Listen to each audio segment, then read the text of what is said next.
Welcome, dear listeners. I'm Jonathan Carlin. And I'm Benjamin Carlin. And we invite you to join us through the Griffin door, your one-way ticket to the enchanting world of Harry Potter. So grab your wands and dust off your broomsticks and join us as we unlock the mysteries behind Prisoner of Azkaban, Chapter 16, Professor Trelawney's Prediction.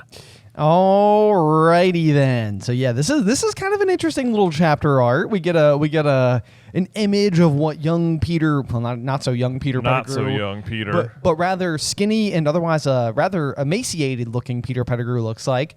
This depiction of Wormtail to me always seems like oddly cartoonish. It does a little bit for sure. Yeah, I mean, I'm not like, I guess you're supposed to think it's or I guess you're not even supposed to think it's Scabbers per se. You know, because at this point you think he's dead. So if you see this... Right, yeah. That's a good point. Yeah, you're just like, oh, someone found a rat or something. There is a rat, yeah, who's going to be featured in this episode, or this chapter, rather. You know, it's funny because it kind of reminds me of like the, like Weaselton from like Zootopia. Oh, it kind of does look like that, yeah, like Duke Weaselton. If you kind of like get real close, it almost looks like he's wearing goggles or something. Yes, I know. I was thinking the exact same thing. Like he's getting ready to like do like a little skydive or something. Yeah, right. Yeah, so kind of an interesting. Yeah, I don't know. My note here was just simply that Scabbers is not a very cute rat. Well, yeah, and I mean, I think that's probably by design at this point, where you're like, oh yeah, it's not a rat at all. It's just the worst person in the books. It's not a rat. It's a rat. I just wrote ew. I love it. Yeah, no, that's really good. But yeah, then we've also got the title of today's chapter, which is going to be Professor Trelawney's prediction, which I added an apostrophe S, are always correct. Are always correct. Yes, yeah.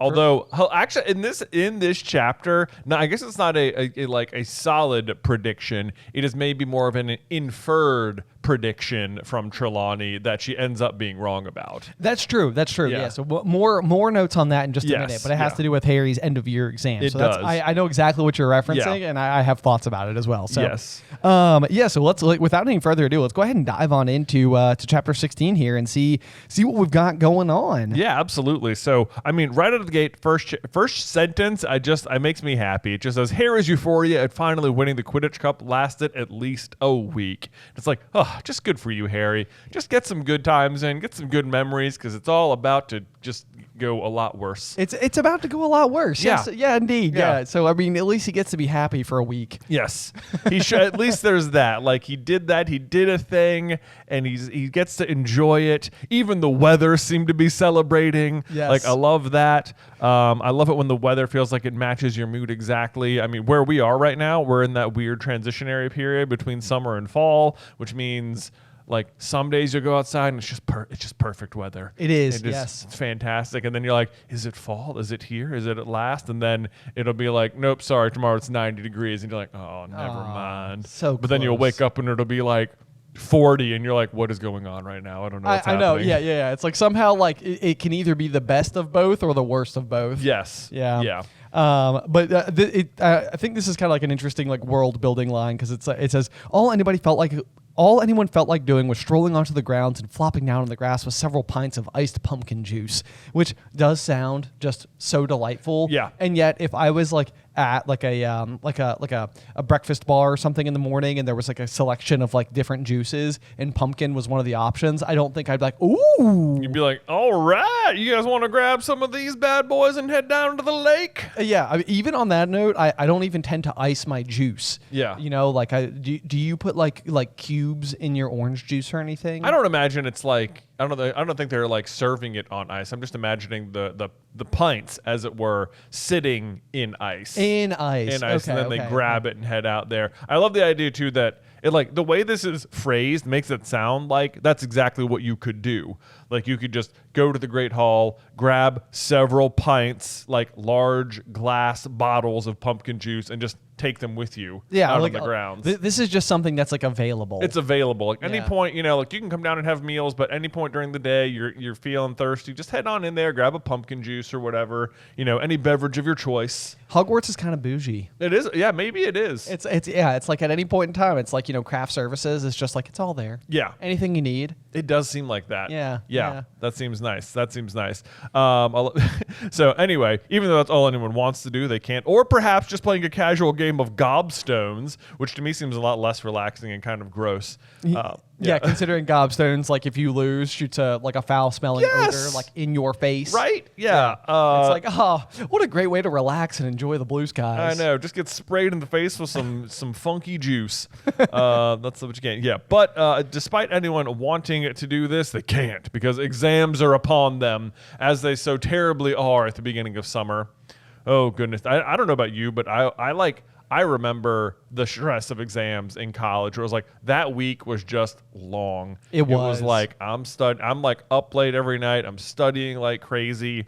Like your diet goes out the window. Like Yeah. you're just like eating stuff, anything that happens to be like nearby. Mm-hmm. Yeah, like a handful of, I don't know, grapes. Yeah. A handful of grapes. If you're Colin Creevy. Maybe delivered to you by a first year. Yeah. Nope. Unfortunately not. So I remember this feeling. I get it. I The know. students are forced to remain inside. And I love this line too, trying to bully their brains into concentrating, which, oh man, I so remember that feeling, like just focus. Just like convince yourself to try. I know. Yeah, that Yeah. is exactly what the sensation feels like. One thing I do find interesting, though, is that it says Fred and George Weasley have been spotted. Even Fred and George Weasley have been spotted working. They were about to take their OWLs, which it's kind of funny because like this is a setup for like even Fred and George had to try, but like we will eventually know that Fred and George do not achieve Yeah. a bunch of They get OWLs. like 3 each, right? Yeah, Something. 3 or 4 each. I That's think. like Yeah. it's sort of surprising for them because they seem really good at magic. They do seem really good at magic. Yeah. Yeah, you're right. Like this is like one of those curiosities. And I mean, I'm sure we all went to school with or just simply are one of those students who didn't do well academically, like Yeah. in terms of grades, but it was like a poor indicator of that person's intelligence. They just Yeah. like couldn't get themselves to care about Right. class. Yeah. But it's not because there's not a lot like of thoughts going on. up Exactly. there. It's like their academic applications aren't very great, but obviously they are very good at magic and getting what they want done. Exactly. But so what's interesting about that, though, is it does mean that Fred and George were kind of setting aside the antics to attempt to study, but Yeah. maybe it just didn't work out well for them because they ended up not doing very well. Yeah, and this is also just good setup then for a couple books from now when Harry, Ron, and Hermione will be taking the OWLs. It's like, okay, this is what it's kind of like, just so you know. Yeah. And that's another good piece of like positive world building because this is something that is established long before they get there. Yeah, like it's not like one of those things where like you just get to book 5 and it's like, oh yeah, this year we're gonna do this thing I just invented, the OWLs. Right. It's gonna be super stressful and everybody's gonna be under like a lot of pressure. It's like, no, this is established pretty Yeah. early on that this is something that they're up against. Yes. And it actually even fits a little bit with like traditional high school where like junior year tends to be the one that's like very impactful because like that's when you're making like your like college applications and Yes. everything. So it's like by the time like senior year rolls around, it's like so long as you like kind of maintain what you did in junior year, like you're not going to have like your acceptance to a university like revoked. Right. But like Exactly. it seems like really junior year is the transcript that's being like conveyed. Yeah, and then it also kind of seems like to an extent they use this as sort of like it's like this like sets up your next 2 years, like your 6th and 7th year, which are like it doesn't seem as much like wizards have college or university. Right. Like they mentioned for Aurors, there's like some extra years of training afterwards, but that seems like maybe you'd like enroll in the Auror program or something. Right. Whereas right. this is sort of like, okay, you got through OWLs. Here's what your options are. Now let's tailor your last 2 years to sort of serve as like the like university style training for whatever you're going into. Right. Which I also find kind of interesting because then it also says that Percy is getting ready to take his NEWTs. So this is almost like, and I can only think of the example for like the medical field where I think you take like the MCATs. Yeah. Which I think is almost sort of like a test you take before going to like grad school maybe or I like don't know. admittance to Yeah. medical school. Anyway, but yeah, it is kind of interesting because you like take your OWLs, which kind of like defines the path you could potentially be on, and then your like NEWT level like courses are the things that you're taking like almost like in like a like now you are like barreling down like your career path. Yeah. Like I feel like I'm saying this so poorly, but I know what I mean in my head. I know. Yeah, I think you're getting it across. Yeah, okay. We also learned what NEWT stands for, which is nastily exhausting wizarding tests, which I just love. That is the canon words for what they are. Yes. Yes. They just decided, nastily exhausting. We're putting nastily in there. In there, yeah. It's like there's no like, question about it. It's like this is like an over the top measure that we're taking. They're not even like, it's not even measuring like these are your ordinary wizarding levels. That sounds like, okay, like are you up to standard? Like you should be here. Right. This just sounds like these are tests that are designed to be insanely difficult for the sake of being difficult. They're nastily exhausting. Yes. Which honestly is exactly how I feel about all standardized tests. Oh So, man, yeah. I hear you. It's just like so basically they're getting ready for like their wizard SATs or something. Right. I love to. This is Percy. Like he wanted to enter the ministry, so he needed top grades. He was becoming increasingly edgy. Like what, Percy? No.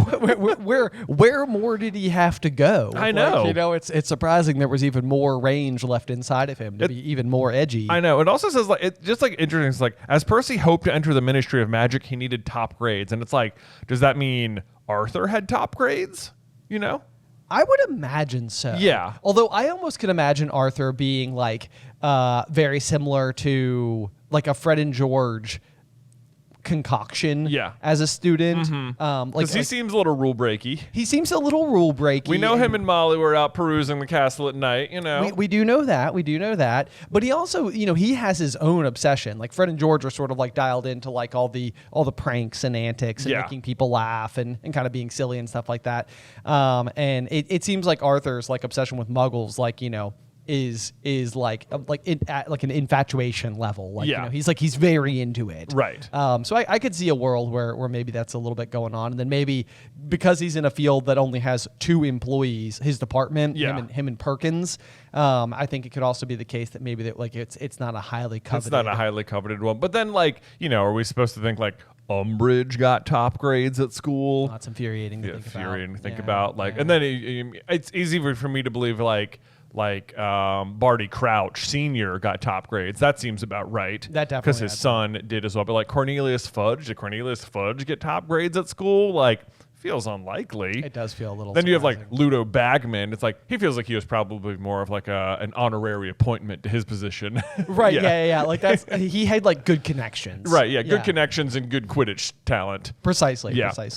So I'm like trying to think. Yeah. What other ministry people do we know? Like, do we think you were top grades? Top grades. I know. I mean, but like Harry goes in, like I don't know. Harry goes in. Obviously, Harry's going to basically be allowed to do whatever he wants. Pretty much. Yeah. They roll obviously should have been Defense Against the Dark Arts teacher, but whatever. Yeah. Doesn't matter. And then it says the only other person who seemed more anxious than Percy was Hermione, which to me, I doubt it. I just doubt it. Third year exams versus Newt level exams? I don't think so. Yeah. I doubt it. The only thing that she would have going for her in this particular instance is because we've talked a lot about how like Percy also gets 12 OWLs, which means that like Percy probably also had a time turner. Yeah. But at the NEWT level, it is now possible for Percy to have like withdrawn from several other classes and to only be focused on. Sure.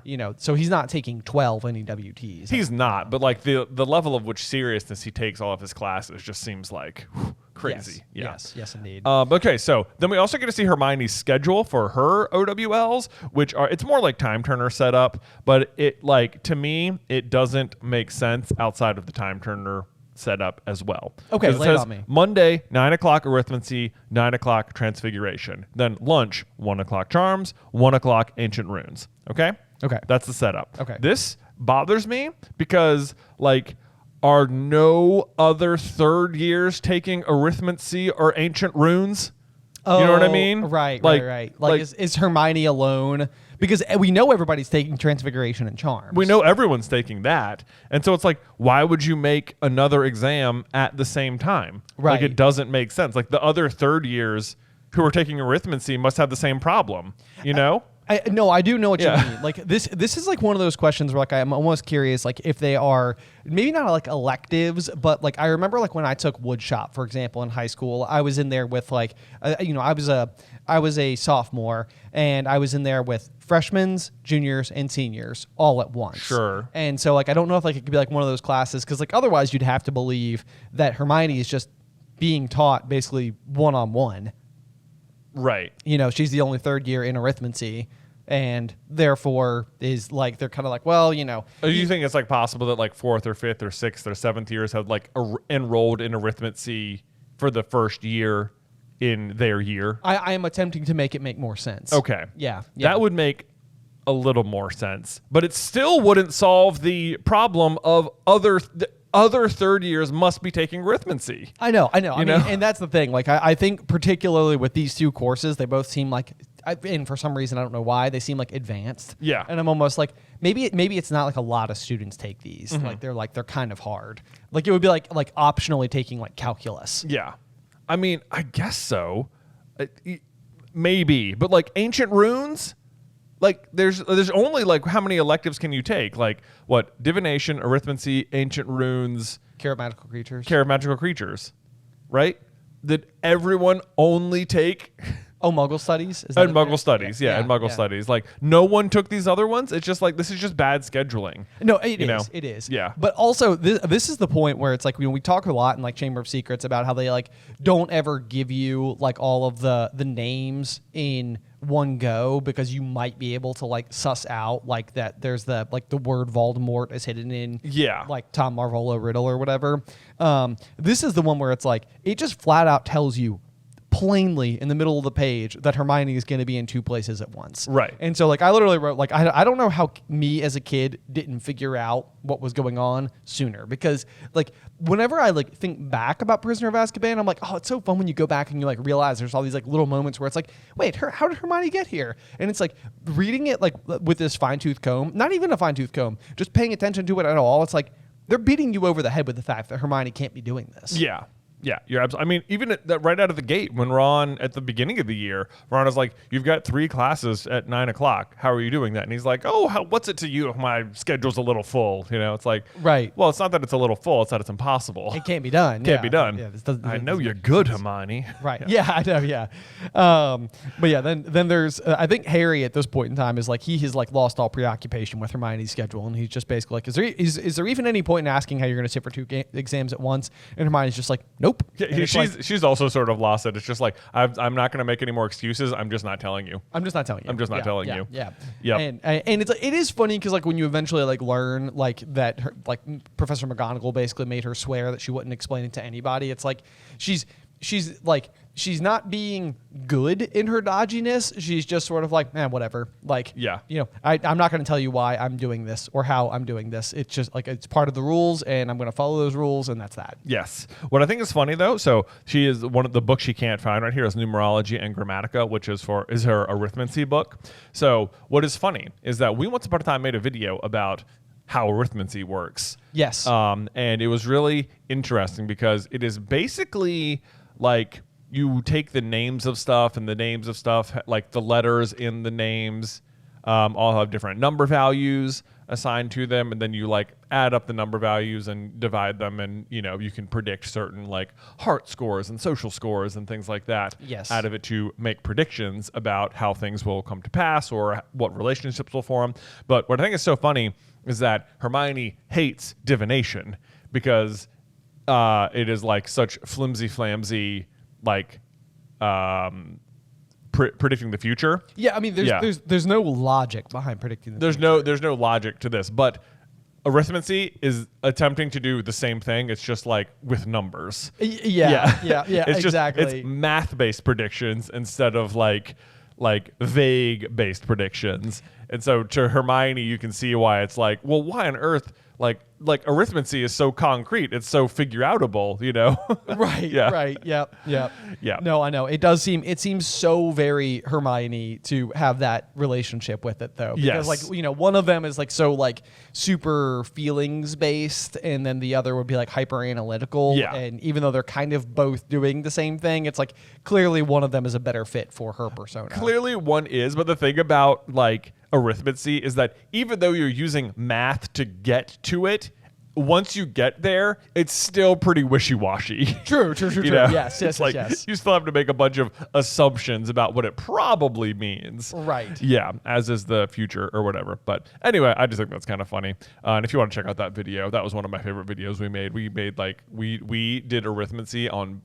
I mean, Muggle. I'm sure for wizards it's a problem because they have to like work out everything by hand. But we just have like Excel, which can solve all of the arithmancy problems in like a second. It was a lot of fun. Yeah, it was so much fun. We tried we were like just combining every name in Harry Potter at all and finding all these weird connections. It was it was really neat. It was really neat. I remember that. It was good times. Good times. But let's see. Anyway, then we also get a little update from Hagrid. He says he's got a note for Buckbeak's appeal. It's set for the 6th. Someone from the Ministry of Magic and the Executioner are coming, which is like, why is it the same day? Like, this has been such a drawn-out trial. Throughout the entire year, it has taken them to figure out whether or not Buckbeak is executed, and now the appeal and the execution are going to take place on the same day. I know. Yeah, you're right. Like, I mean, because it was the very first day of class when Draco was attacked. And then the line we actually get is that it's happening on the 6th, and Hermione says that's the day we finish our exams. Right. So it took exactly to the day, year. one full school year. Wow. To determine this. The other thing that I think is very interesting about this, because I can never quite sort it when it comes to the wizarding world, is that the 6th that in reference would be June 6th. And that is around about like when our school years growing up tended to end. Yeah. So like as a child, it's like, oh, okay, yeah, that totally makes sense. However, we know in the wizarding world, they continue to stay at school through the end of June. Right. And their break is basically like July 1st through September 1st. Yeah. And so it's kind of like, it's interesting to me because this means that basically what they're allowing them to do is to just live at Hogwarts for approximately 3 more weeks. I would wager that those 3 weeks are the most valuable weeks of their entire wizard education. Probably so. You know? Probably like where so, they're yeah. just like living in wizard culture, uninhibited, just getting to hang out. Just getting it. Yeah, exactly. No, it reminds me of when I was in high school and they gave us laptops. And the idea was that like, it's like, okay, like we're entering like a new age. We need to have like technology for part of our learning. Mm-hmm. And really what happened was they put so many blocks on our laptops that all of us got really good at computers by figuring out how to bypass all of the blocks. Right, yeah. So it's like we all learned a ton about computers and like all sorts of like code and emulators and proxies and all sorts of stuff because we're all like, well, we don't want to be restricted and not be able to play computer games. Yeah, while we're how am I sitting in supposed to class. play Mario Kart in class? You know? Exactly, It's like, yeah. I will figure it out. Yes. Yeah. So it's like the teachers had no idea how to like incorporate the laptops into the curriculum, but we figured out how to learn computers based on exactly. yeah. So like you were learning a thing, just like not how they intended. Yeah, not how you intended, and specifically to circumvent what they wanted. Yes, Yeah. yes, exactly. Which is really funny. But let's see.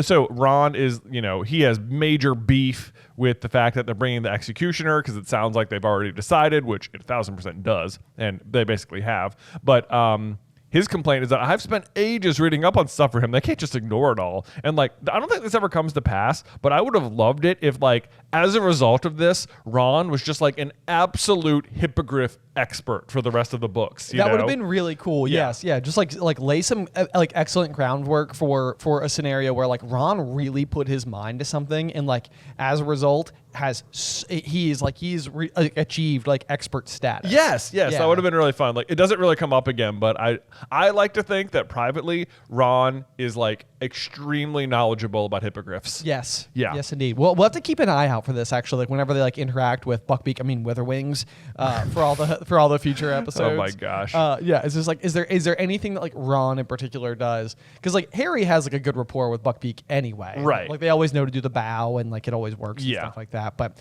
it'd be interesting if like Ron does have like an extra like little like layer that like you could like blink and miss it, but it's like, oh, it's there. Yeah. It's there. Or even if it wasn't about hippogriffs, if it was just about like magical law or something, Even like that, court yeah. cases, I guess, because that's the other thing he's been reading about. So Right. Yep. like, yeah, if he was like a little bit more like lawyery or something, which I don't think it really comes to pass, but anyway, there's that. And apparently Buckbeak's pending execution is like buoying Draco's spirits, which is just like, dude, this is what's making you feel better.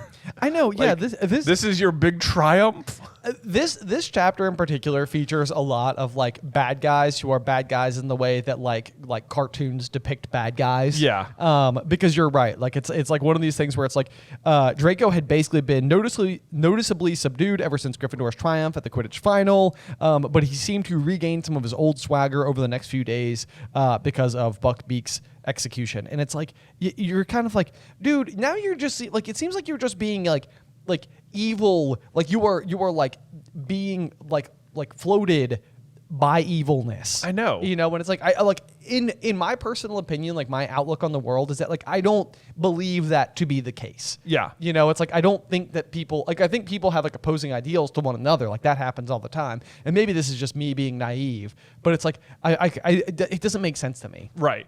It's especially because like it's not like he had beef with hippogriffs ahead of time. He just kind of like went to class, didn't listen, got, slashed, and then knowingly faked the injury the entire time. It's like I can't imagine this. Like if you were at a class or something and like their dog was there and you were like, what's going to make me happy this year? Getting that my teacher's dog killed. Right. That's basically what's happening. Yes. Yeah. It's interesting because I almost wonder if like the real issue was that like Draco wasn't going to have a meaningful role. Right. This kind of like something for Draco to do this year. I almost think that that's the real explanation as to what's going on, because it's like the whole hippogriff subplot is also doesn't totally feel essential. Yeah. Like it's almost like you needed to like give something for Draco to do, and then we are able to successfully like weave that together in that like 2 lives can be saved tonight. You know? And it's like, and then like Buckbeak ends up being Sirius's like exit strategy. Yeah. So it's kind of like, okay, this will work. Yeah. Like that makes sense. And it's like, okay, sure. Why not? Yeah. But it's like at the same rate, like even if Buckbeak wasn't going to be executed, like the hippogriffs could have just still been available, How do you mean? Like even if like they could have just taken a hippogriff to go get Sirius rather than saving a hippogriff to go get Sirius. You know what I mean? We very quickly forget the fact that there's a whole flock of Oh them. yeah, right. Not, Like not just Buckbeak. Not just Buckbeak, right.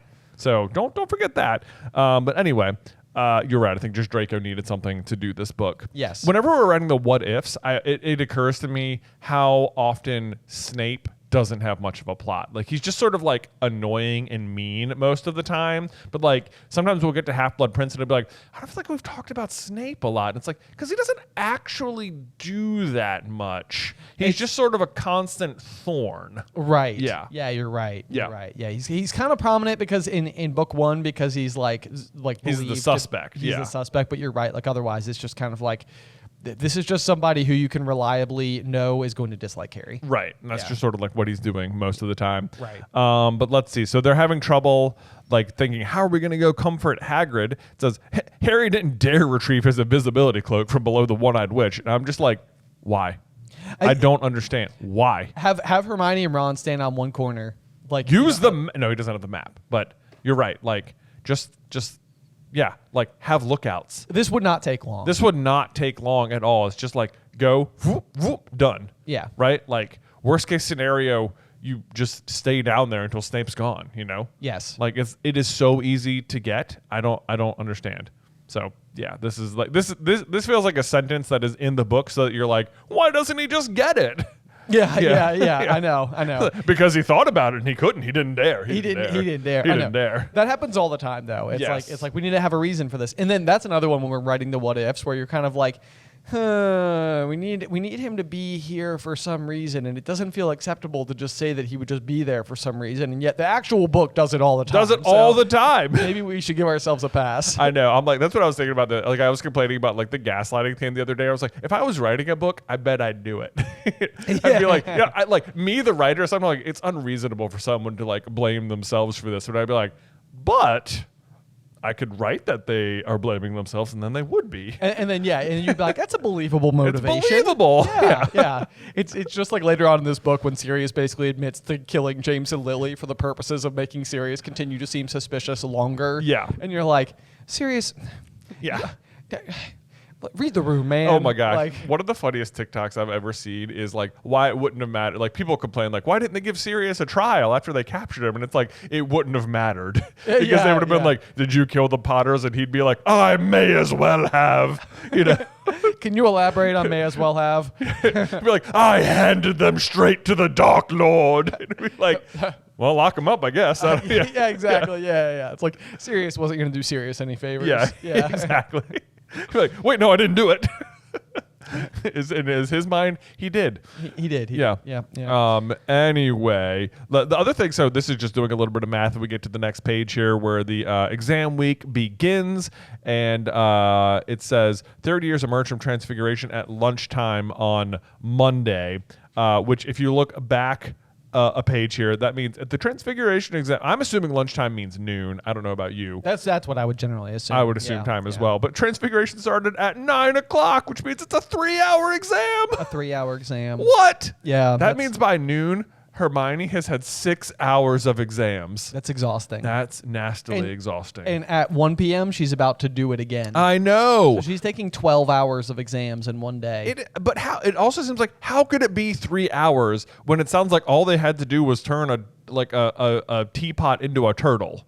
You know, like a tortoise, Jay. A tortoise. A tortoise. My bad. You know, because I think it matters because I'm pretty sure that I think Hermione worries that hers look too much like a turtle. I love that line. I think it's hilarious. I'd be like so annoyed at her, like, shut up. Come on, Hermione. Come on. I know. It is a very good question. Unless like that's like the big challenge at the end where it's like, okay, like, you know, turn these,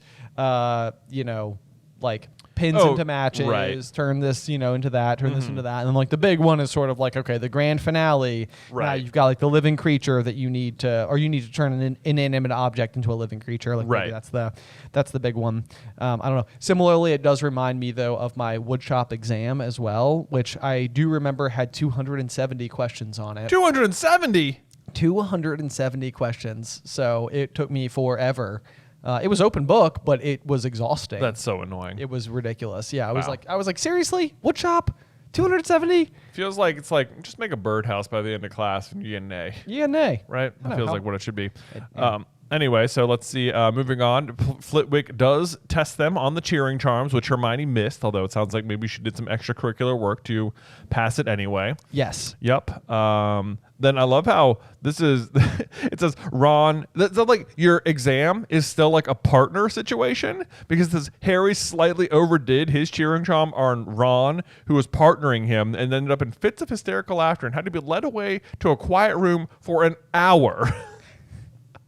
Gosh, like how powerful is Harry's cheering charm? I mean, he's firing on all cylinders in this book. So yeah, I mean, he's just going. He's just delivering. But then is that the whole exam? Just do this one charm?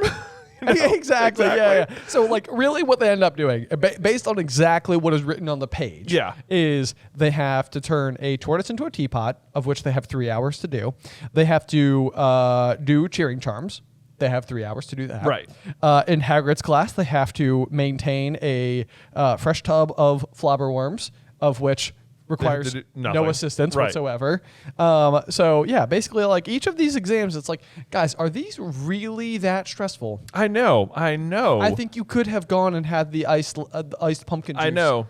Right, and it's like I suppose it's possible that each exam is kind of like Trelawney's exam, where you're called in like one at a time to do them. In which case, maybe it could take a lot longer. But it still seems like, Harry, come in, cast a cheering charm. Cool. Next, you know? Yep. Probably it's more than that. But it sounds like Ron had to spend at least a full hour in recovery. Yes. I love how it's just like, do the charm on another student, too. I know, right? Yeah. Which almost feels like an advantage. Like if somebody like gives you like a good cheering charm before you're up, it's like you're going into your exam like all like, you know. I know. Or like what if like you don't exactly remember, like, you know, like if Hermione had missed it and they get in there and like you can't remember the incantation, it's like, let me go second, you know. Oh yeah, and true. It's just sort of like Wingardium Leviosa. It's like, oh right, that's it, cool. Wingardium Leviosa. Yeah. I got it. Woo! Whoever, Whoever goes second, real advantage here. Yes, indeed. Yep. So anyway, that's that. Their exams just seem really funny. They seem really funny, and like maybe they're overstudying. Yes, perhaps. yes, indeed. But it is during that Care of Magical Creatures exam where Hagrid is able to go over and talk to Harry and Ron and Hermione, and he does say that Beaky's getting a bit depressed, been cooped up too long, which I think is interesting because we talked a little bit in last chapter about how like Hagrid like got him like a bed on the night bus for like the trip into London, and I'm almost like, or how like he's been keeping like Buckbeak in his cabin with him and everything, and we're kind of like, what about all the other hippogriffs? You know, like why aren't you just keeping him with them? Right. And so I was like, you know, is Hagrid been required to keep this apparently dangerous hippogriff in his own home with him this whole year? I know. Like, in which case I could completely see a point where like Buckbeak is like, I'm starting to get kind of pissed. I know.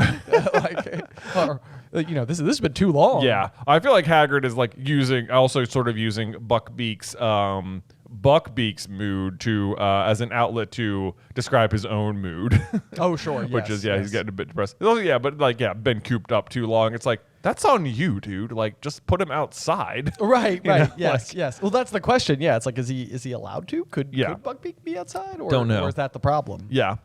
Let's see. So then we move on to the potions exam where they have to make a confusing concoction, which Harry just can't do at all, apparently. And he sees Snape write something that looks suspiciously like a 0 on his notes before moving away, which I think is just like an interesting insight into the way the grading is done, because we never get like A's and B's and C's and D's or anything. Right. Like, you know what the OWL kind of scores could be, but those have to be explained to them ahead of time, so it doesn't seem like it's their usual grading convention. It's true. On stuff. So it's like how are you getting grades? What are your grades looking like? What counts as passing a class, you know? Right, like, right. Yeah. Like, yeah, because in this case, like an A would be like acceptable. Right. Like an E is exceeds expectations. Yeah. O is like outstanding. Yeah. But yeah, you're right. Like that's something that comes up when they get their OWLs back. Yeah. And as long as you got like, this is like the whole like C's get degrees kind of attitude. It's like if you got an A, that counts as you got an OWL. Yeah, true. Right. True, it's like it's like there's all these levels, but also it's more like pass fail. It does seem a little bit that way. Yeah, because I mean, like Hermione gets 11. Yeah, she gets 11 OWLs because she drops divination and then otherwise gets them all. But it's like, and she gets an O in everything except defense against the dark arts, so she gets an E. Right. But so she got 11 OWLs. But she would have also gotten 11 OWLs if she'd gotten in A in everything, for acceptable rather than outstanding. Right. So it's like, I don't know.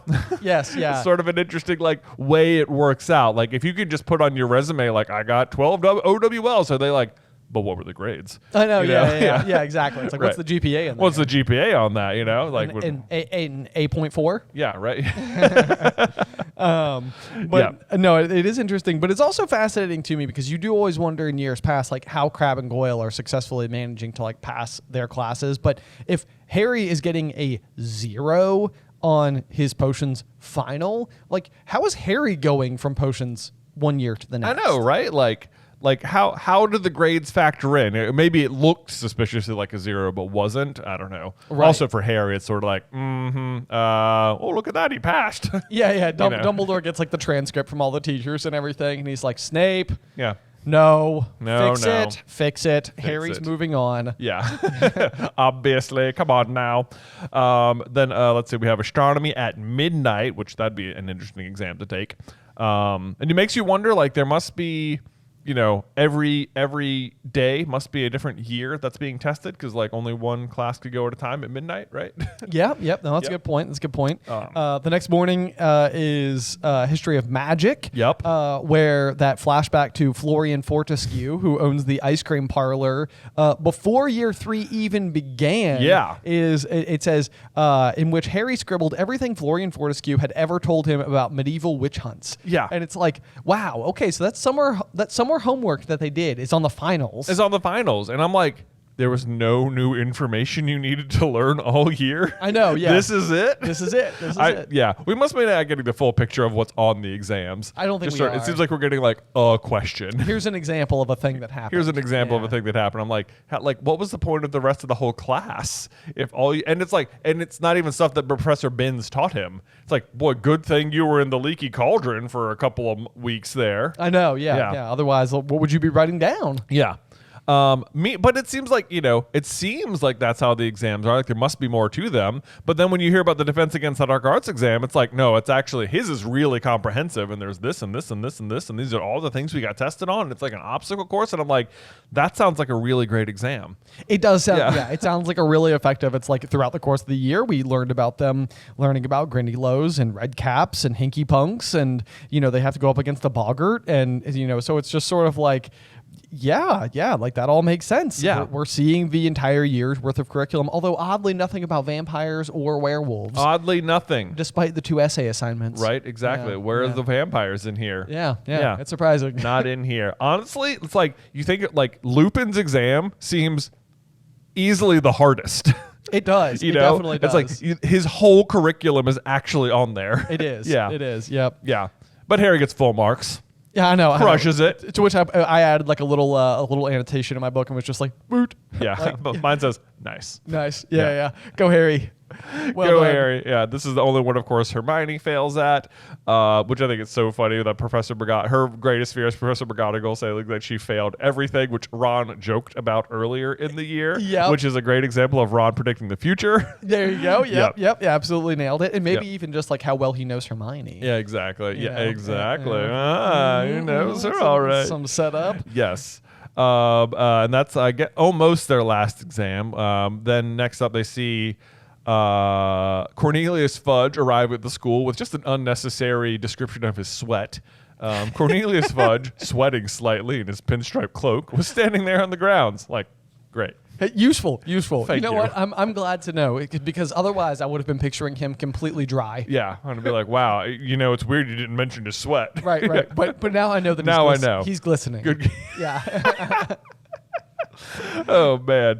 Let's see. But it is kind of an interesting exchange with Fudge because he walks up to Harry and he's sort of like, lovely day, pity. He sighed deeply and looked down at Harry. And it's kind of like one of these things where it's like, does this mean that like Fudge is actively like, he's there for the review of Buckbeak's trial and the execution otherwise. Yeah. And that sigh deeply is almost like, does it mean like on some level Fudge is kind of like, I wish this wasn't happening. I think he just wishes he wasn't there. Yeah, I think it's kind of like it feels like he was like on his way out and he's like, oh, Minister, while you're there, we need someone to be a representative at this Buckbeak thing. Can you go? And he was just like, what? You go watch an animal get beheaded? Because it feels to me, it's like, like this feels like something he clearly could have delegated to someone else. Yes. Certainly you have a whole department here. Maybe someone from the committee. I don't know. I guess someone from the committee is here. But right. Yes, yeah. So, but I mean, I'm sure it's just one of those things where it's like you have to have somebody from like a third party present to like oversee to make sure that like all the proper checks and balances are being like tended to. Yeah. But yeah, it is funny that Fudge is there for this particular occasion. Yeah. Let's see here. Also with Fudge though is a couple of other people. We have the like ancient wizard who seem to be withering before their very eyes. Who honestly reminds me a lot of, is it Wilkie Twycross? Wilkie Twycross. Wilkie Twycross. Yes. Like I almost had it, but backwards. Yeah. Twilkie. Sounds like a house elf. I mean, what is it? What is his actual name? Wilkie Twycross. Okay, it's not like Wilkie's that much more of a common name. It's not. Yeah, that could also be a house elf. Right, it could be. Winky and Wilkie. And yeah, of course.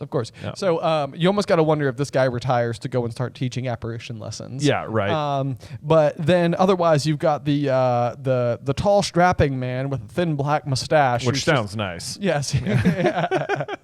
who's just like running his thumb along the blade of a shining axe. I know. This is the thing I was mentioning earlier when I was talking about like Malfoy being excited. This is a character who's just being evil. Like even if you're like an executioner who involved in this particular thing, I feel like fiction so often assumes that the executioner loves their job. I know, right? And it's like I can't imagine anybody loves this job. I know. He's just like, oh, I got into this field so I could kill animals. You know? Right. Like, Yeah, did it's you? like, yeah, it's like I'd be surprised. I'd be surprised. surprised. And yet, such as I guess this is McNair, who is a Death Eater. Who is a Death Eater? Yeah. I mean, I guess there is that to be said for it. But either way, it's still I highlighted it and was like, this feels like such an over the top behavior. Yeah.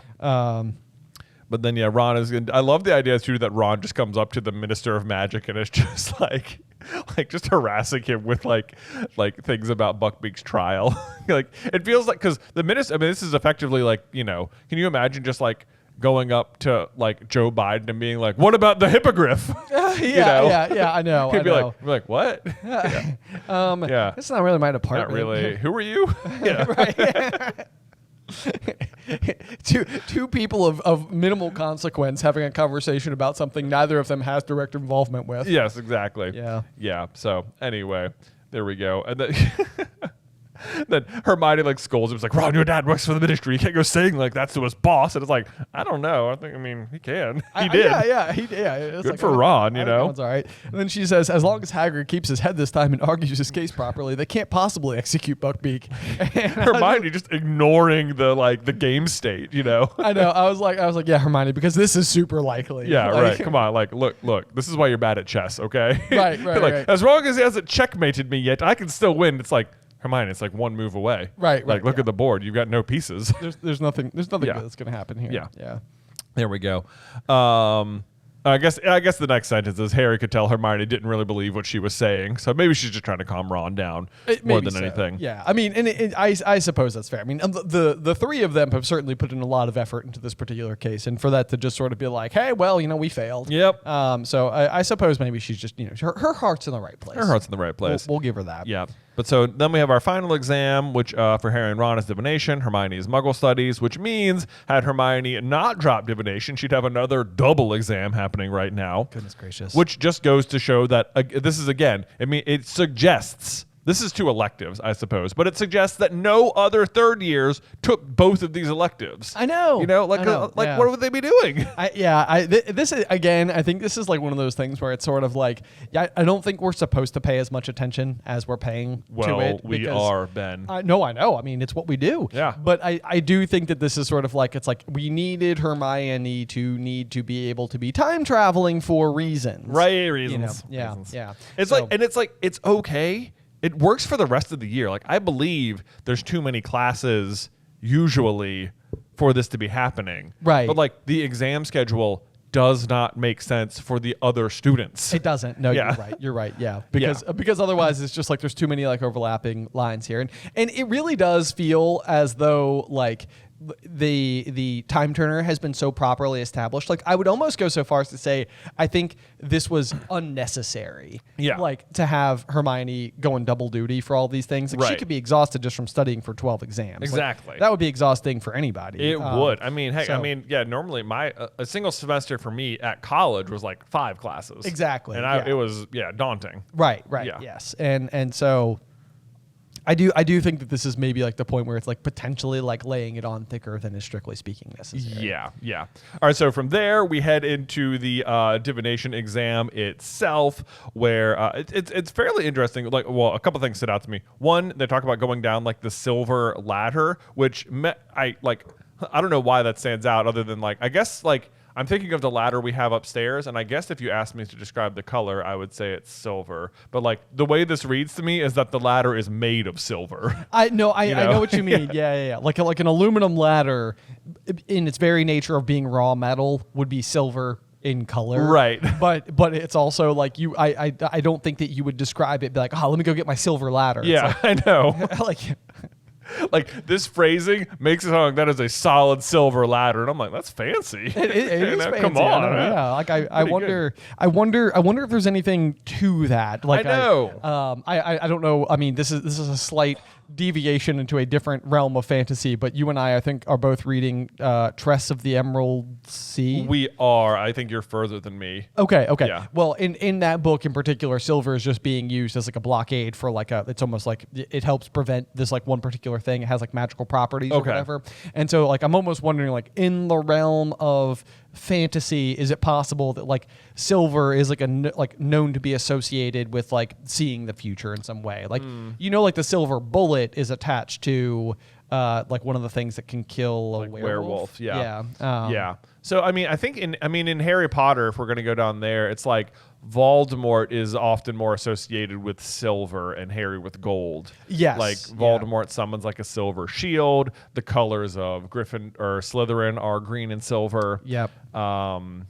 Let's see if there's anything. And then Harry is obviously just heavily associated with gold. Yeah. Itself, I mean, Gryffindor being like scarlet and gold. Scarlet and gold. Yeah. So but I'm not sure what that would lend itself to the future or like divination.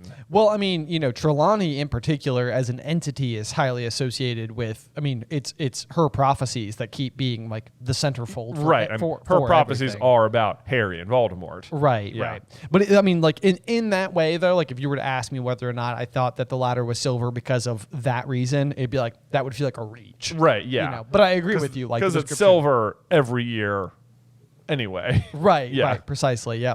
So that's kind of interesting. It's yeah. kind of interesting. But anyway, not super relevant. I just think it's funny that it's the metal the ladder is made out of is described. Yes. Yeah. And then let's see. I love the that they're going up one at a time, and Neville says she says the crystal balls told her that if I tell you what's on the exam, I'll have a horrible accident. It's like that's so funny. Like Trelawney she's so silly sometimes. Like she's so like I'm not a fraud, but also this is such a fraudulent statement. Yes. Yeah. And it's funny because it's like even before then, it sounds like every single person goes up and then comes back down, and they all refuse to say what happened. So I can't help but feel like what Neville's experience was probably common for all of them. Yeah. To where like Trelawney is literally just individually threatening every student to not say anything. Right. It's like although Parvati comes out and tells them a little. That's true. Yeah. That's true. Yeah. So So well, it's funny because even I think like Ron is kind of like finally coming around. He's like, I think Hermione might be right about Trelawney. She might just be a little bit of a fraud. Yeah. But you're right. Yeah. So Parvati comes down and says, I've got all the makings of a true seer. And that she saw like loads of stuff. Yes. And that's an interesting one. Yes. Because it's kind of like she must have. I know she must have. Like she wouldn't I don't feel like she'd just be like lying about it. Like she's always been excited about divination, and you always get the feeling that like Parvati and Lavender are just sort of like impressed with Professor Trelawney, which makes you feel like they're being like a bit daft or something, because like Sure. you can tell Professor Trelawney is a bit of a fraud. But then Parvati comes down and it's like, I saw loads of stuff. So it does make you wonder, like, I don't think she's lying about it. So it's like, is Parvati a seer? Yeah, I mean, this is another interesting one to like pay more attention to as the story continues to unfold a little bit. Yeah. Because it's kind of like I don't really see a world where she's like, we know that Harry and Ron both basically go up there and they're just sort of like, yeah, I see a thing, right? But it's like Parvati would have to know that she either made up her answers or interpreted something from the book. Right? Yeah. Like I don't think she's making it up. Like Harry and Ron are knowingly making it up, but Parvati is interested in the subject, believes she saw something, and is like, yeah, I saw it. Like so. It does make me feel like she is seeing stuff maybe in the crystal ball. Yeah. The big curiosity, and maybe it's a slightly different example of the realm of divination, but like I know that eventually they like ask a bunch of questions to Ferenz when he's teaching in their 5th year. Yeah. And it's almost like Professor Trelawney told us this, and he's like, that's a bunch of hogwash. Right. So it's hard to know. Maybe that's just like them being interested in the subject and buying into some of the things that Trelawney said that like doesn't hold up. But yeah, maybe there's more skill going on. I feel like it's a little bit. It's like it comes across as like that centaur superiority, where like they're like, oh, Mars is bright tonight, and it's like to them, this is how the future is told. And it's like, all these little tawdry tricks you have, like, that's just, whatever. That makes no difference. Right. Like, who cares what's happening later today? What's important is that the war is going to end. Right, And it's like, I guess maybe you have a point. But then it's like, they're teaching about the tea leaves or whatever. And Harry does see the Grim. Or he does see a big black dog. And that is a true thing that will happen. It's true. It's true. Like, yeah, there are, like, Professor Trelawney isn't very good at it. Like right. She is a seer in this one particular way, but like, and the things she teaches, it doesn't seem like she's super well informed about, but like they do work. Yes. You do see them happen in some capacity, even if she interprets them wrong. Right. So it's like, I believe, like, why would there even be crystal balls if there wasn't anything to see? It's a good question. Right? Like someone, like there's OWLs for it, it is a testable thing. Right. Yes. So, like, to me, like, this is another one where it's like, I wish Ron just had, like, more hippogriff stuff in the future. It's like, I wish, like, yes, like, Parvati actually was a bit of a seer, or, like, maybe this would come back into play, or, like, like, even next year, Harry takes Parvati to the Yule Ball. It's like, I wish maybe there has been some, like, romantic thing there at some point, Sure, like, yes, like, oh, Harry has a failed relationship with everyone else who goes to the Yule Ball. Seems like they fall in love with the person they went with. Right, and, like, right. Harry, nah. Nope. Nope. Yep, I know, yeah. Like, Cho and Cedric all of a sudden dating. Parvati and Harry, not at all. Not at all. Yeah. Victor and Hermione, it's like, I guess it's heavily implied they have a strong romance off page. Yes, yeah. Like, because I think at some point in time, we're like so off the beaten path right now. I know. I think at some point in time, like Ron asks Harry whether or not he thought Hermione and Crumb had like snogged or made out or something. And Harry sort of like, I doubt it, although he kind of felt like they like, had. Definitely. He's like, bro. Come on, man. So I don't know. I wish, like, this one sentence makes me way more interested in Parvati as a character, but it will never get a payoff in any capacity. I know. Yeah.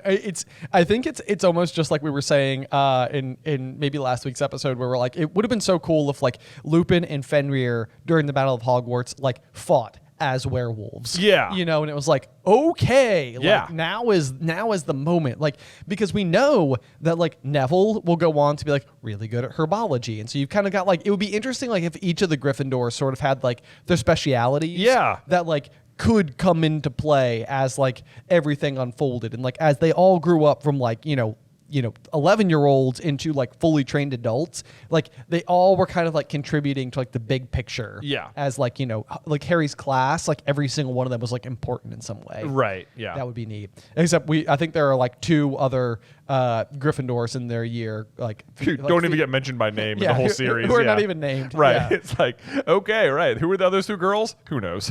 Yeah. They were there. They were there. They were present. Probably playing gobstones. Most likely. Yeah. Let's see. So Harry is the last person to be tested, and since Trelawney is choosing the order, this feels like it is by design, where she like is dramatically saving Harry for last or something. Yeah. Which sounds like her. This is like Ron's exam takes 20 minutes, which I'm like, gosh, I can't even imagine just having like a solo 20-minute exam with just my professor. I know. It sounds like intense. It does sound intense. Yeah. I don't think I would enjoy that at all. I don't think I would enjoy that at all. Yeah. But so then Harry gets up there and he has his exam. Ron's like, I just made up a bunch of stuff. And Harry's like, yep, I guess I'm going to have to do that as well. Good plan. Good plan. So he says he sees a dark shape. And then he starts thinking about Buckbeak. He says it's a hippogriff. And Trelawney is like, oh, yes, absolutely. You maybe will see the outcome of Hagrid's trial. And then she like urges and urges and urges him to like say the hippogriff is dead. It's writhing on the ground. It's been decapitated. And he's like, nope, it's alive. It's getting away, in fact. And she's like, okay, well, that's disappointing. Like heavily suggesting that she believes the future to be that Buckbeak is going to lose. No, I know. Yeah, it's very interesting because like this is almost one of those things where I feel like she's writing her notes down, being like, that was not very good there at the end. But it's like about one day later, you're pretty much gonna have to like go back and regrade Harry's prediction because he basically aces it. He basically does. That's hilarious is that he's just making this up, but he gets it 100% correct. So it's like, you know, if you're Trelawney, you must be like, well, I guess he passes. I know, yeah. It's like this is a win-win for her because either she is correct about Harry being wrong and Hippogriff dies, right, and then her prediction was correct, or Harry is correct and she can be like, I taught him. Yes, yep, there we go. Look at my student. Look at that. Well, yeah. I'm so good at my job. Dumbledore, I'll take a raise, please. my apprentice, Harry Potter. Yes, exactly. Can you imagine what Dumbledore would say if he's like, there's no way in the world that my boy Harry wants to be your apprentice? Oh, I know. He does look such a problem with that. But it's like, it's so funny because like, what does Dumbledore do with this information? Because he must learn about it, you know? They'd be like, Harry predicted what? Well, that's interesting. It was exactly right. That's exactly what happened. Well, I'll be. That kid's just full of surprises. I know.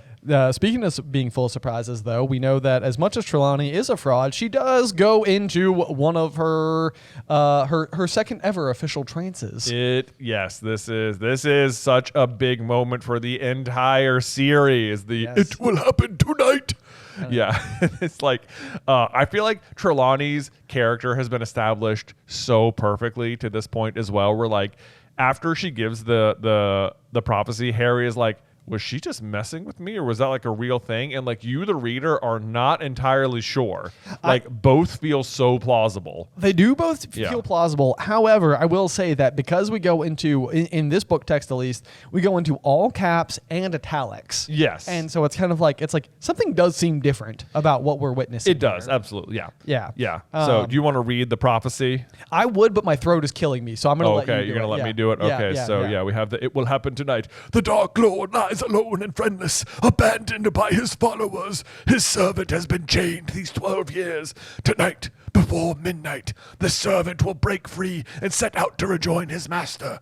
The Dark Lord will rise again with his servant's aid, greater and more terrible than ever before.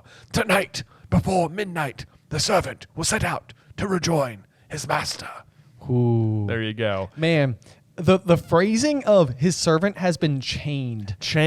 These 12 I know. years. I underlined the word chained too. I'm like, that's not really true, right? It's an interesting version. It's an interesting interpretation of what Peter has been doing. Yeah. Like, because it means on some level, and I mean, this will be a discussion between Lupin, Sirius, and Peter, in the Shrieking Shack, where there's going to be like a big discussion of like, why did you choose to be a rat this whole time? Yeah. And basically it was just out of like fear. So he is effectively imprisoned. But I guess the chaining is not by the Death Eaters. It is by Peter's interpretation that he's actually hiding from Sirius and Lupin more than the Death Eaters. I guess so. I mean, where like his primary objective is protecting his own skin. Right. Which, I mean, on some level, it's like, you're like, wow, what a coward, Peter. But it's like, probably most people would protect their own skin given the opportunity, because that's usually like our MO as human beings. But it is fascinating because this is like one of those things where it's like the use of the word chained in particular feels so much more like prison, Azkaban, Sirius, right. Like you heavily this associate. is setting you up to think it's like serious. Right. Yeah. Yes. Yeah. Because Peter hasn't really been chained. It's been like self-imprisonment in a way. Right. Like he's like, I don't know, but or it makes it sound like he has been literally unable to transform out of rat form or something. But that also I don't think is true, because like Sirius can go back and forth. Sirius can go back and forth. However, I'm pretty sure after we see Peter reemerge as like Wormtail after escaping, the night of the like Whomping Willow and Shrieking Shack and everything, do we ever see him become a rat again? We don't ever see him become a rat again. And I guess while we know Sirius doesn't have a wand right now, like he is able to transform back and forth from human to dog without the wand. Right. But Peter has to pick up the dropped wand to transform back into the rat. Yeah, and even the description I think that's ultimately given by Lupin, he's basically saying like, James and Sirius were the best in their class, like, they worked hard to become animagus, and then like with their help Peter was able to do it. So like I could see a world where like what you're witnessing is an unwritten, like off page, but like otherwise true fact that is like Sirius is much, much, much better at magic than Peter, and his ability to transform is attached to that. Yeah. So I think there is, I think you're right. I think I would bet that like when they were students, I doubt like someone had to constantly transform Peter out of rat form. Right. Like I would think you could probably transform and bring the wand with you into the transformation, but like clearly part of Peter's framing of Sirius involved dropping his wand, right? Because I think they return his wand back to his parents. To his parents, so he doesn't have his wand. Yeah, you're right. So I think he's just stuck. Maybe it's possible he's just stuck as a rat. It is possible he's stuck as a rat. That's a good point because nobody would know. Oh man, God, I mean, when you think about it like that, that gives me like that kind of like claustrophobic feeling of like it's like, ooh man, like you are, because nobody knows. Nobody knows. So it's like, how could you ever communicate to somebody what's going on? Right. But then I mean he's gonna flee as a rat, and he gets to Voldemort, and he's gonna transform back. He will transform back. I mean, we know that Voldemort, whatever state he's in, has the ability to like occupy other things. So it's possible that like Voldemort could like occupy the like Scabbers, right? The rat, and get the information like almost via like shared mind. I guess he goes to get Voldemort's wand too at some point. Maybe he uses maybe as a rat, if he gets hold of a wand, he could do something. Maybe he could do it. Yeah. Okay. So yeah. It's kind of interesting, but you're right though. I mean, there's also that thing, and like I feel like the movies are a little like flimsy about it, where it seems like Sirius sometimes transforms from dog form into human form, and he's like wearing he's like shirtless underneath, but he's wearing like a big like fur coat. Right. Yeah. You're kind of like, how does it work with clothes? Does it work with clothes? Yeah. Because like when Peter transforms in the movie like into a rat again, like all of his clothes are left behind. I know, which is a super uncomfy thought to think about. I know. And nobody wants to imagine Peter Pettigrew just running around naked. But then like Sirius transforms into the dog, and like while wearing his prison clothes, and keeps going back and forth and maintains them. Yes. So it's like, again, it's just like example, like Sirius is like, he's good enough that he can do it with the clothes, and Peter's not. I know, yeah. Like maybe there's a little bit of that going on. Like how much can you incorporate, like what you're wearing? Like we know, like McGonagall's cat form has like the spectacles. Yes, so like, and when she transforms on like Privet Drive, she's still wearing clothes. Yes. Yeah. So I mean, it's not hard to believe McGonagall's good at it. Of course. And it's not hard to believe that Peter's not good at it. Also agree. It's like there's the line between like you have become an animagus, but are also, which is hard to do on its own. It's like you've accomplished this incredible magical feat, but are also not good enough at it to bring your clothes. Yes, yeah. It's like it's almost like there's doing it hard stop, and there's like the finer shades once you get over there. Yeah. So it seems like he doesn't have many finer shades, which is also not hard to believe, but Anyway, so there's the prophecy that he will be set out tonight. And this prophecy is always like one of those things that throws us for a loop when we're writing our what if stories, because so often the what if, like a big question for so many what ifs is like, what if this moment gets interrupted? Like, what if Peter is caught? What if, Sirius had killed him? What if Sirius had told Harry when he saw him that night at Privet Drive, right? Yeah, and I think that usually the law that we lay down whenever we're writing like a what if is that prophecies are going to prophecy. Like they are almost like I think in like the MCU or like Marvel, for example, I think they call them like Nexus events or like Nexus characters. Like these are like singularities. These are like important things that have to happen. Otherwise, like the fabric of all time and creation fall apart.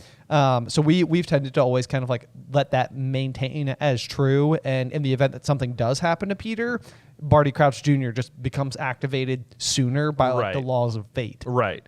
And it's again, it almost applies better to him in terms of the word chained, because he is literally being held prisoner by his own father at this moment. Yes, Yeah. indeed. Yep. So it definitely would make sense that this could just as easily refer to Barty Crouch Jr., who otherwise in the next month is going to mobilize as well. Right. So, But because of Peter, normally. because of Peter. Yeah. But either way, so there it is. Dark Lord is coming back. When this one paragraph makes the entire it puts tension into the entire Goblet of Fire book. It does. Because you're just sort of like, Voldemort doesn't seem present the entire time, but you know this happened, and you know this is lurking above. And there's that, and then there's the opening chapter as well. The opening in Goblet, which is sort of this big shadow, and you're like, how did Harry's name get in the goblet? And you're like, it's gotta be Voldemort, but like, how? Where? Where? So I know. Yeah, Moody is such a good disguise. Oh my gosh. Yeah, it's really good. It's really good. So there is that. But so we get the prophecy. And then Trelawney comes out of it looking thoroughly startled, which to me is interesting because it's like she is unaware of her true power. See, this is another shades of ability. You're thing, right. I think going on because she has just made a genuine prediction. Yeah, like she is like.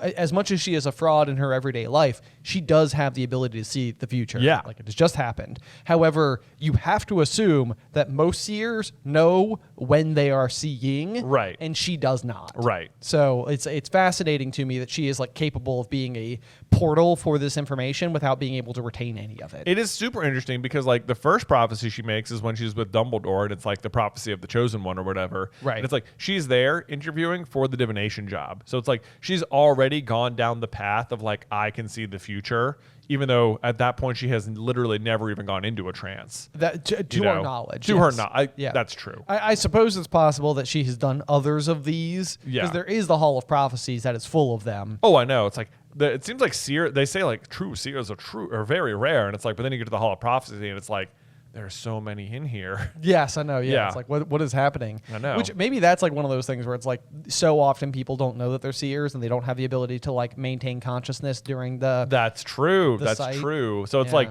maybe it's happening to like random regular seers all the time and they just have no idea. They just don't know. Yeah. Like Parvati's just like, maybe she's responsible for like 10 of them in there and she has no clue. Right. Yeah. Oh, that's interesting. I love that idea. That's pretty fun. Yeah. Lavender's just like she sleep talks. Yeah. It's kind of creepy.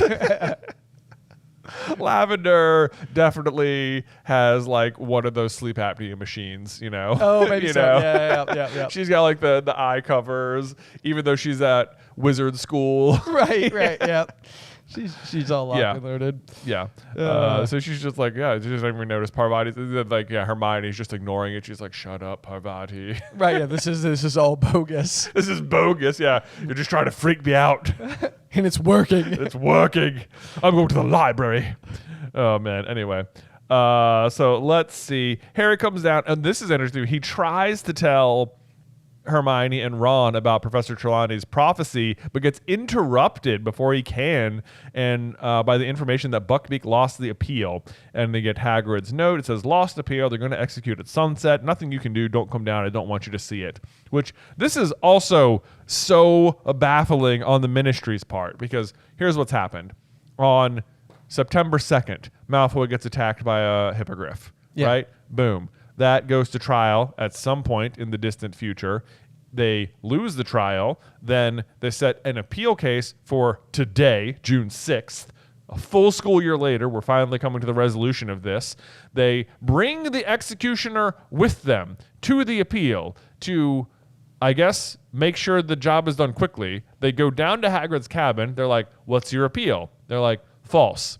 We'll be back in 3 hours. Yes. Like, the guy's here with you in the room. Why aren't you doing it immediately? That's a good point. I don't understand. Yeah. And then they're like, we'll be back at sunset. And he'd be like, okay, so like when the sun starts setting, when the sun is near, like when the, but you know, where you could be like, I'm watching the sunset, or like, do we need the sun to be like behind the trees? Can you give me like a time? You know, sunset is a vague time. It is a vague time. It's like, are we just going for like ominous vibes? Ominous vibes. You know, I'd like to do it like just the moment it becomes dark outside. Yeah, exactly. You know, I want my axe to fall with the sun behind the trees. I have a process. I have a process. Yeah, I need to go sharpen my blade for a minute. Yeah. Exactly. Yeah. Well, apparently he doesn't. It's already sharp, right? Super sharp. Yeah, so I don't understand why the gap in time here, other than obviously so Harry, Ron, and Hermione can intervene. Yeah. Yeah, but whatever. We've got to go. He can't just sit there waiting for the executioner. And it's like, you're right. That does seem rude. Why can't they just? I don't. Whatever. Let's see. Then Harry has his same flimsy argument for getting the invisibility cloak. Says, if Snape sees me anywhere near there again, and I'm like, dude, bro, how's he going to see you if you go get the invisibility cloak? I know. It's almost like he doesn't understand what an invisibility cloak It really does. seems like that a lot of the time. And Hermione's like, how do you get down there? Gosh, Harry, get off your stupid arguments. I'll go do it for you. Right. Yeah. She's like, if he sees you, Yeah. however, me, your best friend, Yeah. no suspicion. No suspicion at all. Yeah, that will be suspicious. Basically, it's just calling his bluff. Like, you are being so stupid about this, Harry. I know. But yeah, I imagine the scene where Snape walks down the hallway in front of the One-Eyed Witch and sees Hermione standing there suspiciously, and he's like, Mrs. Granger, what are you doing here? And she's like, oh, nothing. And he's like, then you better come with me and get away from that witch. Yeah. It's like, why do you think, what is the risk that Snape is going to be walking down this hallway randomly at any given moment, you know? Like, not high. They're cursed with bad luck. Not high. Especially, like, this is exam week. He's conducting exams. Maybe. You know what he's doing, you know? Like, it's not hard to get it. He would be there. He would be there. He'd be there. I mean, given Harry's luck, he probably would be there. Yeah. And then, you know, he'd be under the cloak and he just happened to, like, stumble into him or something.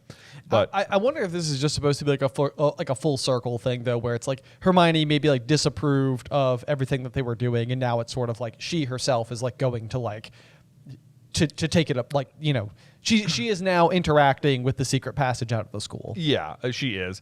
So it says, yeah, returned a quarter of an hour later with the silver cloak folded carefully under her robes, to which again I'm like, why not just wear it? I don't like did they know what they have? Do they get it at all? Like, their failure to use the cloak effectively drives me crazy. Yeah, I know. Anyway. Yeah. Anyway, then we have a great Ron Hermione moment here. It says, Hermione, I don't know what's gotten into you lately, said Ron, astounded, which I just drew a little heart next to. It's like, this is Ron. Ron is really falling for Hermione hard in this book. It's happening. Yes, and then Hermione looked rather flattered. It's like, oh, okay, thanks, Ron. Look at that. As much as I've always been Team Hermione, it's hard not to see the obvious groundwork that's being built. It's being built here, but I'm still more of a Hermione person myself as well. I get you. You know. Yeah. You know, I mean, Luna's right there, Ron. What are you doing? I know. Come on, dude. Hashtag Red Moon. Hashtag Red Moon. Let's go. Anywho. Anyway. So they are, let's see, they're walking very close together underneath the cloak to get down to Hagrid's. The sun was already sinking behind the Forbidden Forest, which I would call sunset.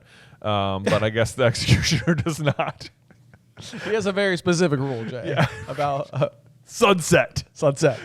Like, it's so weird. Like, Ben, you want to go watch the sunset? Be like, sure. Do you mean like when the sun is gone? Obviously. Do you want to go look at stars? You want to go watch the darkness?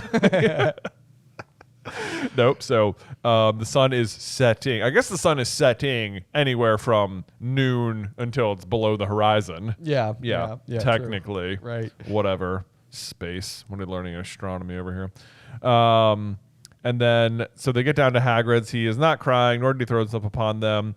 His helplessness was so much worse to watch than tears, which, oh, God, I know that feeling. Yeah. Yeah, where you're just like, I can't do anything. Nothing will work. I know. That is a devastating thing. But he does have Buckbeak out in the pumpkin patch, getting some fresh air after a year of being in Hagrid's hut. I know, yeah. Tired of being cooped up. Hagrid's like, well, at this point, may as well put him outside. May as well put him outside. Yeah. I love the line, or don't love it, but it says Hagrid's hand trembled so violently the milk jug slipped from his grasp and shattered all over the floor.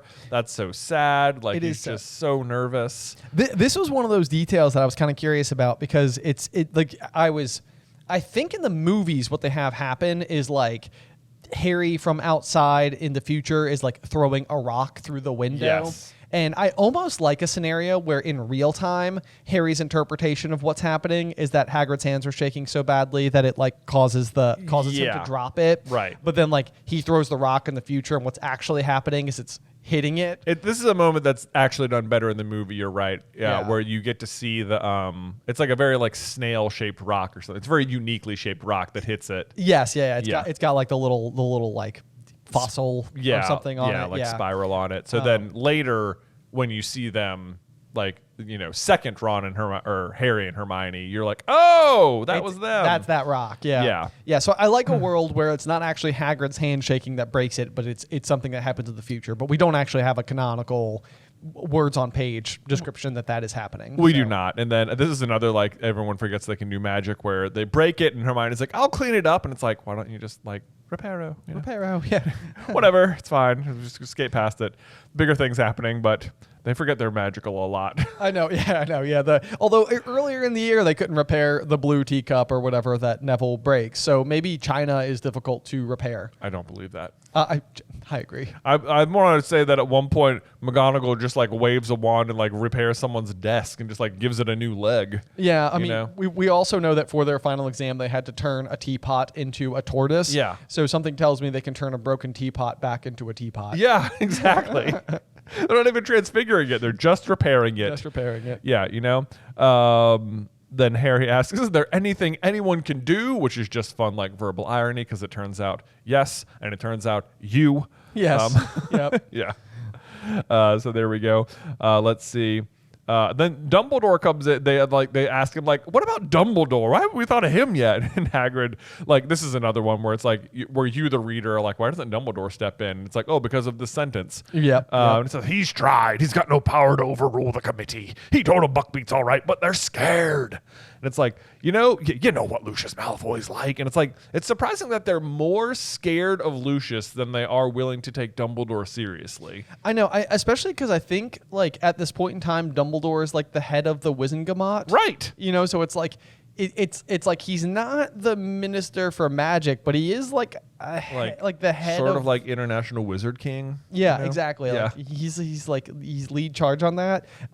So it is surprising to me that Dumbledore doesn't have more sway, or that he can't just like delegitimize Lucius Malfoy in one fell swoop. Yes, because it just feels like everybody's going to take Dumbledore more seriously, and they're like, yeah, but like Lucius is kind of threatening us. It's like, oh, okay, let's just bring him up on charges then. Right. Would you guys be willing to testify? Because like I can beat Lucius. This is another tricky one too, where it's like, the way the movie handles this is that like Dumbledore almost seems like he is down there like comically stalling for time, like with the executioner and Fudge and stuff, and he's like, Hagrid, tell me about your rhododendron out front. Like, look over there, everybody. Yes, and it's like, it makes it seem like Dumbledore sort of knows what's up in that moment, but like he wouldn't know what's up yet. So like if he knew what's up, then he would know the future. But if he knew the future, he'd know Sirius is innocent, but he also doesn't know Sirius is innocent.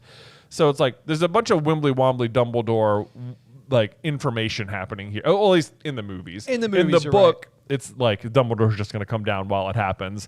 And then I think they just, they do the movies to make it funnier. But I don't think when Dumbledore comes down, he does not know anything yet. Yeah, right. Yeah, exactly. You're right. But I do think what's about to happen, and when Dumbledore does come down and sees that Buckbeak is missing, I do think like he is starting to get the necessary pieces of the puzzle. So as the rest of the evening unfolds, like by the time he tells Harry and Hermione to use the time turner, he's already kind of figured it all out. Right. Like, I mean, he knows Hermione has a time turner. So yes. I suppose at any given moment, he could be aware of the fact that possibly Hermione's in two places at once. That's true. Yeah. That's true. Yeah. And that could very well be what's happening, especially like because I think at some point in time Harry says, maybe it's at the end of year one, that like Dumbledore knows more or less everything that's going on at the castle. Right. Like if Harry's assertion there is correct, then he also probably, like Dumbledore also probably knows that Harry, Ron, and Hermione went down under the invisibility cloak to visit Hagrid's. Right. So that like when Buckbeak is missing, he's probably like, they probably had something to do with it. Yeah. Right. I can see something like that for sure. But so then what happens next is that as Hermione finds Scabbers and immediately identifies him, which is impressive. I wrote the exact same thing down. I was like, Ron, I don't believe it. It's Scabbers. And it's like, how identifiable is this rat? I know. I guess he's got the missing toe. Yeah. But like at this point, he has like lost weight. He has lost fur. You haven't seen him in months. You believe, like, why would you assume? It'd be more likely to assume that like it's a different rat. than Scabbers. I know. Yeah. It's like that's like it's so odd. It's so You're right. But maybe so. Maybe they've just spent enough time around Scabbers to where it's like, oh yeah, I'd know this rat anywhere if I saw it. And I mean, it is Scabbers, so she's right. Yeah. And Ron is flabbergasted, can't believe it. What are you doing here? It's like great question. Scabbers looked dreadful, thinner than ever. Large tufts of hair had fallen out. Leaving bald patches as he writhes in Ron's hand, desperate to free himself, which I guess, Ron is like, no, it's me. It's fine. Cool, dude. It's good. Like, chill. It's me. I'm Ron. Hey, we found each other. Right. There are no cats. There's no cats. Yeah. But at that moment, we get a lovely description of Hagrid where it says, this is all unfolding, and it says, Hagrid suddenly stood up, his eyes fixed on the window. His normally ruddy face had gone the color of parchment. His normally ruddy face. How do you interpret a ruddy face? Ruddy, I don't know, messy? Yeah. Okay. I guess. To me, I'm like, I don't think we can politely describe somebody's face as normally ruddy.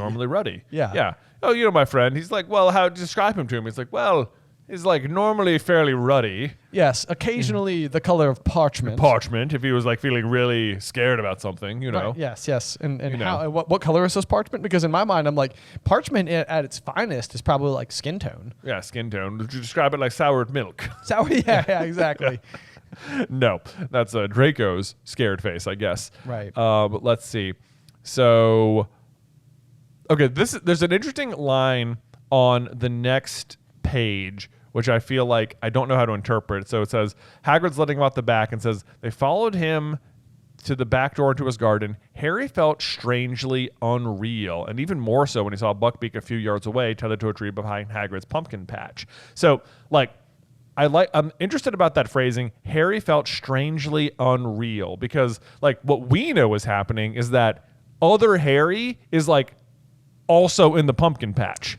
Is he feeling strangely unreal because he's so in such close proximity to himself? Dude, I think that there's a decent possibility that's exactly what's happening. Right. Because this again, we go back to when he leaves the Dursleys and he's almost the hair on the back of his neck sticks up because he can just sort of tell that Sirius is nearby. Yeah. It's just pure instinct that he's acting on. So I could sort of see that being exactly what's happening here. He felt strangely unreal because what he was detecting was a disturbance in the Force, if you will. Right. There's another version of him actively watching him. Right. Of course, he could have no way of guessing that or identifying it. I think even if you fast forward, it's possible that the sentence that Harry says in that exact same moment is this is the weirdest thing ever. Yeah. Or something like that. Right. I'm trying to see if I can find it rather quickly, but I don't think I can get there. But either way, yeah. So, maybe that those two moments align rather perfectly. And Harry in the future / the same time is just witnessing this exact thing. And Harry himself in real time is feeling rather unreal. And Harry in the future / the same time is this is odd. Yeah. So, or is it because other Harry? Yeah. I don't know. I feel like that's a nod to that. I agree. Yep. Okay. I like that. That's a good catch. I didn't see that though. Okay, cool. Well, there you go. You go. Yep. Thanks for listening. Yeah. Let's see. And then there's another one here. It says, Buckbeak seemed to know something was happening. He turned his sharp head from side to side and pawed the ground nervously, which I'm like, is Buckbeak suddenly wait a minute? He's is he noticing both Harrys? That also seems rather possible. Right, to me. Buckbeak's whoa. I smelled you over there. Why are you over there? Right. Yeah. Yes. Yeah. And that could definitely be how animals have much better senses exactly than we do. It's hang on a second. Yeah. So I think Buckbeak is noticing both Harrys in this moment. Right. Yep. Yeah. Yep. That makes sense. Yeah. So there's that. But so let's see. Then we get here, and Scabbers / Peter is just going bananas. He is freaking out. He's he won't stay put. Why is he cannot hold on to Scabbers at all. He's trying to keep Scabbers in his pocket, but the rat was going berserk, squeaking madly, twisting and flailing, trying to sink his teeth into Ron's hand. And I'm trying to comprehend what's going on right here because it's not this. Why is he trying to get away from Ron at the moment? I don't think is Sirius isn't No, he is. He is. Oh. Sirius is in the scene. So I think what we're about to see is the giant black dog, aka Sirius Black, I think is about to burst into the situation. Okay. Yeah, and so it's about to be the case that because they don't like go back into the castle or anything. From this scene, Ron gets dragged. Everything's happening. Everything's okay. happening, yeah. So Peter is like, oh no. Yes. Yeah. I'm in the open. Right. There he is. It's yeah. bad. Yeah. Things are about to go real not good for me. Real not good. Yeah. Yes, indeed. Okay. That makes more sense. But let's see. All of this, what it basically ends up doing for plot purposes is preventing them from getting back to the castle, which means that they hear the unmistakable swish and thud of the axe. Oh, the unmistakable. I could hear it a mile away, Ben. I know. I mean, you know how when people swing axes around, they just like swing. They swing through the air. Yeah. When someone's chopping wood, it's such a nuisance. Right. Because there's that constant swing. Right. It reminds me of the Lego movie when Emmett's like, I think I heard a whoosh. Exactly. I know. Like, what was that? The whoosh of an axe? I know. It's like the rat was squealing wildly, but not loudly enough to cover up the sounds drifting from Hagrid's garden. I'm like, they're pretty far away at this point. Yeah. And they're like not only that, there's a loud thing happening to them. Right. But they're like, dead. Yeah, Dead. that's it. Not to mention the other thing that I've always found ridiculous about this, and this, I mean, it goes back to what I was saying earlier, where it's like, what is McNair's personality like that he's like, oh yeah, I get to kill something today. Like, yeah, I'm stroking my sharpened silver axe, and I'm so excited to get to murder something. And then wait a second, it got away. I'm so angry. I'm now in front of the Minister of Magic. I'm going to swing my axe in anger. I know. It's right? like. That's not building a good rapport. Not building rapport. Yeah. I feel like the other Death Eaters don't even like McNair. They're like, dude, like this is why no one likes you, man. Right? Yeah, exactly. Yeah. It's like, yeah. You guys want to go out drinking later? And they're like, we're busy. I don't think so. We're good. You always bring your axe with you. It's kind of everywhere. awkward. It's like it draws attention. You know. Yeah. Well, Lucius is always worried you're going to behead his peacocks. Mm-hmm. You know, just for funsies. Right. On a tear. Yeah. But yeah, no, that's like one of those things where it's like for again for plot-based purposes and thinking back to young me reading this book for the first time, it's like you're basically like, no way, Buckbeak's dead. Yeah. Oh, I know. For all intents and purposes, you're like, wow, they did it. They did it. Yeah. Yeah. But as ever, if people didn't see it happen, it doesn't count. It didn't happen. Exactly. Yeah. Exactly. So there you go. But yeah, so that does bring us to the end of chapter 16 and gets us prepped for chapter 17, Cat, Rat, and Dog. It does get us prepped for that. Cat, Rat, and Dog, which is but the next couple chapters are like really good. There's some major plot about to unfold. There really is. But before we dive into that, though, do you have a review for us? I sure do, Ben. This comes from Nymphador Tonks. The one, the only? The one, wow. According to their name here. It says, hey, brother, wow, I love this podcast so much. It's so fun diving into this world with a new, fun, and deep perspective. I always wake up on Sunday so excited to listen to this week's deep dive into the world of Harry Potter. Just such a fun way to turn any boring activity, like laundry or dishes, into something I look forward to. Yay. My question is this. In the 6th book, Dumbledore is offering Draco protection before Draco was about to kill Dumbledore. Draco looks like he was about to accept when a bunch of Death Eaters cut them off. My question is, what if the Death Eaters didn't cut them off? Do you think Draco would have accepted? How would this change the plot? Anyway, thank you so much for this amazing podcast. Can't wait to see where it goes. Oh, man.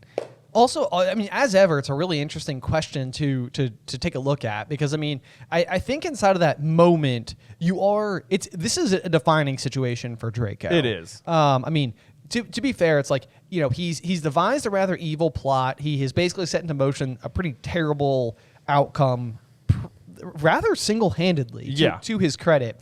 However, he does also have the looming threat and even sort of like his own house's, so to speak, like the House of Malfoy's reputation fully and completely being placed on his shoulders because, you know, his father at this point in time is in prison.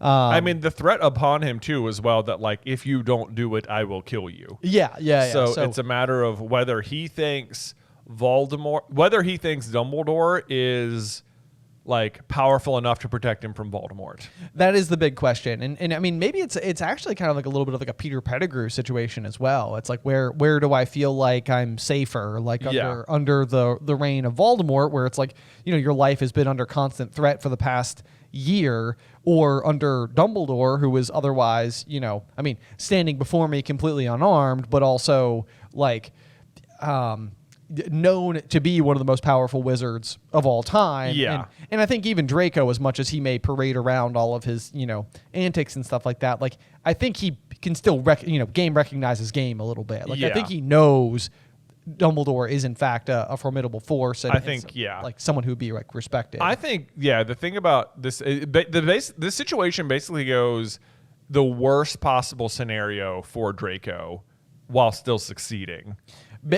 Like he's not able to accept Dumbledore's protection. Right. Like I think given one more minute, like he would have accepted the protection and like they would have tried to hide Narcissa and Draco from Voldemort. Okay. And I think that would have been successful. On the other hand, had Draco had the nerve to kill Dumbledore, which I don't think he ever did, had he done it, he would have at least like we see what happens is that like Draco arranges the scenario for Dumbledore's death, but then Snape gets the credit. Right. So the Malfoys get continued to be like treated like doormats by Voldemort for the rest of the series. Like if Draco had succeeded, at the very least, Voldemort loves him. At that point in time, Draco has pulled off a huge task. Yeah. I mean, he is successfully taken down the main major obstacle and probably is promoted into like the top echelon of Voldemort's regime. Yeah, probably. But the fact is, like, we can see that he does not actually have it in him. That, like, he is, like, what he enjoys more than anything is his reputation. But he doesn't actually, like, now that it's push come to shove, he's, like, understanding that, like,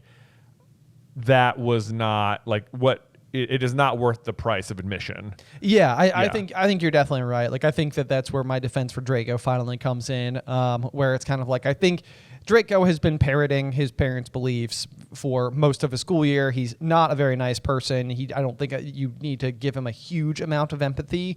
However, I think like that is in regards to somebody who has who's in a position of power, who could be nicer and is choosing not to. But ultimately, like when it comes to like a life or death situation, it's sort of like he is a victim of the circumstances that have, fallen all around him and everything. And he's just trying to do something, he's trying to survive. Right. So I think it's interesting because if he does accept Dumbledore's protection, it changes the situation a little bit in that now all of a sudden, like Draco would be under he would be more like in camp Order of the Phoenix. He could potentially have information that he could divulge. There's a chance that he could potentially like partner with and or help Harry in the year to come. Right. Which could be a really fascinating thing to see unfold. Like Draco become more of an unexpected ally in the end or like a little mini double agent. I mean, yeah, that would have been super interesting. So let's see, because if he accepts it, then at this moment, Lucius is still in prison, right? Lucius is still in prison. Right, yeah. okay, so he accepts it. Presumably the Death Eaters don't come up there, or if they do, Dumbledore just defeats them easily and quickly, right? Right. Right. So then Draco and Narcissa get put into some kind of hiding. Yep. And then the question is what to do about Lucius, because if that's once they're put into hiding, Voldemort's going to like realize that they've betrayed him, and he's not going to like it. Right. So how does Dumbledore protect Lucius? Like, could he somehow manage to like help break Lucius out, or like negotiate some kind of trade to get him out, to like for the sake of protecting him in a weird way? It's an interesting question. It's a very interesting question because I don't think Narcissa is ever described as being like a Death Eater proper. Whereas, she's not. Whereas like Malfoy or Lucius rather is. Yeah. And let's see. So I mean, but Lucius also sets the diary into effect. So there's a world where I think you don't protect Lucius. You just protect Narcissa and Draco. Yeah. You think so? Well, I mean, like Lucius does. I mean, I don't ever want to say somebody deserves. But like, I mean, he sucks for sure. Yeah, like he's done things that have put innocent people's lives in danger. Absolutely. I mean, at the Department of Mysteries, he's like, he's pretty okay with killing the other kids and stuff. Yeah. Right. Yeah. Like he's not good. But it's like whether or not we think he's worth saving, it's whether or not you think Dumbledore would think he's worth protecting. I mean, right. Like, I mean, I guess if he promises Draco that he would protect the family that he would need to live up to that promise. Right.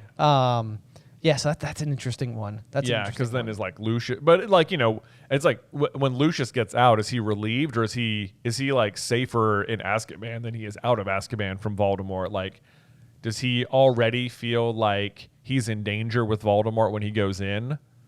Or does he like return thinking like, thank goodness, my lord, what can I do to help? And he's like, nothing.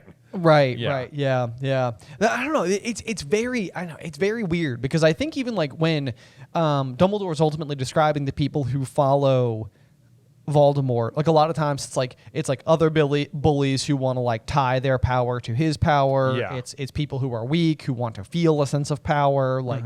And it's like I think when it comes to Lucius, like that's kind of the camp I would put him in. Like I keep coming back to the Peter Pettigrew argument where it's almost like Lucius at some point in time posted his allegiance to the Dark Lord, thinking that was going to give him like the most amount of like upward trajectory. Yeah. But if there was a world where Dumbledore was basically coming to him, offering him that level of protection and the opportunity to like switch sides, it would seem silly to me if Lucius didn't accept that. I agree and then imagine what kind of a bounty of information Lucius is Yeah, about Voldemort. That's true. Yeah. That's huge if he switches sides. But then Dumbledore also still needs to die, right? Because he's going to die anyway. That's true. He will die anyway. Yeah. So hard to know what kind of the protection will be on there. But they won't know that when they accept the protection. True. But I guess he could have died before Lucius gets out of Azkaban. That's a tricky one. Ooh, that is a tricky one. Yeah. That is a tricky one. I don't know. It's very confusing. Okay. Very confusing. So the other thought I want to get out of my head, just so I can say I said it out loud, is let's just go the other way. And Draco follows through and does become the killer of Dumbledore. Yeah. And is in the upper echelon. I think that is a world where this bully who you've seen in like a schoolyard sense for all these 6 books, all of a sudden becomes like a mini boss in Deathly Hallows. I mean, I think we've done this. I think we did this. Have we had? I think we did. What if Draco did kill Dumbledore? Okay. And I think our take was that like if Draco does that, he splits his soul, and then he's like kind of actually evil. Yes. And then I think our take was that like if Draco gets that far, he just turns his targets at like Voldemort. He tries to be. You think Draco ends up becoming like he starts like his own course for power. Right. Yeah. Okay. Yeah. I could see that. I could definitely see that. Right. And then he just tries to attempt in that way, like he might be trying to bring about Voldemort's downfall so that he could. Exactly. Yeah. Take So charge. he still works against Voldemort in some way or shape or form. It's just more like in a Sith way. Right. Yep. The apprentice becomes the master. Exactly. Okay. There you go. Yeah. Okay. I like that. Well, I know that's not as polished of an answer as we normally give. That one's gonna. It's a tricky one to think about because like, what do you do about Lucius? Does Lucius also go into hiding or let's go back the other way. If let's say Draco and Narcissa go into hiding, Lucius is somehow on board with it or whatever, then it's like, then also Voldemort has no like home base. Like there's no Malfoy Manor to go back to. Like maybe you go to whatever Bellatrix's home is, which I assume is also lavish and Yeah, stuff. to imagine. Yeah. That or maybe Spinner's End where Snape is. No way. No way they go to Spinner's End. That seems like such a tiny house. It does. So not like humble or anything. I suppose it is a humble home, but not because Snape wouldn't want more. I think it's just sort of where his parents lived. Yeah. Yeah. Good point. Yeah. Okay. Yeah, this is such a weird problem. I know. Yeah. What if Draco accepts it? I guess Dumbledore, because that's the thing. It's like Dumbledore survives the night, but not much longer. Not much longer. What I think I like the most about this situation is the scenario. Oh, what you got? Well, here I was just thinking like, so if Dumbledore survives the night but not much longer, then because the curse will kill him from the ring. Yep. Then Voldemort. Oh, I was gonna say then Voldemort kills him, so the Elderon would go to Voldemort, but Draco still disarms him, so that doesn't work. Right. Like Draco still would have disarmed Dumbledore. He still would have disarmed him. Yeah. But then could Harry have disarmed Draco? would he have any reason to? He wouldn't have any reason to. Okay, that's an Right. interesting one. So then Draco was just quietly the master of the Elder Wand. Draco's just the master of the Elder Wand, and Harry has to realize that, like, because which really the main it doesn't matter. Like, it doesn't stop Voldemort from killing Harry. It just means that that's the reason Harry isn't responsible for killing Voldemort. Like, Voldemort's wand backfires into him because it's the Elder Wand and Harry is the master. So it stops Harry from having to be a murderer. Yeah. Is the big, like, steal there. Is there a world where we would have, like, Draco, who has accepted the is there a world? Yeah, okay, so Draco has accepted the protection. He has then effectively switched sides. He is the master of the Elder Wand because he would have disarmed Dumbledore. Yeah. Is there any world where we have it such that, like, Draco ultimately, like, steps in at the end and, like, is involved with that final duel? It seems like it would almost, like, something like that would need to be, but it's still it has to be Harry because of prophecy reasons, because one must die at the hands of the other. True. So Harry must be involved. Harry has to be involved. Harry has to be involved, and it really has to be them. Okay. Yeah, I don't know exactly how it would go down from there, other than, Avada Kedavra, Expelliarmus. Voldemort's still using the U wand. Harry has, well, whose wand would he have? It's hard to say. Hermione's, maybe? I don't know what wand he has at this point. This is like we're getting into a bunch of weird scenarios here. I know. The Holly wand is broken. It's like, would the Holly wand be broken if Draco went into hiding? I'm like, hold on, I don't know. This just goes to show just how freaking complicated Deathly Hallows becomes with like all the various, like, this person's here with this thing and then they disarm them, and because the wand broke, there's, Yeah. Yeah. So a lot of things going on there.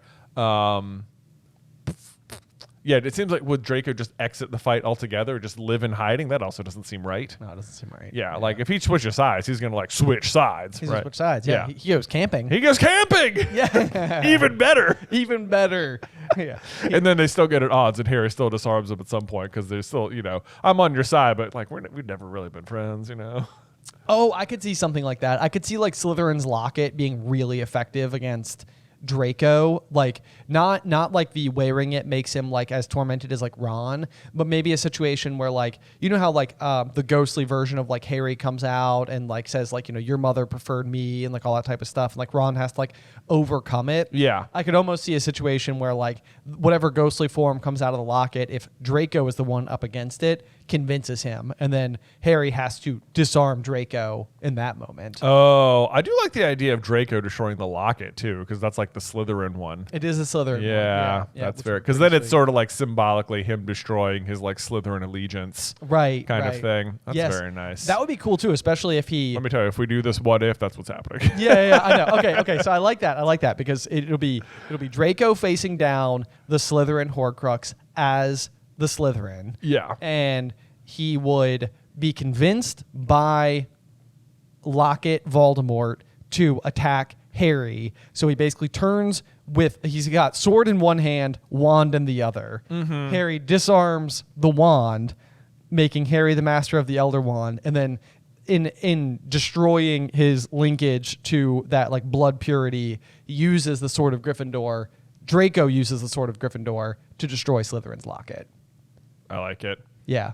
Can Draco use the sword of Gryffindor? I want him to. It seems really cool. It seems really cool. I love the thought of him holding I know. it. It's I like, know. Yes. Yeah. But then it's like we've always. I think that. It would be okay. But like our own lore has suggested that only true Gryffindors can use the sword. I know. That like if you were a non-true Gryffindor, like you could try and swing it, but it just wouldn't work. Well, I mean, maybe that would have to be like a huge part of this. Like, what if is building the plot around how, like, much more than anybody expects, Draco wholly embodies like what it means to be a true Gryffindor. You know what? It totally still works. Because this is just like Gryffindor and Slytherin were the best of friends, Oh, right. It always comes back to the It founders. always goes back to the founders. Right. And these are the literal two objects. The literal objects. Yeah. Okay. All right. It works. It's fine. It's gonna fine. be good. It's gonna, yeah. Okay. Okay. There we go. what a thinker. That good took us a one. while to Good, like, churn through. Parse it out. Hopefully that's a satisfactory answer for the listeners. Yeah. Yeah. Okay. Well, that should bring us to the end of today's episode. It should bring us to the end. Make sure you join us next week for a doozy. Chapter 17, one of the best chapters, Cat, Rat, and Dog, here on Through the Gryffindor.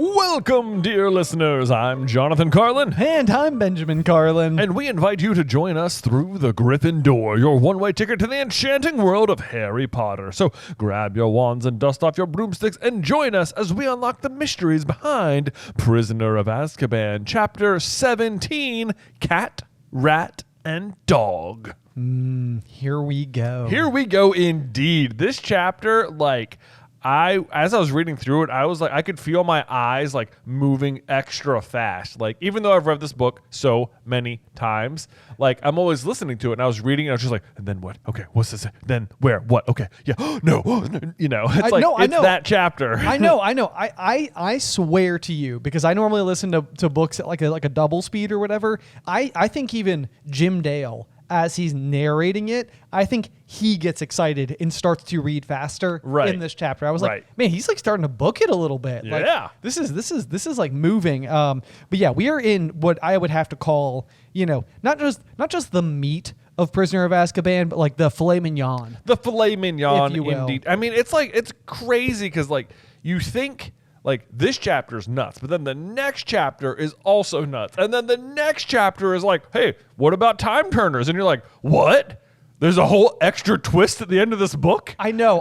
It's, and I am like, it's so fascinating to me. And I can't tell if it's like the way that we're reading. I can't tell if it's like maybe just because like we're at like the climax of the story or whatever. But like, I know Prisoner is lots of people's favorite books. And it has always been like, in my hindsight, I've always, like a lot of times I will start my rereads just with Goblet because I'm like, I know what happens in 1, 2, and 3. Right. And I'm like, as I'm going through this, I'm like, this is so good. Yeah.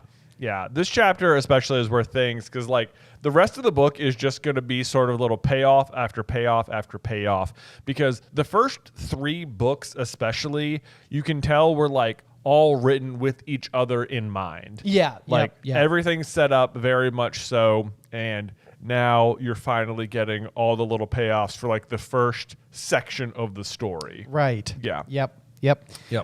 So yeah, let's go ahead. Let's talk about the chapter art just a little bit, because we've got the kind of an aggressive looking Whomping Willow here, and I have never noticed this before. On the one side, I have seen Ron's legs, kind of sticking out, but on the other, I have never noticed because it almost looks like just a branch, but it's Sirius's tail. Yeah, same thing. I never noticed it before either, and I think it's really funny the way Ron's legs looks like the tree's eating him. It really does. Yes. Yeah. He's just being sucked into the vortex that is the tree. Which is kind of fun there. So great chapter art overall. Yes. It's always funny to me as well, because like I feel like the depiction of the Whomping Willow in the films sort of being this like club fisted thing is never really how I picture like a willow tree to look. Right. But this is sort of similar to that, and I feel like this depiction does work for me. So maybe it's like one of those things where it's like the disparity between a like pencil-esque drawing and like a CGI tree is like different enough to where like one of them somehow feels like unusual while the other one seems to like fit. Yeah, my only thing about the Whomping Willow in like the movies is that like when even they keep showing you like the shots of the tree to like show the progression of the seasons or whatever from outside the castle, and like the branches are always very pointed like upwards on it, whereas like I feel like with a willow tree, it's like maybe there are some, but it's like its main effect is that its branches are hanging down. It's willowy. It's willowy, yeah. So I'm always like, it doesn't look willowy enough. Not that I'm upset with like them fighting the tree or having to weave through it or anything. No, sure. Looks good. Yeah. There you go. So it ends up working out well. But anyway, so it's kind of neat as well that like this installment, because the Whomping Willow, that's another one where I think my mind will play tricks on me sometimes. And if it's been a while since I've done my reread, I will form the memory that the crashing Fort Anglia, even though it's obviously a Chamber of Secrets artifact, happens in Prisoner. Oh, right. You know, it's like because the Whomping Willow ends up being so vital in book 3, but you're introduced to it at the beginning of book 2. Well, just that, which is another great example of like how the first 3 books are very written like with like a full mindset. In mind, where it's like, oh yeah, we can. I know the tree is definitely there because it was part of Chamber of Secrets. Right. But it's like actually, it's a much bigger part of Prisoner of Azkaban. But you just get back to it and you're like, yeah, the Whomping Willow, of course. Yeah, and that's good world building. It's kind of like you just get introduced to it, and like you don't have like the primary reason that it exists yet, but it's coming. Right. Like it's great. I feel like it's always really good world building when like a thing that you're right. Its primary thing will come later, but it has an important thing earlier before you're aware that it's even a primary thing. Right. Yeah. Like it's the one like kind of small caveat I would have with this is like it would almost be as if like Wormtail or Scabbers rather, really specifically Scabbers was described as missing the finger. Like that's only a detail that we get inside of this book. Oh, is it? I think so. Okay. I think so. Like, I don't think it's ever said that Scabbers is missing a finger before we get into Prisoner. Okay. We can fact check. I think so. I'm sure. like, is it like when Harry meets him on the train or something? Right. Yeah, there's like a large fat rat who's missing a toe, and you're like, oh. Well, if that's the case, then that would be rather spectacular. But I feel like at the beginning of reading Prisoner, I looked this up and I was like, yeah, like this really is the first time we're given that detail. And I think a lot of times books will do that where it's almost like, you know, the author clearly like had a really good idea after getting through their first installment. They're like, oh yeah, by the way, there's this backstory and this thing happened, and now because of that backstory, we're gonna have that be like a vital part of the plot. Cool. Oh, that is present in this chapter as well. And I'll get to it. Okay. Yeah. All right. When we get to it, but so let's see. Let's dive on into Cat, Rat, and Dog here. Yes. So coming out of the last chapter, they've of course heard the unmistakable sound of the swishing axe through the air, apparently beheading Buckbeak, which Buckbeak I guess made no sound upon dying. None. No shriek. No, nothing. Although now, I love the imagery here. It says, the last rays of the setting sun were casting a bloody light over the long shadowed ground. Which, yikes. I know, bloody light. Which, to me, it makes it sound like this is the sun setting on, like, Harry's, like, the innocent childhood Harry has maybe come to know. Like, you know what? Yeah, Voldemort attacked. The Chamber of Secrets was open. But you know what? Nothing. He, the man himself, was not really back. You know? Yeah. Like, he was close. He was almost there a couple of times. But, like, nothing was really set in motion. Like, as of the sun going down, all that euphoria from the Quidditch World Cup, things are about to get a lot worse. Yeah. Yeah. No, it's true.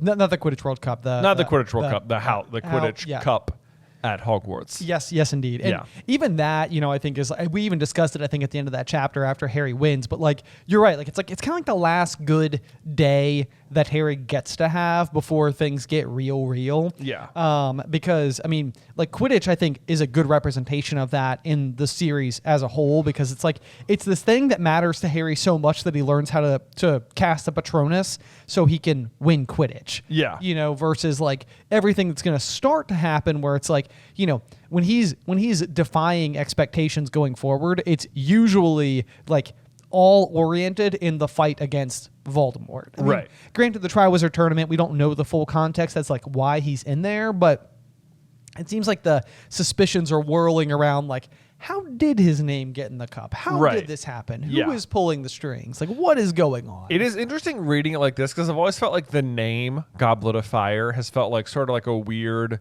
like title for the book, because you're like, what is the goblet barely is in it, you know? Right. It's there for like a chapter and spits out his name, but it's like already now you can feel the setup. You're like, because of the prophecy. The prophecy is like Voldemort's coming back, which means you, the reader, kind of knows that it's Voldemort, and you're wondering like, how is it Voldemort? Right. Yeah. And it's like, what?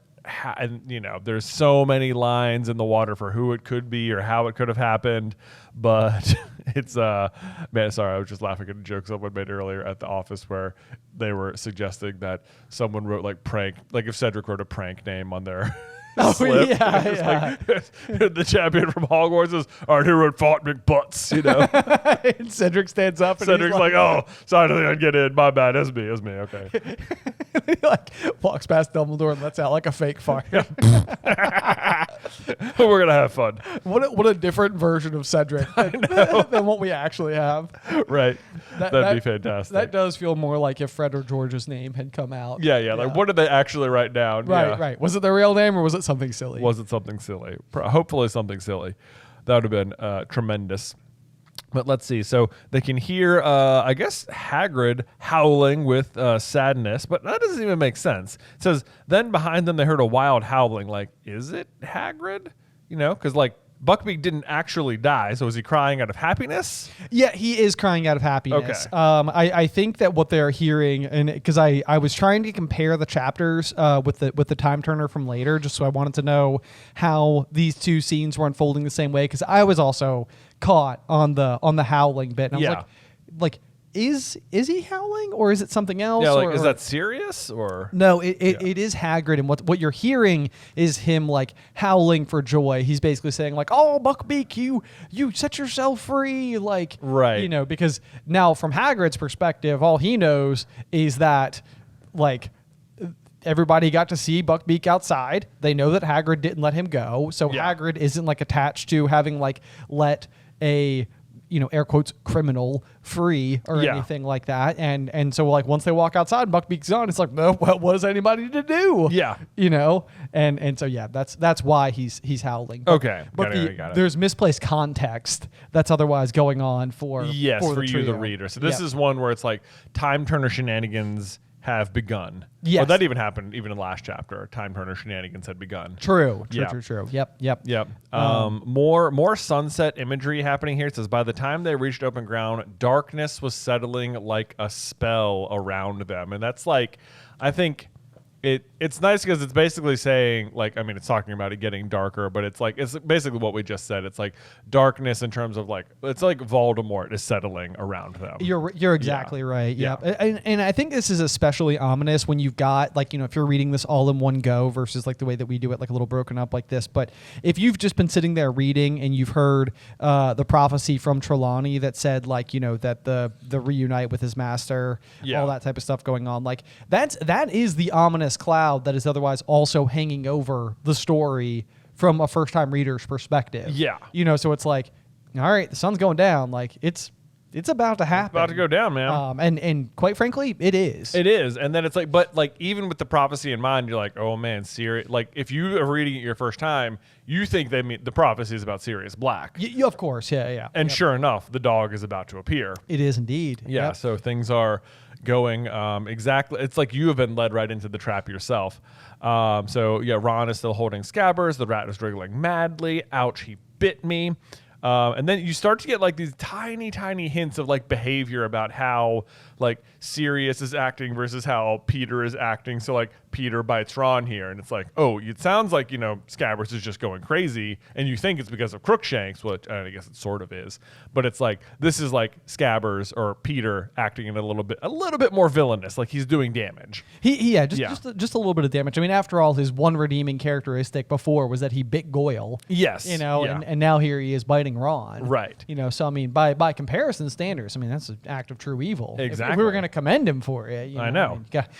I'm mostly just kidding. That's not an advanced analysis. I'm just bringing that detail back up because I always thought it was ridiculous. He bit Goyle for us that one time. Yeah. Heroic. Yeah. His one good thing. And then slinking toward them, his body low to the ground, wide yellow eyes glinting eerily in the darkness, was Crookshanks. Ooh. So Crookshanks is on the move. And you can just hear like Hermione like in like what is going through her head in the last half an hour where she has found Scabbers. She has been absolved of Crookshanks' murder. You know, like everything was like forgiven anyway, and now it's like, oh, now it's even better. Right. Like he didn't eat Scabbers. Like, oh my gosh, like wow. And now like I can hear the desperation in Hermione's voice when she sees Crookshanks appear literally seconds after they've refound Scabbers, and she's just like, no, don't do the thing. Not again. Yes. Not again. Yeah. No. Yep. Right, Yep. but it's exactly like Sirius. It's like Crookshanks is like, I'm going to commit the murder I was in prison for, you know? Yes. Yep.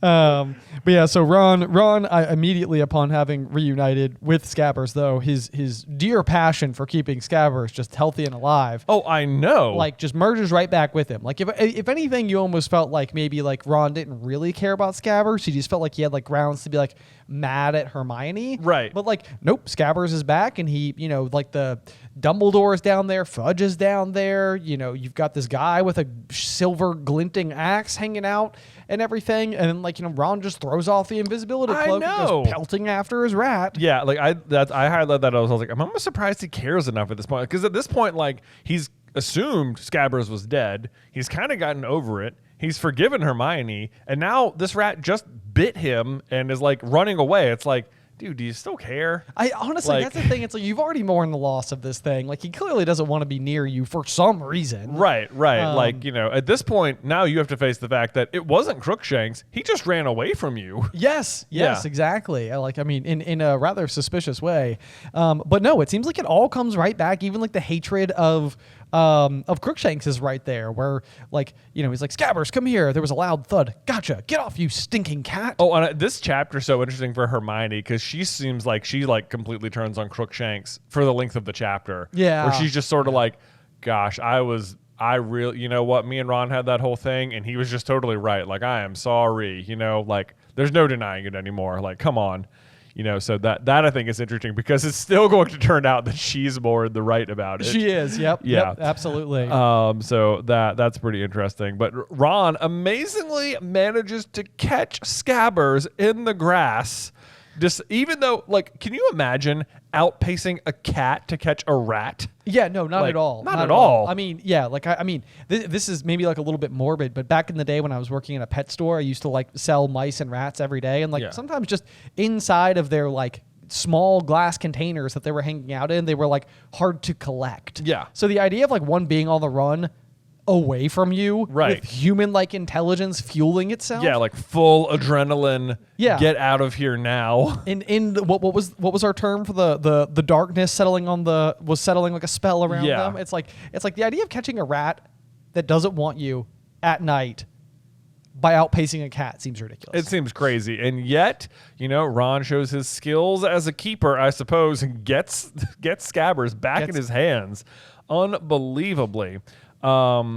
Even out from underneath the cloak here, but then the soft pounding of the gigantic paws, something was bounding toward them out of the dark, an enormous pale-eyed jet black dog. And now I'm like, here we go. Sirius is on the scene. I know. It is so exciting. It's like okay, now it's not the Grimm anymore. Yeah. Now there are other people around to see it as well. It's right. Like, Harry, like you almost like it's almost surprising that like there's not a line from Harry that's like, y'all see it too, right? Come on, it's right there. It's not just me. Yeah.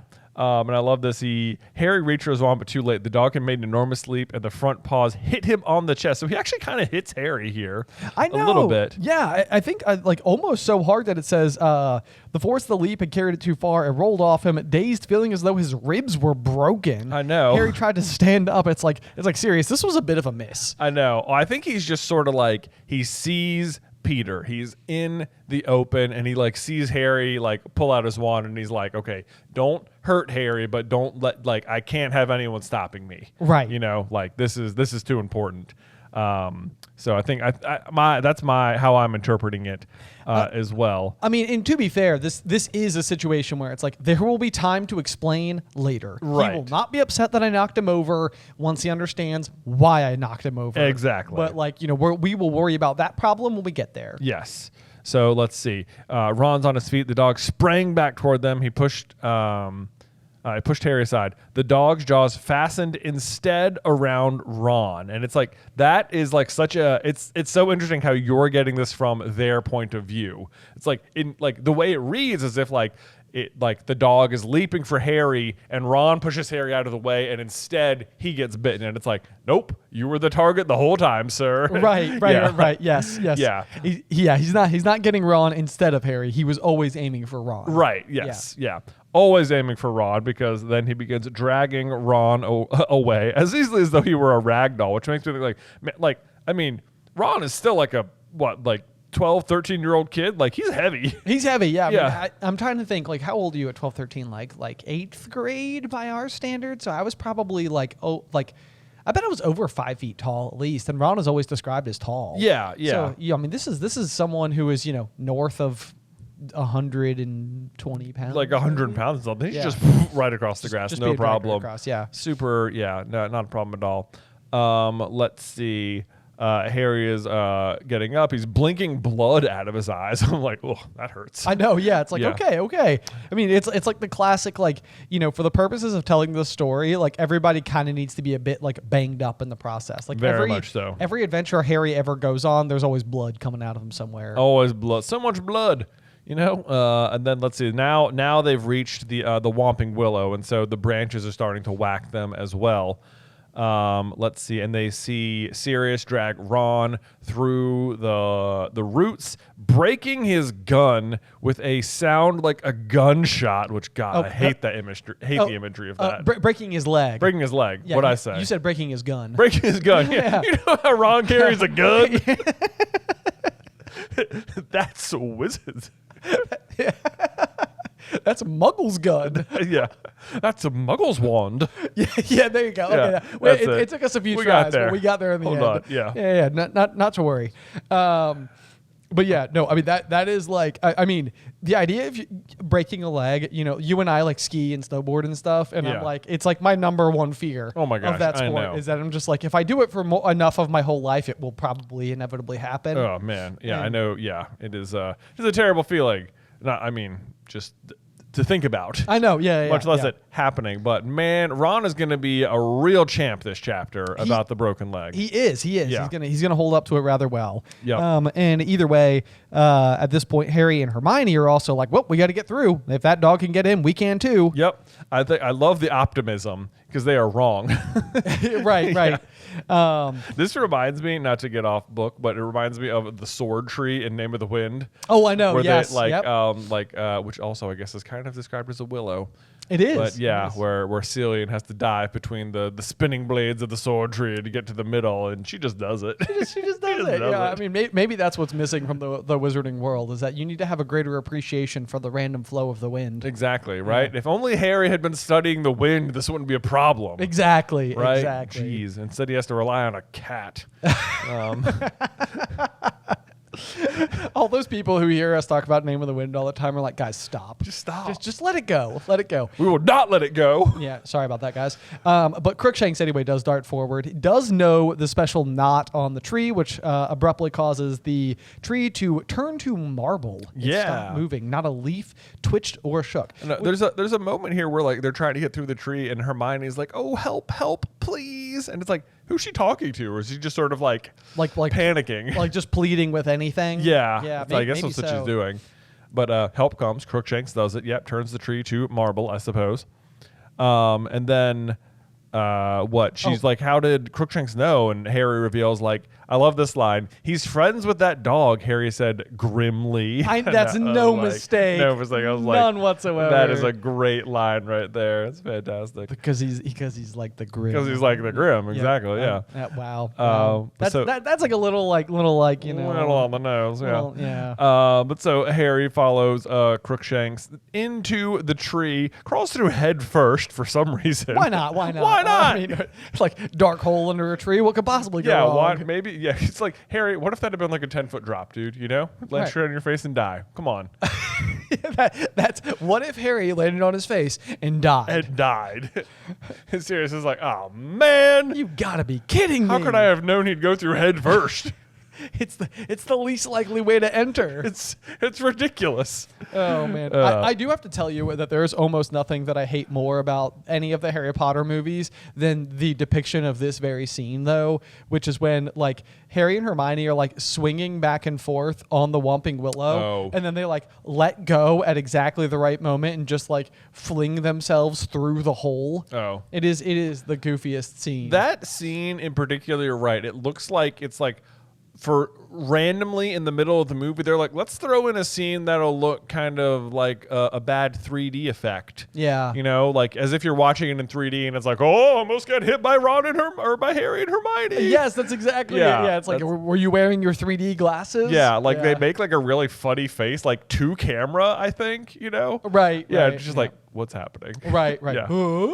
Yeah. Oh man. Anyway, but so yeah, they get in there and they're basically sprinting along the passageway, which sounds like it is about as long as the one that leads to Honeydew. So what do we decide? 50 minutes. 50 minutes. Yeah, they're like walking over a hunched chair. That sounds terrible. Honestly, it does sound, honestly, if you're Ron and you're just like, stop dragging me, I will just come with you. Ron's been dragged for 50 minutes by a dog with a broken leg. Yeah, like he's having a rough time. It's not been the best day for Ron. Not been the best day for Ron. Yeah. Let's see. We also get reminded, or like Hermione asks where the tunnel comes out, and Harry remembers it's marked on the Marauders map, but Fred and George said no one ever's gotten into it, which is just like nice setup from earlier. Yeah, like this was like it was established. This path was here. It's not randomly here. Fred and George mentioned it. It's another thing where it's like the map was mentioned. The passageways were mentioned. They talked about this one, but then he didn't use it. Exactly. Yeah. Exactly. Yep. So it's like even in this situation, like Harry doesn't have to be surprised. They're like, well, I wonder why this isn't on the map. It's like, no, it is. You just can't get to it because the Whomping Willow will whomp you. Will whomp you. Exactly. Let's see. So yeah, 50 minutes through there, and then they get into the Shrieking Shack, or I guess they don't know it yet, but they're in a room, very disordered, dusty room. Paper was peeling from the walls, which I love the idea that when they built the Shrieking Shack, Dumbledore was like, let's put up some wallpaper. I know. Yeah. Let's make it look nice in here. Nice and cozy. Yeah. There's certainly something we could do. What color do you think it is? For whatever reason, I think it's lilac. Oh, I was thinking like pink. Like okay. Yeah. Like I was thinking like a light purple. Like a light purple. Yeah. Okay. Cool. So I mean, we're on the there. same page. Yeah, for sure. But every piece of furniture was broken, as though somebody had smashed it. The windows were all boarded up. We of course are now learning that we are inside the Shrieking Shack. Yes. And then Harry notes that like ghosts didn't do that, and it's like, well, yeah, thank you. Duh. Yeah. Okay. Yeah. Good one. Yep. Very haunted in these parts. As they creep their way through, though, we also see them turn off their wands using the spell Knox. Yes, this is like a fun bit of trivia. Like, wizards don't really have a way to turn lights out.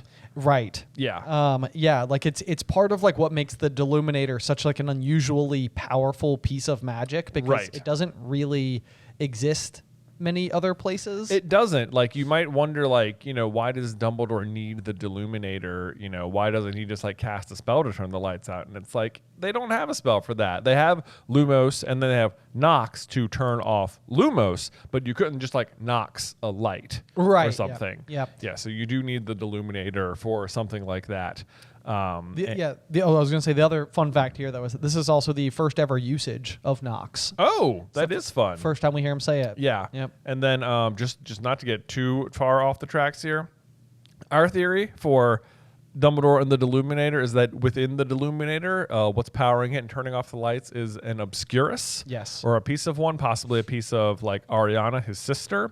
Because the only other time in Harry Potter where you see magic turning off the lights is when in Fantastic Beasts, the first movie, when you're getting the point of view from Credence in Obscurus form. In New York City. And as he goes past stuff, lights are turning off.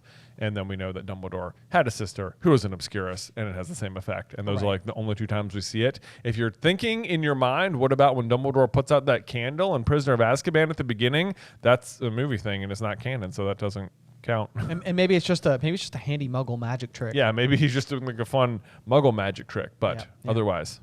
There you go. That's the fun thing about Knox. Yep, that is a neat one. That is a neat one.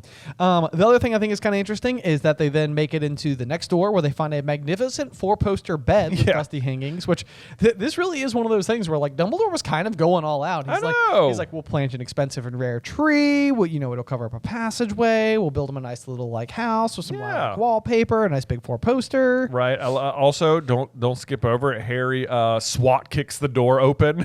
Is that what it says? No, it just says, wand held tightly before him, Harry kicked the door wide open. Yes. Okay. So I'm just imagining like gun drawn, boom! Police! Yeah. Wizard! Wizard! Third year! Here we go. That's good. That's good. Yeah. They run in the room where they see Ron with his leg kind of sticking out at a strange angle. They run forward. They ask, "Where's the dog?" And Ron's like, "Not a dog." Harry, it's a trap. He's the dog. He's an animagus. Oh man, okay. So when we were kids, our dad would read us these books. Yep. And I think it got to about. I think we got to the chapter before this one, Professor Trelawney's prediction, when me being the oldest just could not wait anymore and just like read the rest of the book.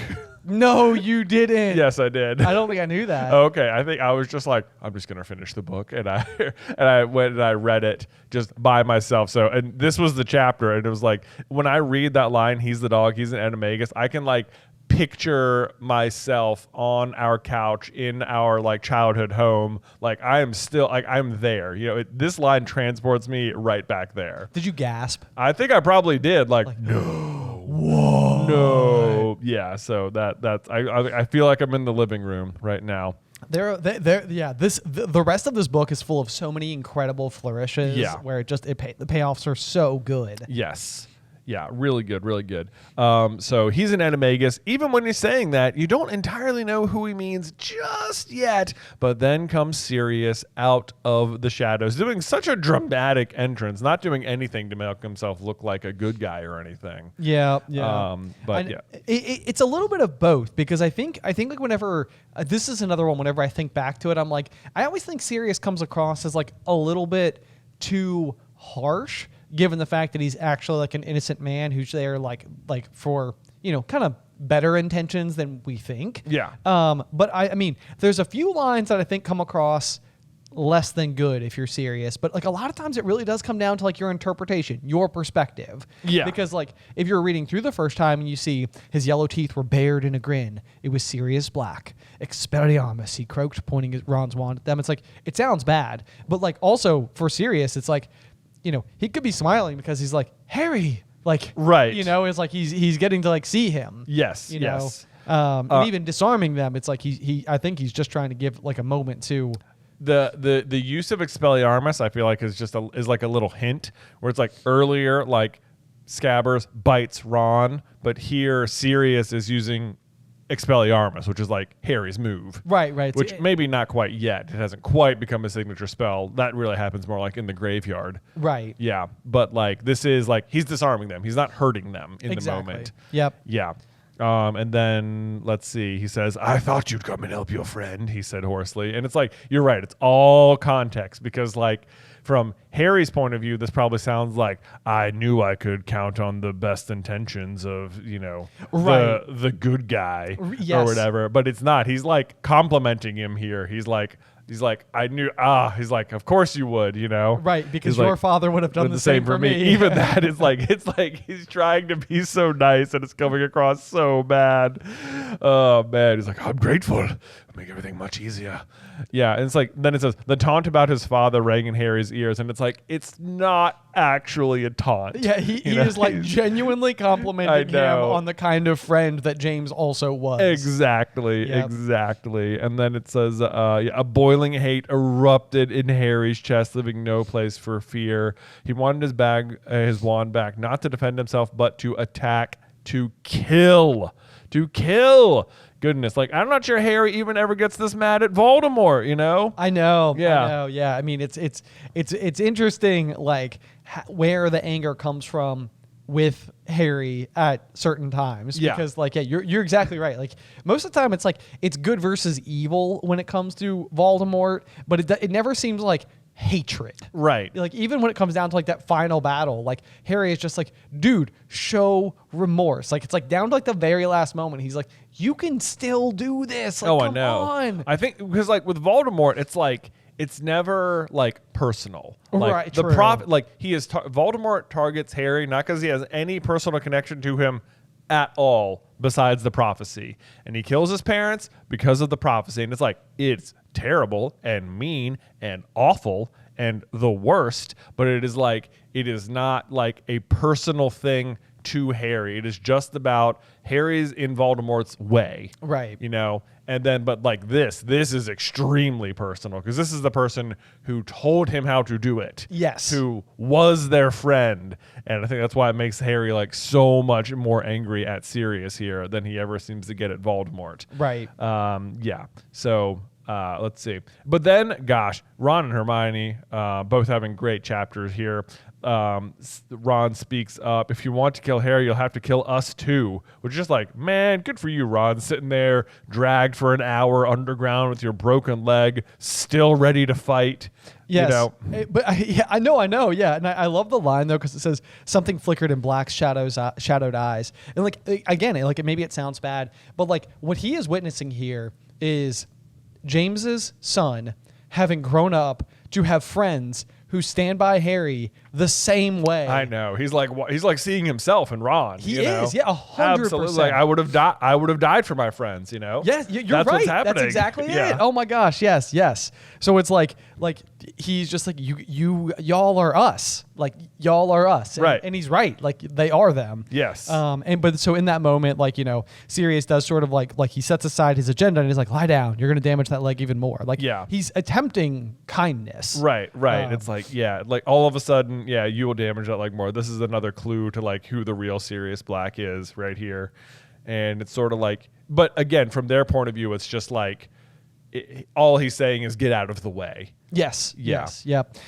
This next line is like one of those where I'm like, Sirius, phrase it better, Oh man. my gosh, I know. He yes. says, there'll only be one murder here tonight, said Black, and his grin widened. I'm like, dude, no, not time to be vague. Yes. Not time to be vague. Crystal Here's what clear. you should have said. Here's what, yeah.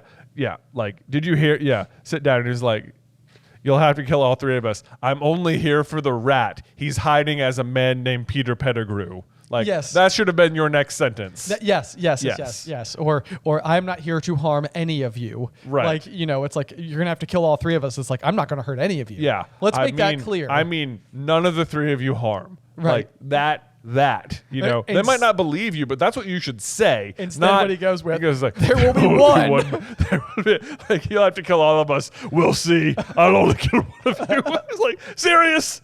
Come on, my man. Yeah.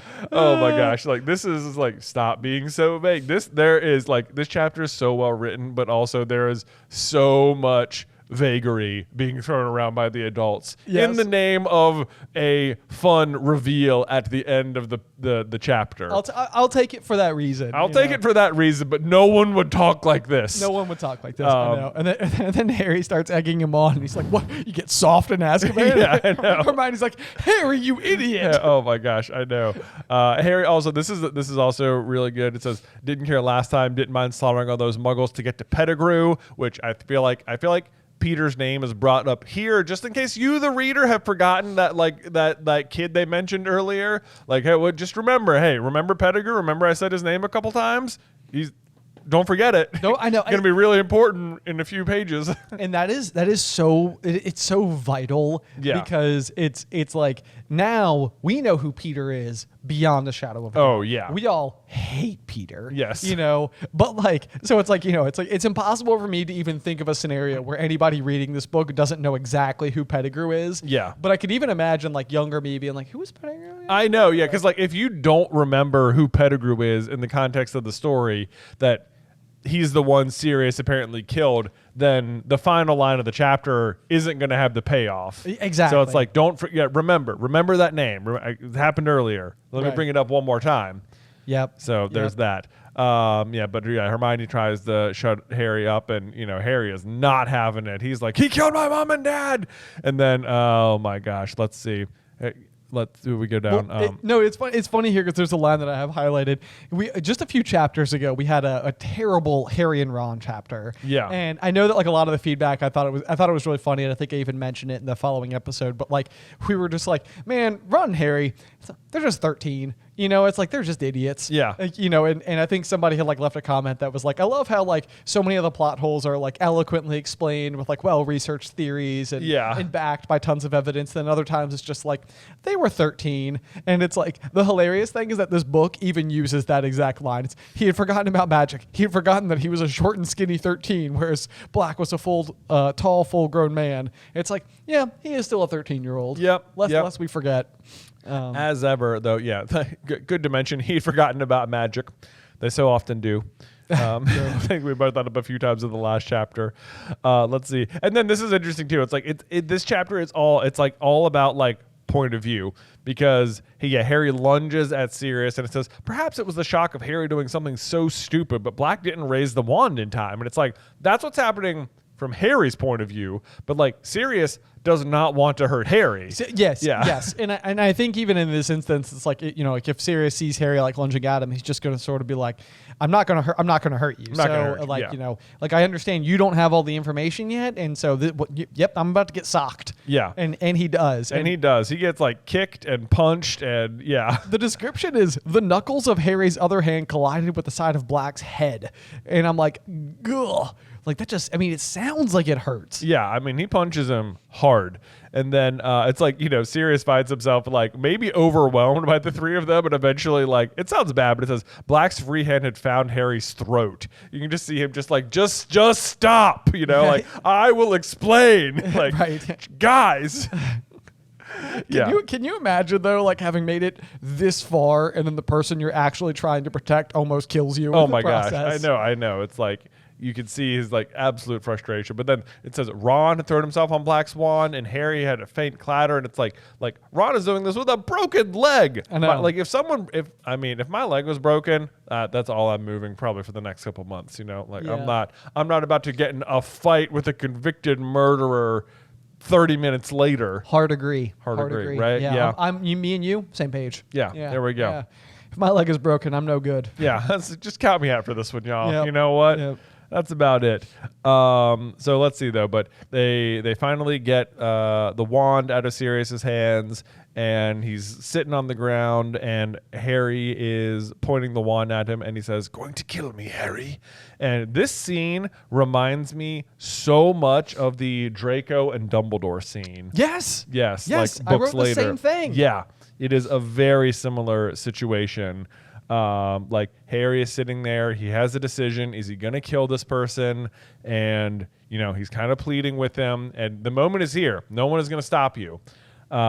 He tells him, you know, you killed my parents. Sirius continues to say the worst things in response. He says, I don't deny it. Yes. Dude, shut up. I highlighted it. I said, Sirius, pick your words better. I know. I don't deny it. Dude. What are you saying? He's like, oh my gosh, Sirius. Yeah. But that being said, I do think Sirius does understand Harry reasonably well. He says, you've got to listen to me. You'll regret it if you don't. You don't understand. And I do think that this is like one of those things where it's like Sirius is like, eventually you're going to discover, like if you kill me right now, eventually you're going to discover the whole story and you're going to be really upset with yourself. Yeah. And he's right. That is exactly what would happen if. But this is, of course, just, you know, this is also someone pleading for their life, and it just seems like I'll say anything. That's true. That's true. Right. Yep. And then let's see. So then Harry's like, you've never heard her. You never heard my mom trying to stop Voldemort killing me. And you did that. You did it. And it's like, oh, gosh, you can just feel Harry's pain coming off the page. I know. It's like that. Oh, boy, it hurts. It hurts. And then Crookshanks jumps on Sirius's lap and is starting to protect him. Like Hermione gives a dry sob. But it's like, you can just, I mean, Hermione's got to be feeling terrible about buying Crookshanks just now. In this particular moment. Yeah, she is like, oh, what have I done, you know? Right. Yeah. My cat is actively protecting a convicted murderer. Yeah. Do you think at all, does any of this help rein you back to the idea that Crookshanks once belonged to the Potters? Absolutely it does. I mean, there's a sentence here where it says, if Black wanted, it says, so as Harry's like, so what if you had to kill the cat too? He was, you know, If it was prepared to die trying to protect Black, that wasn't Harry's business. If Black wanted to save it, then it only proved he cared more for Crookshanks than for Harry's parents. And I'm like, they're all mentioned in the same sentence right here, you know? Right. Right? And I'm like, nope.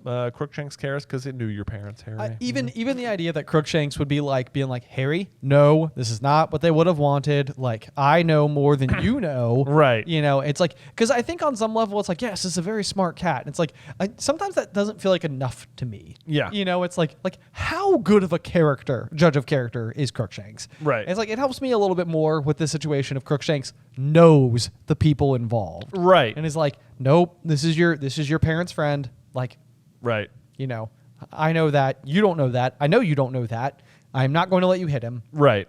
Yeah.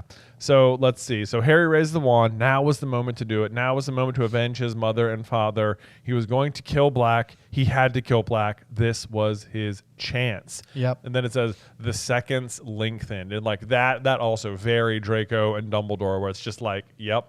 Draco and Dumbledore. Yep. Same. Yep. That's so funny. We have the exact same notes. I know. I mean, it's a very similar situation. It is a very similar situation. Yep. It's like, I guess in Draco's scenario, he is being forced to kill somebody that he doesn't want to kill. Right. And now Harry is not being forced to kill somebody he does want to kill.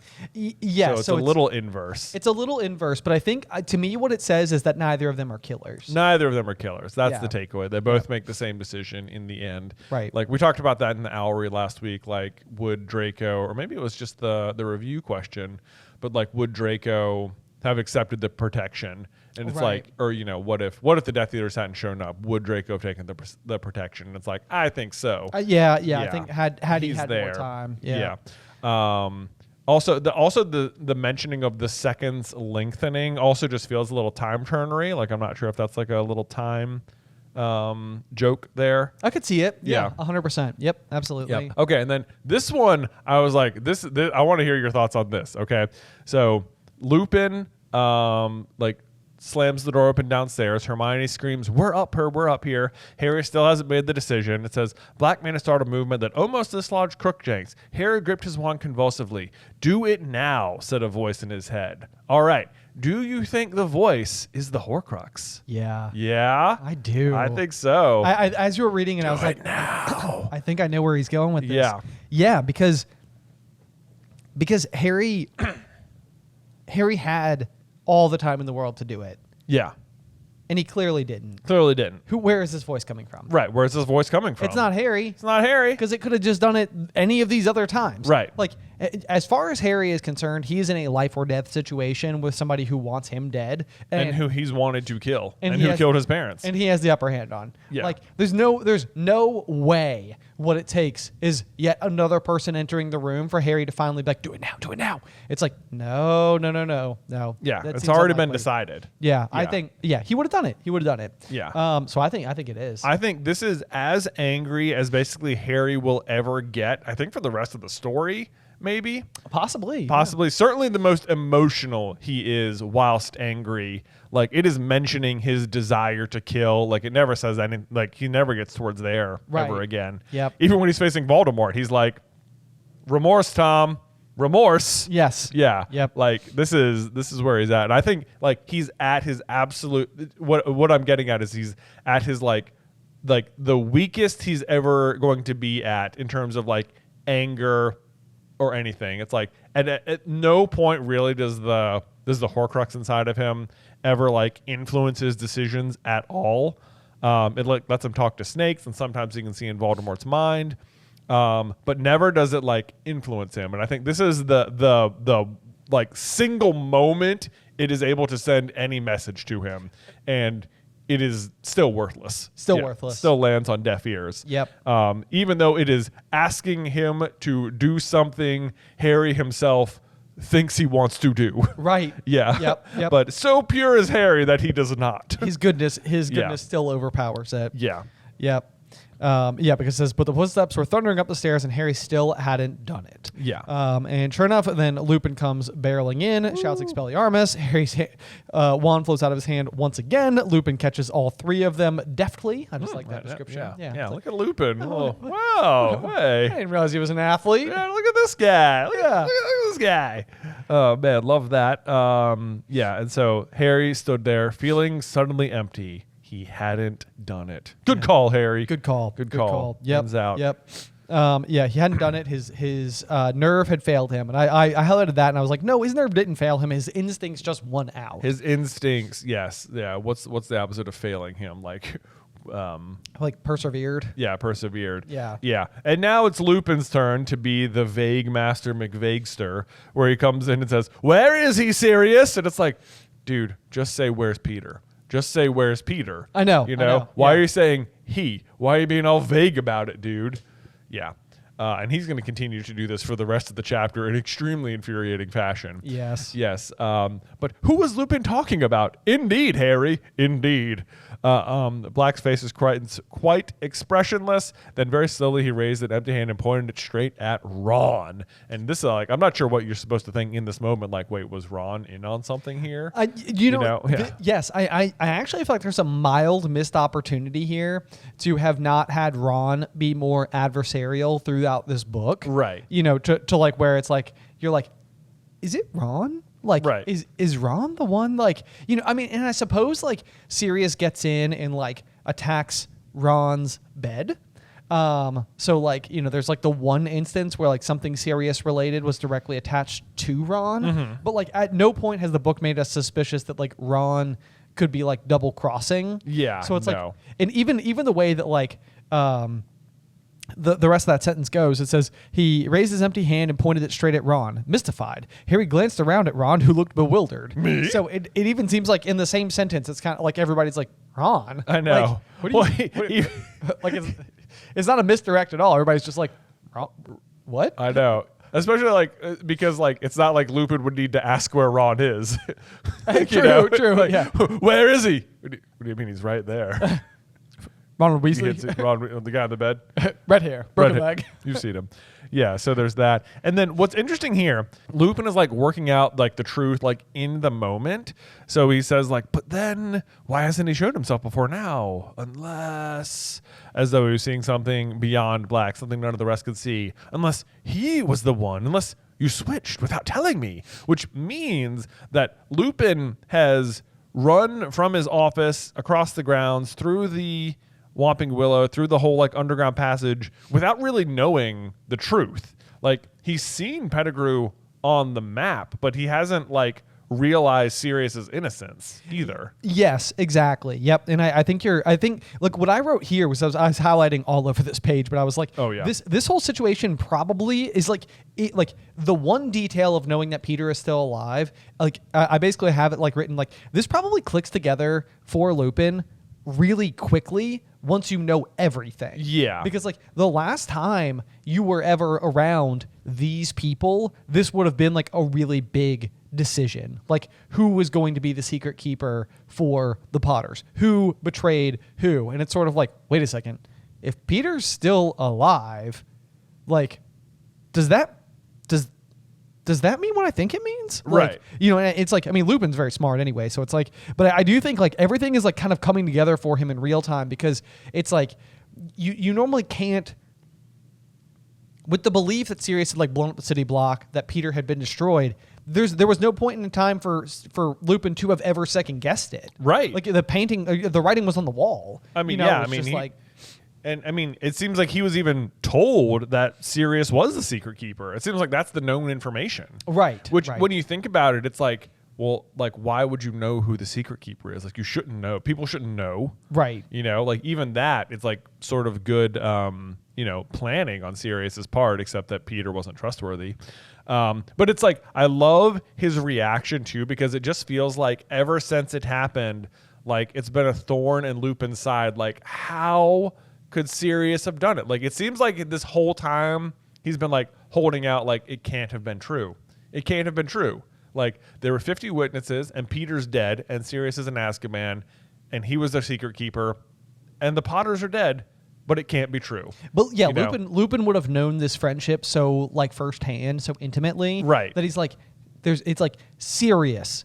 Sirius betrayed James. Right. Like there is nobody that Sirius loved more than James. Right. Like it Right. makes no sense. Right. And it's like he makes this one realization, the fact that Peter's alive, and he's like, you swear. Oh my, like, you know, you can like feel the relief, like washing, or like 13 years of pain, like just coming away from him, like in the moment. And he's just like, I knew it wasn't you. I knew it. You know, Right. like he just immediately helps him up, and it's just like, oh my gosh, you know, like they embrace like a brother, and it's like he immediately forgives him. He's like, I get it. I understand immediately the entire thing that's happened. Yes, and I mean this is a huge moment for Lupin, Huge. because the day that the Potters died, he lost James, Lily. Peter was killed by Sirius, by his recollection, and Sirius went to Azkaban forever. So Lupin, who is a werewolf and only had these 4 friends, lost all of them In one night. one fell swoop. Yep. So like for Lupin, this is the first time he has seen a friend in 12 years. It is crazy. Yeah, it's Yeah. ridiculous. Like this is a huge moment for Lupin. Huge moment for him, and it's just like it must be such a relief. Yes. Such a relief for him. And of course, he's making all of these connections in his brain over the course of about a second. He doesn't understand everything fully yet, but he has got enough information to know that Sirius is innocent. And then seeing Lupin help Sirius makes Hermione think suddenly like, oh my gosh, like maybe she's been suspecting him the whole time, and she outs him as a werewolf. Yeah, which is like such a bad timing for everybody in the room. Yes, Yeah. yes, indeed. I know. Yep, and it's definitely like one of those things where,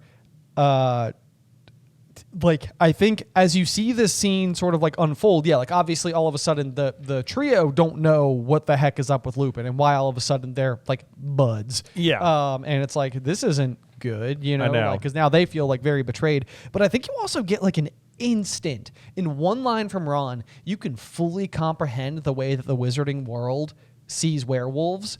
And it's this line here, I mean, where it just says like, you know, Ron made a valiant effort to get up again, but fell back with a whimper of pain. Lupin made toward him, looking concerned, but Ron gasped, "Get away from me, werewolf." Oh, I know. And it's like, you get the whole scope of wizard prejudice in one sentence. I mean, it's Ron and Hermione. You know, first, I mean, she's accusing him of being a werewolf, and then Hermione screams, "Harry, don't trust him. He's been helping Black get into the castle. He wants you dead too. He's a werewolf." Yep. And it's just like, yes. And then you're right. Ron has that line a few lines later, and it's like, yep, you're seeing the scope of the wizarding world, like what they think of werewolves. And it's like, because Ron and Hermione, of all people, are not where you'd expect prejudice to of be this coming- kind to exactly. be coming from. Yep. Also, we sort of skipped over. There's a nice. sorry. No, I did too.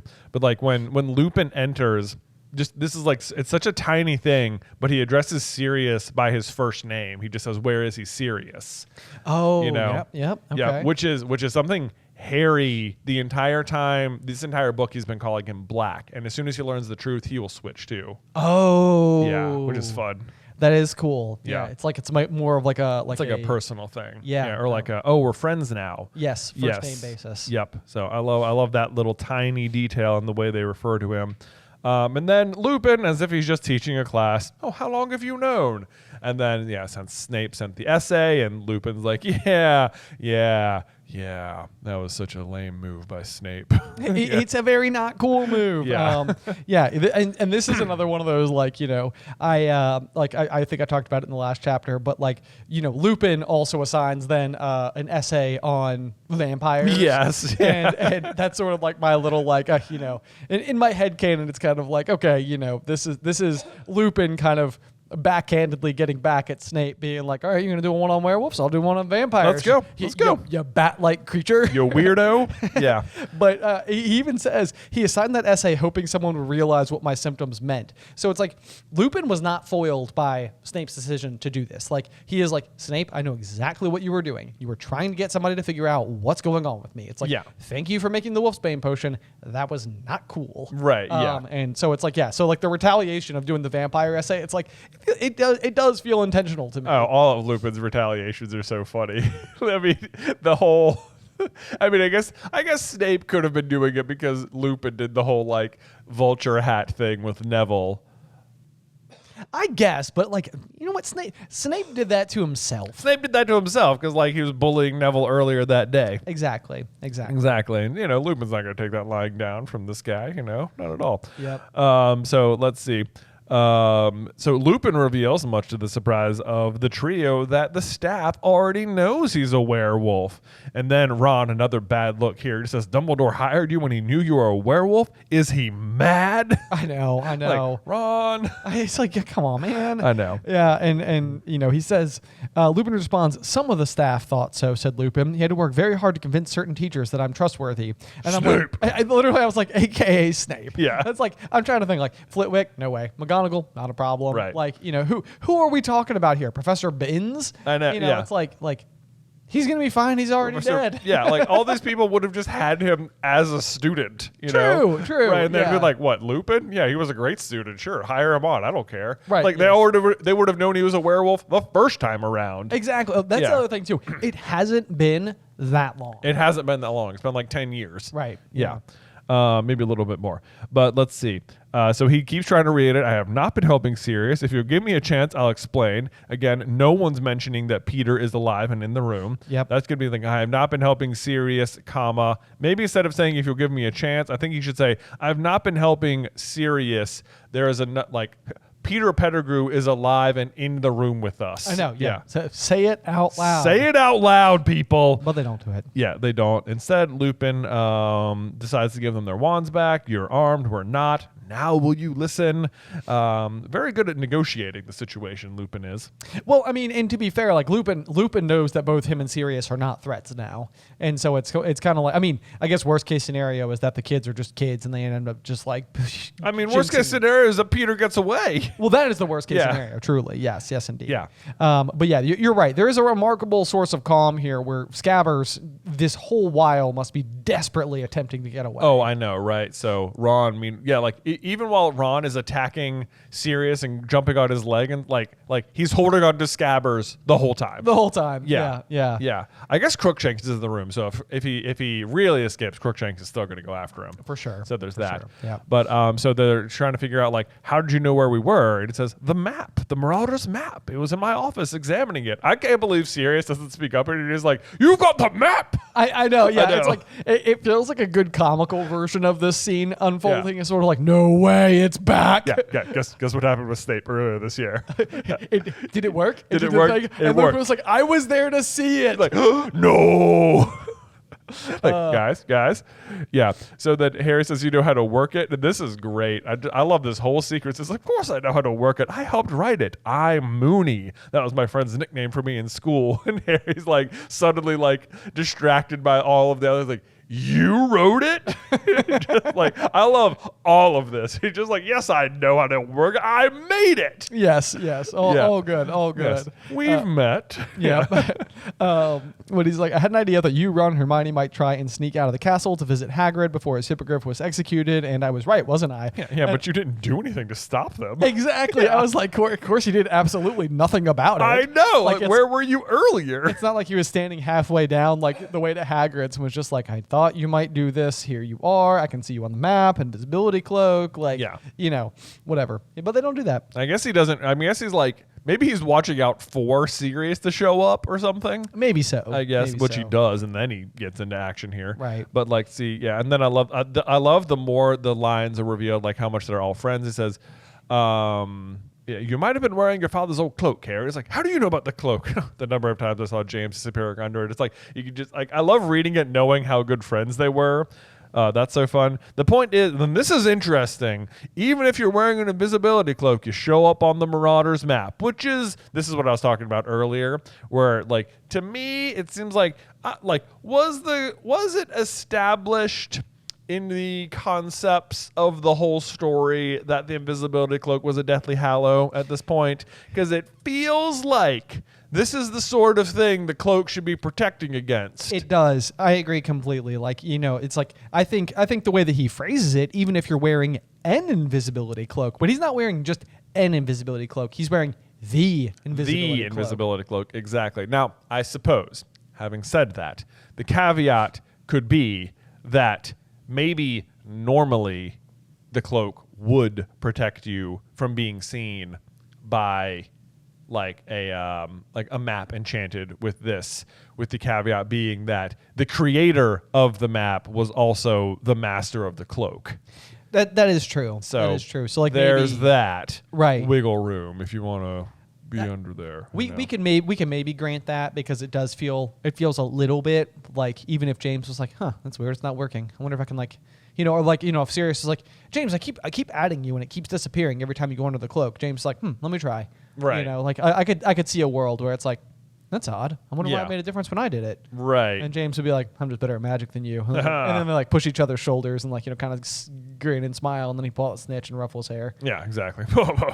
I'm James Potter. What fun. Fun. So, I don't know. There's that. It is surprising to me. This is like Moody's eye. It's like, I can't believe Moody's eye can see through the cloak. I can't believe the map can see under the cloak. But they both can. So, there's that. Excuse me. And then Lupin continues to be super vague. He says, I couldn't believe my eyes. I thought the map must be malfunctioning. How could he be with you? It's like, dude, stop being so vague. Just say Peter. How could Peter be with you? Right. He says, no one was with us. And then I saw another dot labeled Sirius Black. I saw him collide with you. I watched as he pulled two of you into the Whomping Willow. It's like, just say it, man. One of us said Ron angrily, which, you know what? Fair response, Ron. Fair response. Yeah. No, two of you. Do you think I could have a look at the rat? And it's like, as soon as he says that, it's like, what about the rat? What about the rat? He said evenly. Yeah, what's Scabbers got to do with it? Everything. And it's like, oh man, I highlighted everything in red. I was like, yes, very much everything. Yes. Yep. I mean, he is basically the fulcrum around which the entire story will pivot. Yes, it is. So Ron, I guess, is like totally okay. In the movie, Ron is like very like reluctant to hand Scabbers over. Here in the book, he's like, sure. right. Hey, you can't possibly do more harm to him than I've already done to him. Yeah. I mean, look at the poor state of them. Yeah. Here we go. Let's see. What's my rat got to do with anything? He says, that's not a rat. What do you mean? No, he's not. He's a wizard, an animagus by the name of Peter Pettigrew. What? Peter Pettigrew? No way. No way. Oh, man. What a reveal. What a reveal about Peter Pettigrew. Of course, you don't know very much about Peter at all just yet, other than that he's supposed to be dead. And he's not. But now apparently you're like, wait, what? He's alive?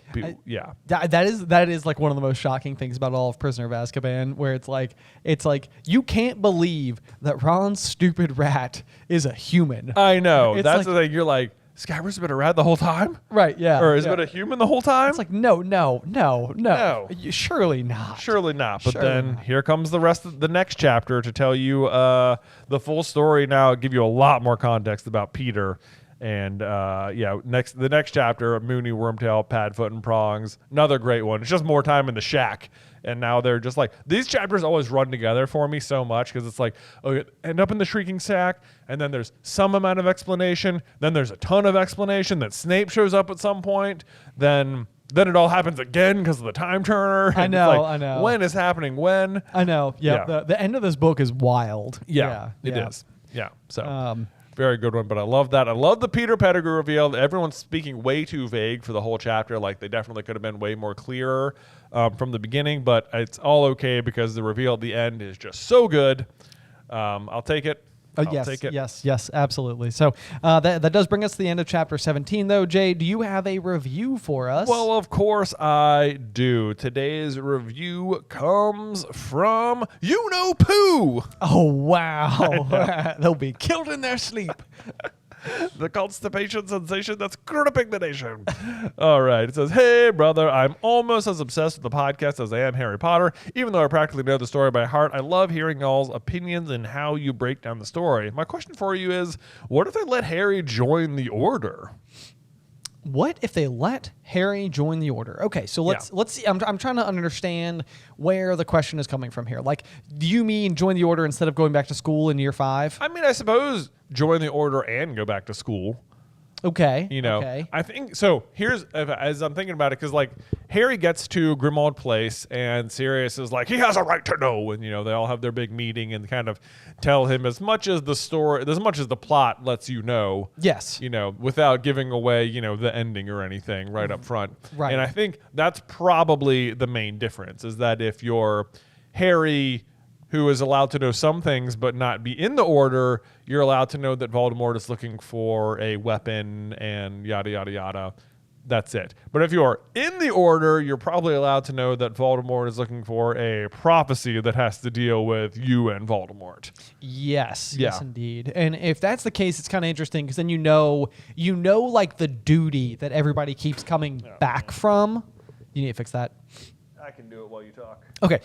If that's because we keep seeing like different examples of like Tonks coming back and being like super sleepy and tired, and Arthur's like, I can cover for you tomorrow night. Like, you Right. know, I'm doing pretty good on sleep, and you would have a better idea of like what they're doing. The first thought that crossed my mind was like they wouldn't let Harry guard the prophecy itself himself. Absolutely not. No, and that would be my immediate. I was like, Yeah. well, if he's in the order, then maybe he takes on one of these shifts. But then I was like, no, that's a terrible idea because then he's just exactly where the Death Eaters are attempting to lure him in the first place. All around, it probably would have made more sense to just like tell him the information up front, because like Dumbledore's real reason for not telling him is just that like I wanted to protect your like childhood for like one more year. Like I didn't want to put the burden of the prophecy on you like until I absolutely had to. Which, yeah, I mean, it's so frustrating. It's so frustrating because like you think, because it means Dumbledore has to ask Harry to do all these things without any information. You know, he's like the occlumency lessons with Snape. You Yes. know, he's like, just learn it, okay? Like what? You want me to get tortured by my least favorite person to learn a skill I'm bad at for reasons you won't tell me? Meanwhile, you won't talk to me at all about anything. I know. And like, especially because you want me to block out the kind of things that help save Ron's dad's life. Right. You know, and it's like, I feel like if Dumbledore, I mean, he could, like, here's how the conversation can otherwise go down if he's like a little more open about it, is like, here's the thing. What we're guarding is a prophecy. It has to do with you and Voldemort. It is a huge part of the reason that he attacked you that night. Fortunately, I know the prophecy, so I can tell it to you. However, Voldemort has been known to be able to read your mind. So if I tell you the prophecy, we might give him access to it. Right. So I need you to learn occlumency so that I can tell you the prophecy. Right. There you go. There you go.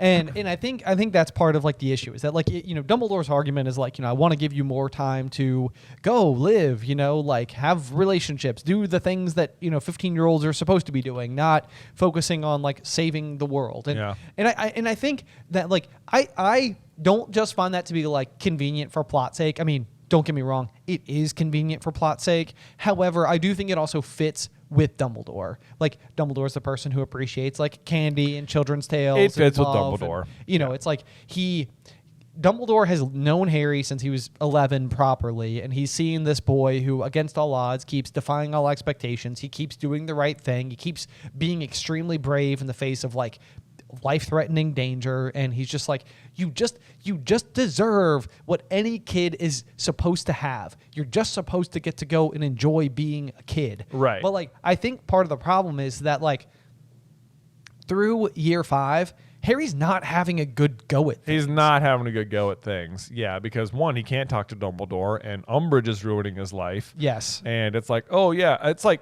I mean, in Dumbledore's defense is that it's crucial for Harry to have these experiences because that's part of what makes him like human enough to defeat Voldemort. Right. Which like, I mean, it ends up working out, but Right. But like, that being said, though, his own best friends were already willing to die for him when they're 13. exactly. You Yeah. know, so it's like he's already shown a level of care and commitment and friendship to these people.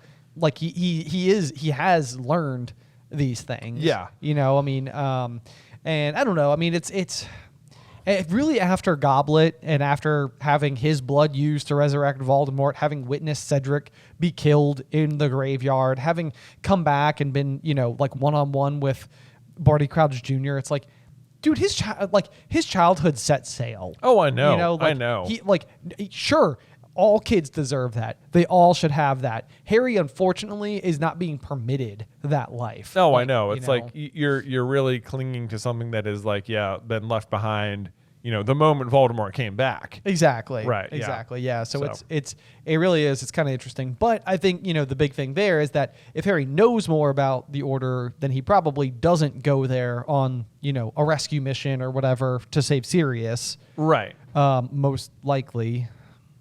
Hopefully. I know. It's like it depends on whether or not he Then the risk is that Harry is so curious about the prophecy that he just wants to go find out for himself. Maybe so. Yeah, take something into his own hands. I mean, he would still have every right to be frustrated with Dumbledore throughout the course of the year if Dumbledore continues to not talk to him. Oh, I know. If he tells him there is a prophecy, but I can't tell you, and then I also don't talk to you. I also don't talk to you. But I mean, that wouldn't seem like being inducted into the Order. So I can't decide if in this particular what if is the idea that Dumbledore doesn't use that tact and Dumbledore just starts training him sooner. It would seem a lot smarter because at this point Dumbledore he should be looking into Horcruxy things, right? At this point. Should be looking into it. Yeah, yes. Right, because it's in the summer after this year that he finds the ring. Yep. Yeah. I mean, I guess during this year he's maybe dealing with a lot of Umbridge and sort of stuff, but after he's ousted from the school, I think that's basically when his real hunt begins. Yes. Yeah. I mean, you're exactly right. It's I'm not going to go, as you say, quietly. Yeah. Right. He's I don't want to go to Azkaban. I mean, I can get out, but why bother? I have other things I have things I need to do. Rings that need finding and such. There's a chance that the plot unfolds in a more similar capacity. I'm trying to think if there's a scenario where what they realize is that Harry is being lured to the Department of Mysteries and they go on purpose.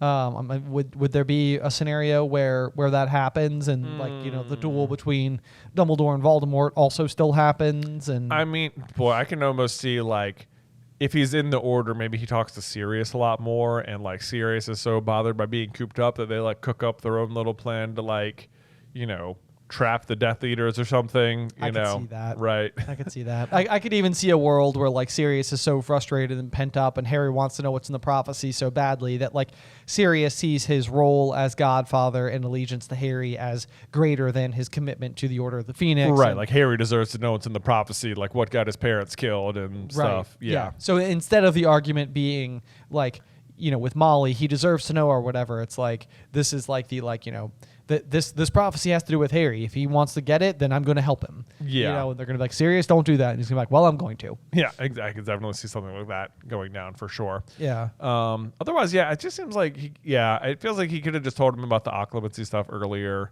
and that would have also allowed Dumbledore to talk to Harry more directly. Yeah, I think even Dumbledore regrets not teaching him occlumency himself at some point in time. So even that, I think, is one of those areas where Dumbledore's I may have made a mistake on that one. That was maybe a bad call. Yeah. Yes, that is a mistake he admits openly. Or just there's got to be anyone else who can teach him. Truly. I mean, send Lupin in there. Send Lupin! Yeah. Why can't Lupin do it, man? What's he doing? I don't know. I feel like the best argument they have is that Snape is constantly having to maintain a degree of occlumency against Voldemort in particular, that it's who better to teach him? But it's but Snape hates Harry and Harry hates Snape. It's it's such a bad combination. I mean, you could sort of see where Dumbledore's coming from, where he's just I've got all these people at my disposal, and this guy's basically a 100, a 1,000 out of 100 at occlumency. So I mean, I know they don't like each other, but certainly they can overcome that in the name of defeating Voldemort, right? Right?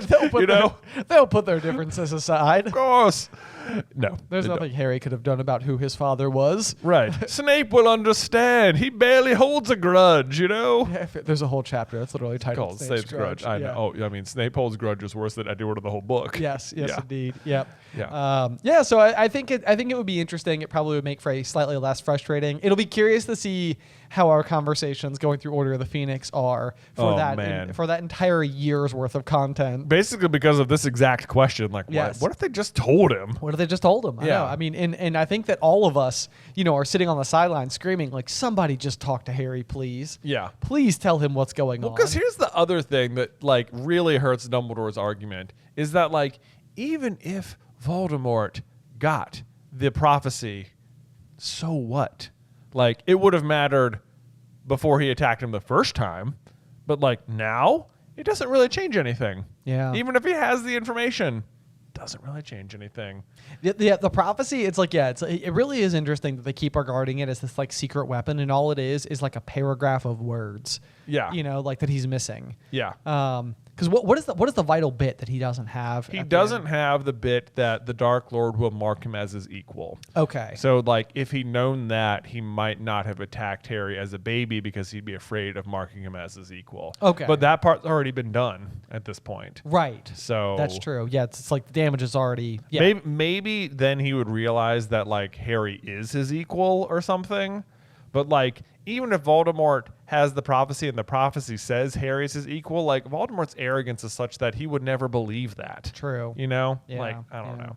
I mean, the real question is, like, is there a scenario where like Voldemort would have chosen to let somebody else attack Harry instead of himself if he had known the true contents of the prophecy? I mean, the prophecy says one must die at the hands of the other, so I don't think so. Well, I know. I mean, and that comes down to, like, the prophecy only matters as much as anybody places stock in it. And Dumbledore's whole thing is that, like, Voldemort places stock in it. So it's Right. like, So it doesn't really matter whether you do, because he's going to keep trying to kill you, exactly. Yeah. Yeah. which guarantees that one will die at the hand of the other. Right. Yeah. So it's an interesting what if, because I do think it would, like, it would scratch an itch that so many of us have, which is, like, tell Harry what is going on. Yeah. Like, he needs to know. He's not a child anymore. He doesn't get to be a child. Like, Voldemort has stolen that from him. Yes, it is a crime. Like, I'm not in favor of it. It's Yeah. just true. Yeah. Yeah. And that's Doesn't seem like it stops, like, the DA or anything, And it's like what does what does Dumbledore preserve by letting him do this? Like, he gets to date Cho for a day. For a day. Like, a whole day. I don't know. It's not like he's living it up out there. If anything, that's another one too, where it's like, if love is what he's supposed to be learning, it's unfortunate that, like, the Ginny plot doesn't unfold earlier. Yeah. Because really, I think Harry's love, like, and his ability to love, is so dialed into friendships and not romantic partners. Like, Yeah. it never feels to me like Harry's ability to love is something that is reflected in, like, his romantic life. Yeah. His ability to love is, like, against all odds, in the face of, like, extreme danger. Like, there are plenty of people who'd be like, no way. Like, I mean, in part, like what he does with Ginny, where he's just basically like, we can't be together for Right. this exact reason. But yeah, I mean, it's remarkable that Harry persists in every way. But yeah, I don't know. Yep. It's going to be a long Order of the Phoenix. It's good. I mean, it was always going to be. It was always It's gonna a be. frustrating book with Harry's wizard angst and Umbridge's just overt awfulness and but Dumbledore's poor decision making. I think it'll make for great episodes, though. 'Cause Yeah, it'll have us fired up. It will. Yeah. It will. But I think that's going to do it for us this week There we on go. Through the Griffin Door. Make sure you tune in next week where it's another really fun chapter at the Shrieking Shack.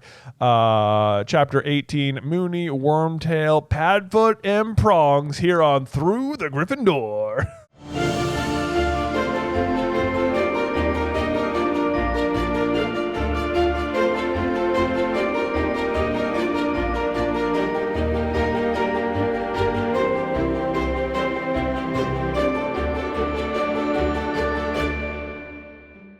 Welcome, dear listeners. I'm Jonathan Carlin. And I'm Benjamin Carlin. And we invite you to join us through the Griffin door, your one-way ticket to the enchanting world of Harry Potter. So grab your wands and dust off your broomsticks and join us as we unlock the mysteries behind Prisoner of Azkaban, Chapter 18, Moony, Wormtail, Padfoot, and Prongs. Oh, we're in it. We are in it. We are in the Shrieking. I love this 3-chapter section of Prisoner where we're just in the Shrieking Shack learning all of the history of the Marauders and like uncovering the truth about Pettigrew, and like it's just so good. Yes.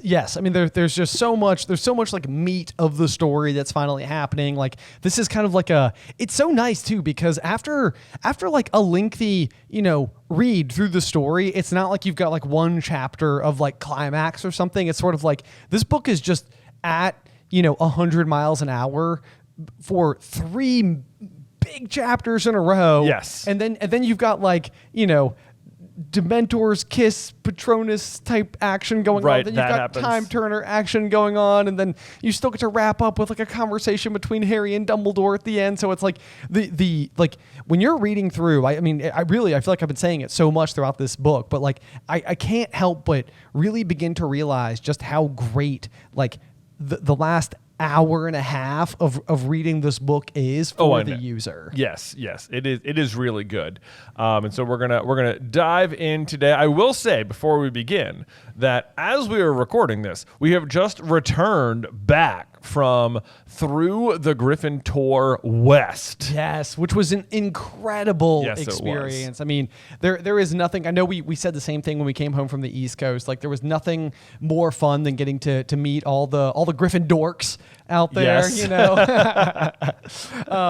Really just absolutely incredible to get to spend all the time with all those people. So if you came out to any of the shows, we super appreciate it. And if you're still waiting for us to come to your hometown, not to worry, we've got more on the horizon. Yes, we do. So keep your ears open. We are not done touring yet. If you want to see a chapter live, we'll have some announcements for you in the near future. And if you're wondering, we did record each of the shows as we went in each city. For each show, we did the next chapter in the book. So that will be true for the next 6 chapters of the book. Yes. So if you want to, and we did record them. So if you want to see what the live show was like, we will be uploading those videos to the Through the Griffin Door YouTube channel each week. And everywhere available, we did also incorporate a crowd mic this go round, because we know one of the big complaints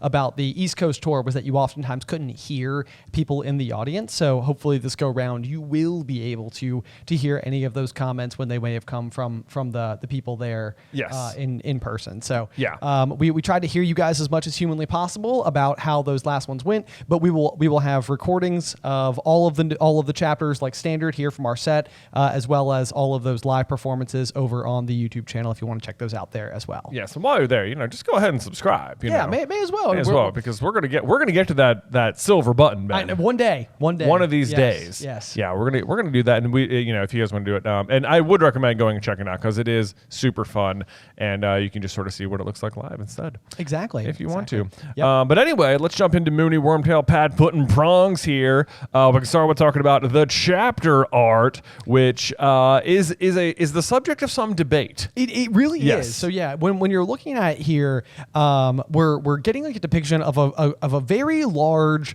kind of like wolfish looking creature, 4-legged canine. Yes, exactly. But it's not so decidedly like werewolf status. Like it doesn't look scary enough to me to be a werewolf. Right. So it's like it could be Sirius.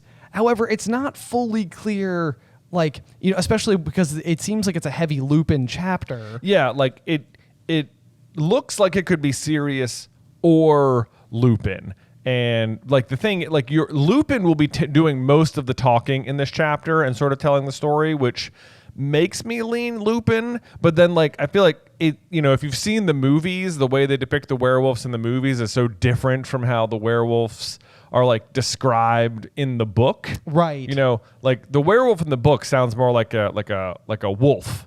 That's just like extra dangerous. Right. Like whereas the werewolf in the movies looks sort of like half humanoid, half werewolf. And that's not what this image looks like. But of course this image would predate the movies, and Lupin's doing the talking, and Sirius won't be actually transformed in this chapter, but like also neither will Lupin. And Lupin will be doing the talking about them turning into animals. So I would love to know what you guys think. Is it Lupin or is it Sirius? I know, yeah. And all I can say is that when we were live in Seattle for this episode, it seemed like it was just completely divided across the room. Yeah, like it wasn't obvious what people thought. So yes. Maybe we'll throw a poll up over. We should on Patreon. Yeah. Yeah. So that'll just be available. So even if you're not a patron, you can still go and see it and participate if you'd like to. So yes, we'll go and check that out. But otherwise, basically, what we're coming on the heels of is the grand reveal from chapter 17, which is Cat, Rat, and Dog, basically where Sirius finally is like, he's not a rat. He is a wizard, an animagus by the name of Peter Pettigrew. So that's what we're picking up with. And we'll basically dive in right where we left off, where it says, it took a few seconds for the absurdity of this statement to sink in. Then Ron voiced what Harry was thinking. You're both mental. Yeah. And then we get a line from Hermione who says, ridiculous. And I think it's such an amazing choice of word, especially from Hermione here, because there's a small part of me that wonders if this is almost like Hermione's, like the Boggart lesson, sort of like living in the back of her mind, because where the incantation would be like ridiculous. So like I can't tell if like on some level Hermione is like, I can't believe what I'm seeing right now. Like, ridiculous, like almost like make it go away, like, right? Like wake up from this dream. Mm-hmm. When will it be funny? Like, you know, what is going to happen here? Which of course maybe she's just saying ridiculous, which would be it's spelled differently. Yeah, it's spelled like the word. I love it. It's interesting too because it says ridiculous exclamation point, but then said Hermione faintly, so it's sort of like just like a ridiculous. Yes. You know? Yeah. Exactly. That was a great impersonation. Oh, thank you. Of what Hermione most likely sounded like. Yeah. But if you're Ron and like, you know, especially Ron, you must think this sounds mental, like, because this has been your pet. And they're basically saying that pet you've had has been a man the whole time. And you're like, nah, what? No. Like if you went home and someone was like, hey, your dog, that's a person. like, no, it's not. It's my dog. No, I can't handle that. My brain will not handle that. Yeah. Speaking of brains not handling things, though, basically Harry counters and he's like, but Peter Pettigrew is dead. He killed him 12 years ago. And Sirius is sort of like, I meant to, but little Peter Pettigrew got the better of me. Not this time, though. And that's one of those moments where you're like Sirius is such a powerful wizard, and Peter is so always described as being this like teary, watery-eyed, like kind of squeaky. Like you're like, how did Peter get the better of Sirius? And like the only thing that goes through my head here is that in that situation, Sirius must have just been so distraught. I mean, which understandably so. I mean, you know, he cares about nothing more than his friends. Yeah. But like, I mean, he is existing in the wake of discovering that James and Lily are gone. Oh yeah. And to me, that is the only situation that enables Peter to get the best. Oh yeah. And he's like, and you know, he's blaming himself because he knows he's the one who suggested Peter be the secret keeper anyway. Right. But Sirius, as ever here, is not being helpful to his cause. He is saying, you know, I meant to kill him. You know, it's like, I'm not a murderer, but I sure tried to be. Yes, you know? yes, Like, I did my best. I was foiled. I know, like, dude, please just say what you mean. But no, let's see. So Sirius lunges. He's trying to kill Peter. But Lupin jumps in front of him and says, wait, you've got to understand. We've got to explain. And Black is just saying, you know, no, we can explain afterwards. Don't worry about it. But Lupin's going to reason with him here. And he says a couple of things. Like, first of all, I love that he says, you know, there are parts of it even I don't understand, which I think is a great line for Lupin because he has come to the Shrieking Shack basically with just the information that Peter is alive, but he doesn't even understand all of it yet, and yet he still has faith in Sirius, which I think is just a good look for Lupin. Yeah. I mean, and we're going to see this kind of continuously happen with Lupin as the rest of like the chapter and the next unfold a little bit, where it seems like you'll have these moments where basically like Lupin will get one very integral, very hard to assume piece of information that like reframes the entire situation, and it like sort of like clicks his comprehension about what happened that day, and it's like, oh, I see what happened here. But before we get there, he's still trying to restrain Sirius, and he's like, they've got a right to know everything. And then he gives two hilarious things in my particular opinion. He's like, you owe Harry the truth, Sirius, and also Ron's kept him as a pet. Yeah, right. I'm like, Lupin, one of those things is way, way, way more important, and it's the fact that Ron kept him as a pet. Yeah, that's the one for sure. One, that's where I'm sure that's what stopped Sirius in his tracks. He's like, oh, he's been pretending to be a pet. You're right. Sorry, You're right. Ron. And it's like, I understand. Pets are an important thing. No, it's of course Harry. And I think that when it comes to Sirius, this is sort of like going to be like the gateway that's just going to like it's the only key that I think can unlock, Sirius from his like rage and anger in this particular moment. Yeah, it's like, it is what finally gets through to him, because he's just like, it says Black stopped struggling through his hollowed eyes, and they were still fixed on Scabbers, who was clamped tightly under Ron's bitten, scratched, and bleeding hands. And so it's important to remember, as all this is happening, is that Peter is basically biting and scratching Ron the entire time, and Ron has just got like the world's greatest death grip on him. Yes, I mean it's almost amazing that like Ron is not the one who kills Scabbers in this particular scene, because it's like the amount of like tenacity that must be going into holding on to this writhing, rat. Like it can't possibly be easy. Like Ron's like a quiet MVP of the situation. Scene. Yeah. Yeah. But then, they get another line from Sirius that I think is just such classic Sirius, but he's like, all right then, tell them whatever you like, but make it quick, Remus. I want to commit the murder I was in prison for. And it's like, this is classic Sirius hot-headedness. It's like he wants the revenge on Peter more than he wants his own freedom. Like he is being so blinded by the rage, which I think like, when the like this ultimately comes off, Sirius like realizes like the benefits of not killing Peter, which is like, this will clear your name, which means you can go and live a life, which means you can go and live with Harry, and that will be good.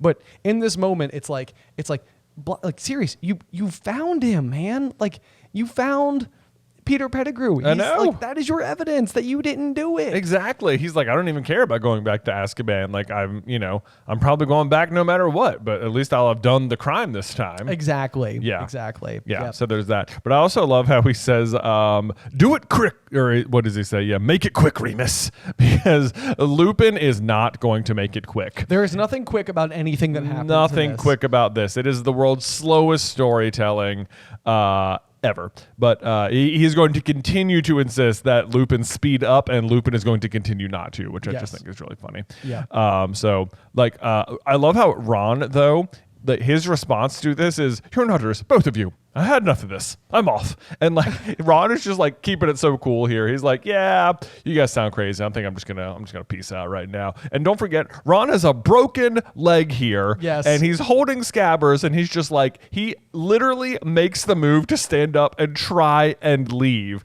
but cannot. Yeah. I mean, the line, "I've had enough of this. I'm off," kind of reminds me of like the SpongeBob memes where he's like, "Well, I'm a head out." Like, he's like, you're like standing up slowly. It's like, no, you're not, Ron. Yeah. You have such a broke leg. Yep. Let's see here. And then Lupin at this point in time is like, "You're going to hear me out, Ron. Just keep a tight hold on Peter while you listen." I know. And Ron is insistent. He's not Peter, he's Scabbers. Which, like, at this point, I'm just like, dude, your attachment to the rat has gone way too far. It is actually, way too far. Yes, it is actually irrational. I highlighted the same thing. I was just like, Ron, let it go, man. Let it go. Yeah. Like, clearly there is enough going on in this room. You're in a weird place. Like, there's a lot happening around you that might suggest that one thing that you thought was true might not be true. Might not be true. I think we need to start coming to terms. Right? Because, like, at this point, Ron has already assumed Scabbers dead for a while. He's, like, kind of over it, and then he just happens to find him at Hagrid's, at which point he bites him and tries to run away again. Ron recaptures him, and now he's, like, sitting in his hands, biting and scratching him. Like, what, like, Ron, just hear them out. Just hear them yeah, out. Yeah. Now is the time. Now is the time. But the other time that we're up for is that everybody in the room needs to start asking questions on behalf of the readers. Yes. And I feel like the next couple of chapters are going to do this really well, where it's like, we really need to make sure we close and we fill in all the like the plot holes and like the loops and everything that like are starting to become problematic. Because of course, like up until this point in time, it's like, we've heard from people that we trust that Sirius did commit these murders and that there were witnesses. Yeah. So it's like, okay, what are we supposed to do about everything that so far has been established? Like, were you just lying to us before? So sure enough, I think Harry chimes in and he's like, there were witnesses who saw Pettigrew die, a whole street full of them. And it's like, yes, we need to ask that question. Right. Time to start covering all of the bases. So let's see. They didn't see what they thought they saw, said Black savagely, still watching Scabbers struggling in Ron's hands. So everyone thought Sirius killed Peter. Lupin confirms it, and he says, I believed it myself. And this is like, it's so great here because Lupin's only like 30 minutes into changing his opinion. Right. You know, until he saw it tonight because the Marauder's map never lies. Peter's alive. Ron's holding him here. It almost seems like maybe Lupin, well, I guess Lupin could have brought the map, but the shack's not on the map. Yeah, the shack's not on the map. So it seems like it goes up to the Whomping Willow, and like that's the point where you like to take off of the map. But but you're right. Like it's like Lupin, it would not have been a big deal because the other thing that Lupin is going to do is make the mistake of leaving the map open on his desk. And it's like, Lupin, what are you doing? Like, you're a marauder. You know how to use it. What are you doing? Yeah, manage your mischief better. It's also, they're going to keep bringing up how the Marauder's map never lies. But there's like, it's funny that they even say it in the movie, like Sirius just yelled, the map never lies. Which, just fun fact, one thing in the movie, they never reveal that Sirius, Peter, Lupin, and James are Moony, Wormtail, Padfoot, and Prongs, even though their names appear on the map. So that's like one of those things, like if you read the books, you just sort of know it. But if you're watching the movies, you'd be like, who are the guys who made the map? I know. You know, yeah. Like how much less impactful is the Stag Patronus if you are like, huh? Right. Yeah. Yeah. Not as good. But then on the note of the map never lies, there's like a thing in the movie which everyone loves to point out, which when Harry's looking at the map, Newt Scamander's on the map. Oh, and it's like, this is just an Easter egg. Like, he's not really there. This is like a movie thing that it's like, hey, Newt Scamander, he's the guy who wrote the book. Do you see that? Careful listeners. So the fact that they insist that the map never lies, though, then like makes it feel like Newt must have been there. Yeah, I know. It's a little bit like it's a little bit where you just kind of have to be like, all right, well, not everything that happens in the movies necessarily carries over into our canon. Although one of the explanations I desperately want after the existence of Fantastic Beasts at all is just where is Newt during the whole first and second Wizarding I know. Wars? Where is he at all? Yeah, because it seems like as much as Dumbledore trusts him, unless it's just basically like at the end of all of Fantastic Beasts, Newt is just sort of like, yeah, I'm good. I'm going to go home. Me and Tina, we're going to live together. Mm-hmm. We're just going to have our little life. We're going to eat mustard hot dogs. It's going to be great. Yes. Yeah. And that's how life will be from now on and henceforth. Yeah. Anyway, so yes, Newt not likely there at all. Anyway, though, the next thing that we have happening is Harry and Ron, despite, sort of like the fact that Lupin and Sirius are starting to give some evidence, they're just basically like, yeah, these two have lost their minds. Their story makes no sense. How could this be true? Like, and Harry is effectively like coming to the conclusion that like Azkaban, after all, must have just unhinged Black. Yeah, but he can't figure out like why Lupin would suddenly be playing along. Like, why would Lupin come in here out of nowhere and just start making these claims? Yes. And Hermione kind of comes in with like the more off-page references, like, Professor Lupin, this Scabbers can't be Pettigrew. It just can't be. You know it can't. And then Lupin turns into like full classroom mode. Bring it down to a screeching halt for Sirius, who's just like, dude, hurry up, tell them the story. Yes. So yeah, Lupin very calmly says, why can't it be true? I just imagine him like pulling out like one of those like telescoping like teacher's pointer things. Yes. Where he's like, good question, Hermione, of course. Like, and he's like,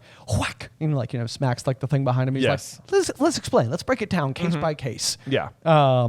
And this is where Hermione is going to be like, because people would know if Peter Pettigrew had become an animagus because we covered them in class with Professor McGonagall, which we did see happen earlier in the book. Yep. And she basically just goes on to explain that I looked them up while I was doing my homework. The Ministry of Magic keeps tabs on witches and wizards who can become animals, and there's a register showing what animals they become, which is one of those things where it's like, this register might be like one of those where it's like, this is not the most reliable piece of information because it's going to claim that there are only 7 animagus in this past century, one of whom happens to be McGonagall, who, like, by the way, total rule follower. I know. What a nerd. I know, seriously. Because we also know of 4 other people who happen to be animaguses who are not registered. Yeah. But it would also be kind of classic Hermione to be like, well, you can't possibly do it without being on the register. And it's like, oh, no, you definitely can. Just because, I know. This is like, I think harkening back to even like Lupin's dad, whose name escapes me, but I think he worked for the Ministry.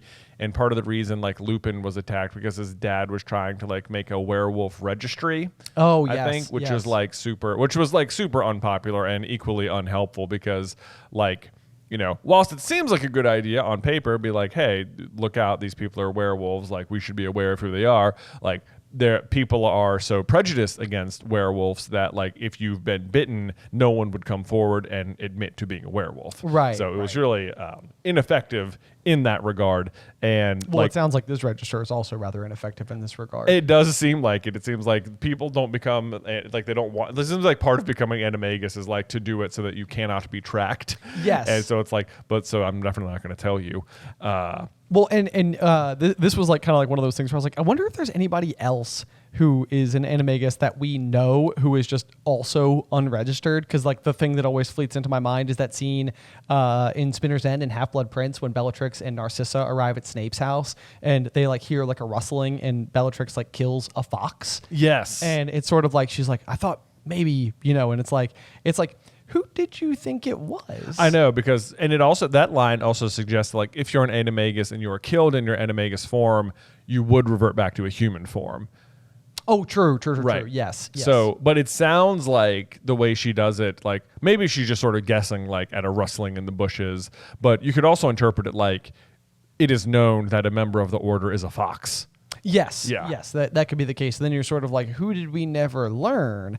And there's not necessarily like a whole lot of evidence that like makes it absolute that your animagus form would match your Patronus form. But the person who came to mind for me was just like Kingsley's Patronus is like a lynx. Yeah. Which feels like it's in that same like column as a fox. It feels like, is it possible Kingsley it has an animagus form as a lynx and that in the dark, Bellatrix mistook a fox for a lynx and tried to kill it. Yes. Because they don't look horribly different. Right. Especially like through the bushes in the dark. Exactly. Yeah. Exactly. So there's like a point in the like, does Kingsley have an animagus form? Because that'd be amazing. That would be a cool piece of trivia to discover. That would be such a cool one. Like Yeah. it just never comes up, but like, actually he's got a link. He's a lynx, you know? Yeah, like it's not terrible. Because even the fact that like we get that piece of information in Deathly Hallows where it's like the lynx showed up. It's like, why is it a lynx? Like we haven't really like that animal choice in particular is kind of like, I mean, I guess to be fair, a lot of the Patronuses are kind of like,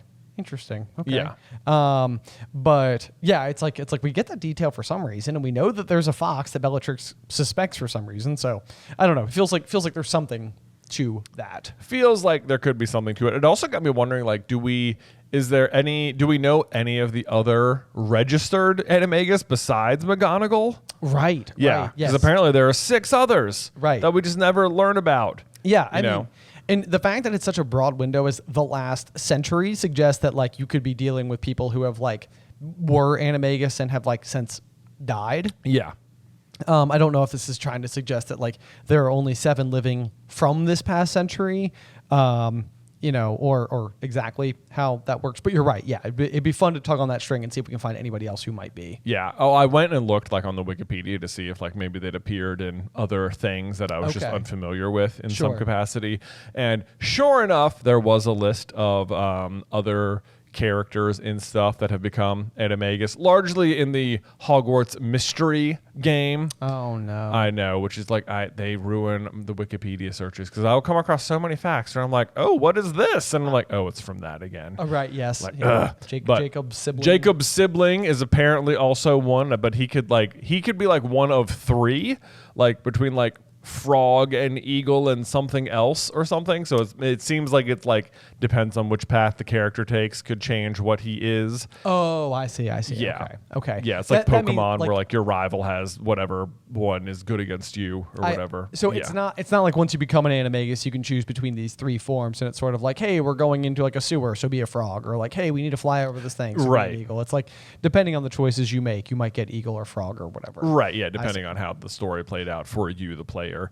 So that makes it seem like a little more wishy-washy. And then like there's just a few of the other characters in there as well. And then I think there was another one that was like from one of the Lego games, none of which seems super canon to me. I would agree with you. Yeah, Yeah. I think we've stepped too far out of the bounds for those to count. But Yeah. I guess to each their own. But otherwise, so then as we move on, there's kind of this like hilarious ish moment where as Hermione is like giving all this information about like the amount of research that she did, Harry is sort of like boggled at the fact that Hermione for this homework assignment had gone just so far above and beyond. It says Harry had barely had time to marvel inwardly at the effort Hermione put into her homework when Lupin started to laugh.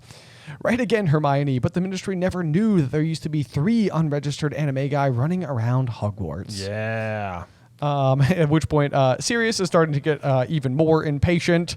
He's just sort of like staring at Scabbers, and I imagine sort of like gritting his teeth in Scabbers' general direction. And he says, I've waited 12 years. I'm not going to wait much longer. Yeah. Like, yes, you are, dude. It turns out you are going to wait. Yes. Because the stories that we haven't even really started so far. I know, yeah, we really haven't even super gotten to the meat of it. I also just want to pause there just because I think you and I always get this wrong, and we always say 13 years. I don't know why we always make this mistake, but yeah, like I think we always, like when we're quoting Sirius from the movie, we're like 13 years of it in Azkaban, and it's 12. It's just 12. It's Yeah, just you're right. 12. We always Yeah. get that wrong. Yep.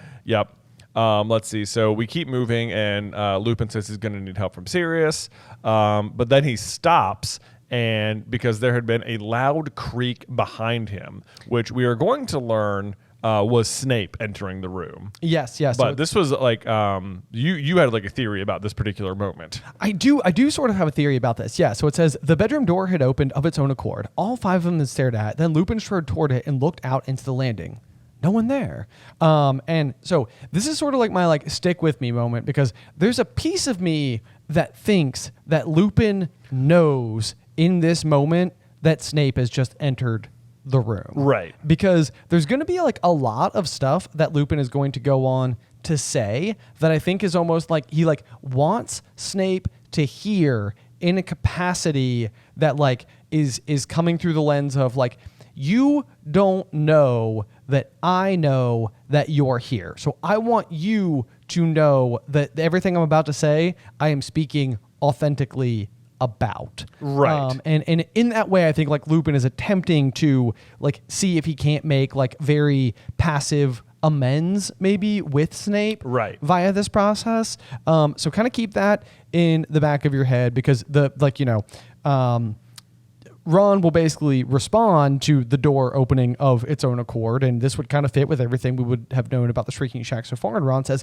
this place is haunted. And Lupin's like, it's not. Still looking at the door in a puzzled way. Right. And that phrasing there on the end is the piece that kind of like led me down to like tug on the string. Like Lupin is like, something just happened. Right. Like, and Lupin would know that like he left the invisibility cloak at the bottom of the Whomping Willow. So Yep. there's like the possibility that Lupin like could be like, there's a reason that somebody... Well, Lupin didn't. Harry left it there. Harry left it there. Yeah. You're right. Harry left it there. But so there, I guess whether or not I guess he saw it maybe would be the question, as to whether or not Lupin could know that would be on the table. But he would know that the map had been left open on his desk, and that maybe Snape was going to bring him his potion. Yes. And could have seen it. So there is that. There's also, like, you kind of got to think that, like, I don't know, it's surprising that no one else notices it, because like Snape is wearing a cloak that touches the floor, and like when they were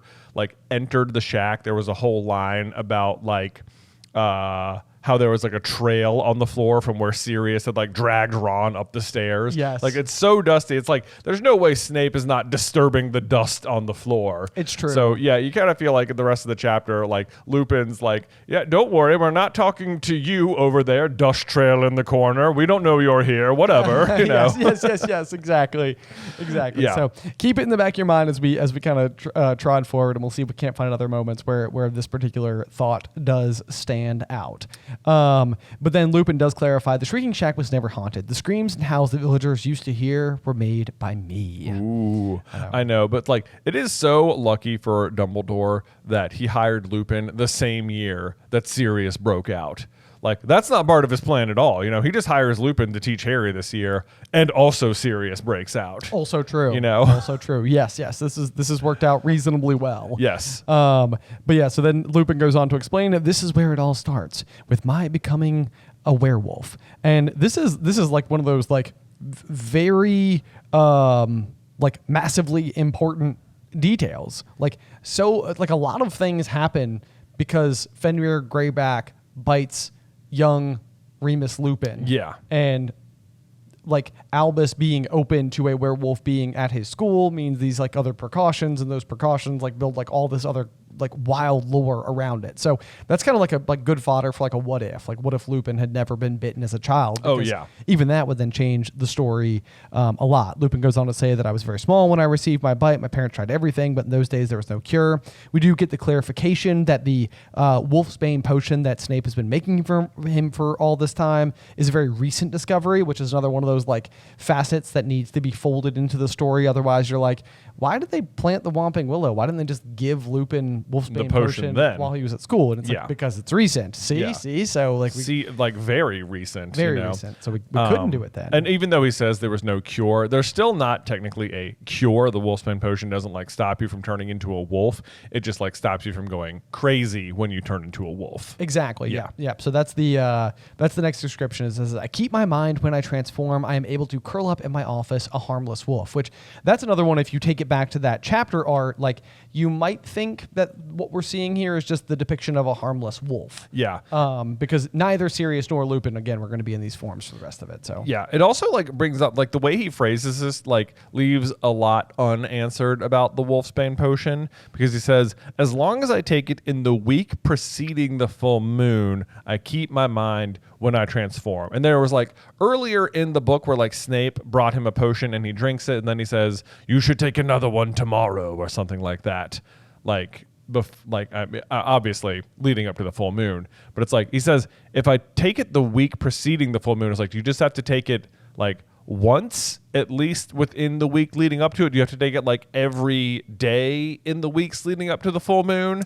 You know, it's like it's hard to know. It's hard to know exactly how this works, and like, you know, not to step outside of the world of Harry Potter for a second. I know like with some, you know, medications and stuff, like there is that like build up time period where like if you start like a new medication, it's like it'll take 2 weeks for it to reach like proper levels, you know, or whatever. So it could be the case that like, especially being like a fairly new discovery, they're like best to just like hedge on the side of safety. Like, you know, it's not going to hurt you to take it every day, like the 7 days leading up to it or the 7 days after or whatever. So like we'll just take it as much as is needed. Right. But if you're taking it the 7 days leading up to it, like, and this happens once a month, that's like 25% of the time you're drinking this potion. Yes. Yeah. Yeah. It that's is a lot. a lot. But it also like the way there's so many inconsistencies to how the werewolf transformation takes place. There are. Because like he says, I can curl up in my office a harmless wolf and wait for the moon to wane again, which is like, okay, when do you transform then? Because outside, like as this conversation is happening, like it is nighttime and the full moon is out. It's currently out. It is currently out Yes. in the sky. Like we're going to see in a couple of chapters, like Harry is going to watch Lupin emerge from the castle and run to the Whomping Willow, and it will the book will note that there was a cloud obscuring the moon at that moment. Yes. And it's just like, okay, so he was outside during a full moon, but a cloud is enough to stop it. It almost makes it like a requirement that you must be like actively moon bathing in sight of the full moon. Yeah. In order to be transformed, in which case it just sounds like easy enough to avoid. Right. Like it just seems like being inside in like a windowless environment is enough. Right. Exactly. Yeah. It's very strange because even the transformation, like as this entire night unfolds, what we will come to learn is that like in book time tomorrow, Lupin will be packing his bags to leave. Yeah. So it's like Lupin will transform tonight when he is fully exposed to the moon, which of course makes sense.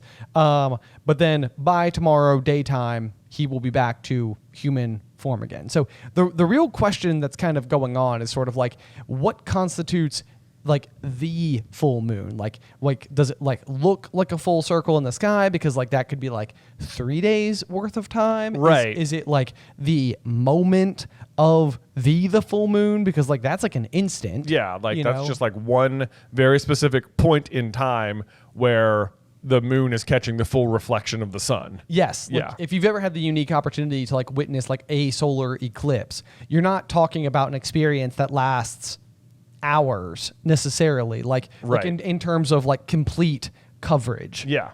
It's like this is the type of thing where it's like you go, you find your spot, you're in a specific spot in the world, and it's so that you can watch the coverage happen, be there for a moment before it passes. So it's like that's sort of like what I think about like with the full moon. It's like it's only officially a full moon for a very brief moment before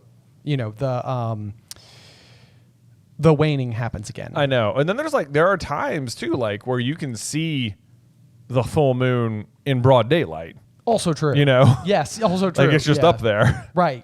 So maybe there's like a whole day, like maybe 3 days, it's like where it's just better to not risk it. Right. But it's also surprising how many experiences they just had with Lupin in full transformation mode. Right.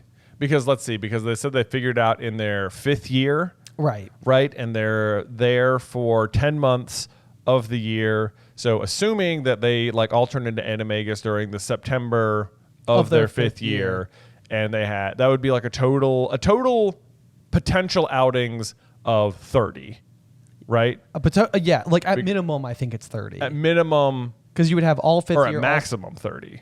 Well, depending on how long the outings can last. That's true. Like, could they go out multiple days in a row? Exactly. Right. Yeah. So if it is like the 3-day thing, then it's like maybe what you're dealing with is like, 30 months times 3 days would be like 90 different like occasions. Yeah. Under which to me is almost what feels close to right. Like the way that they talk about it. It seems like they were out there all the time. It does seem that way. Yeah.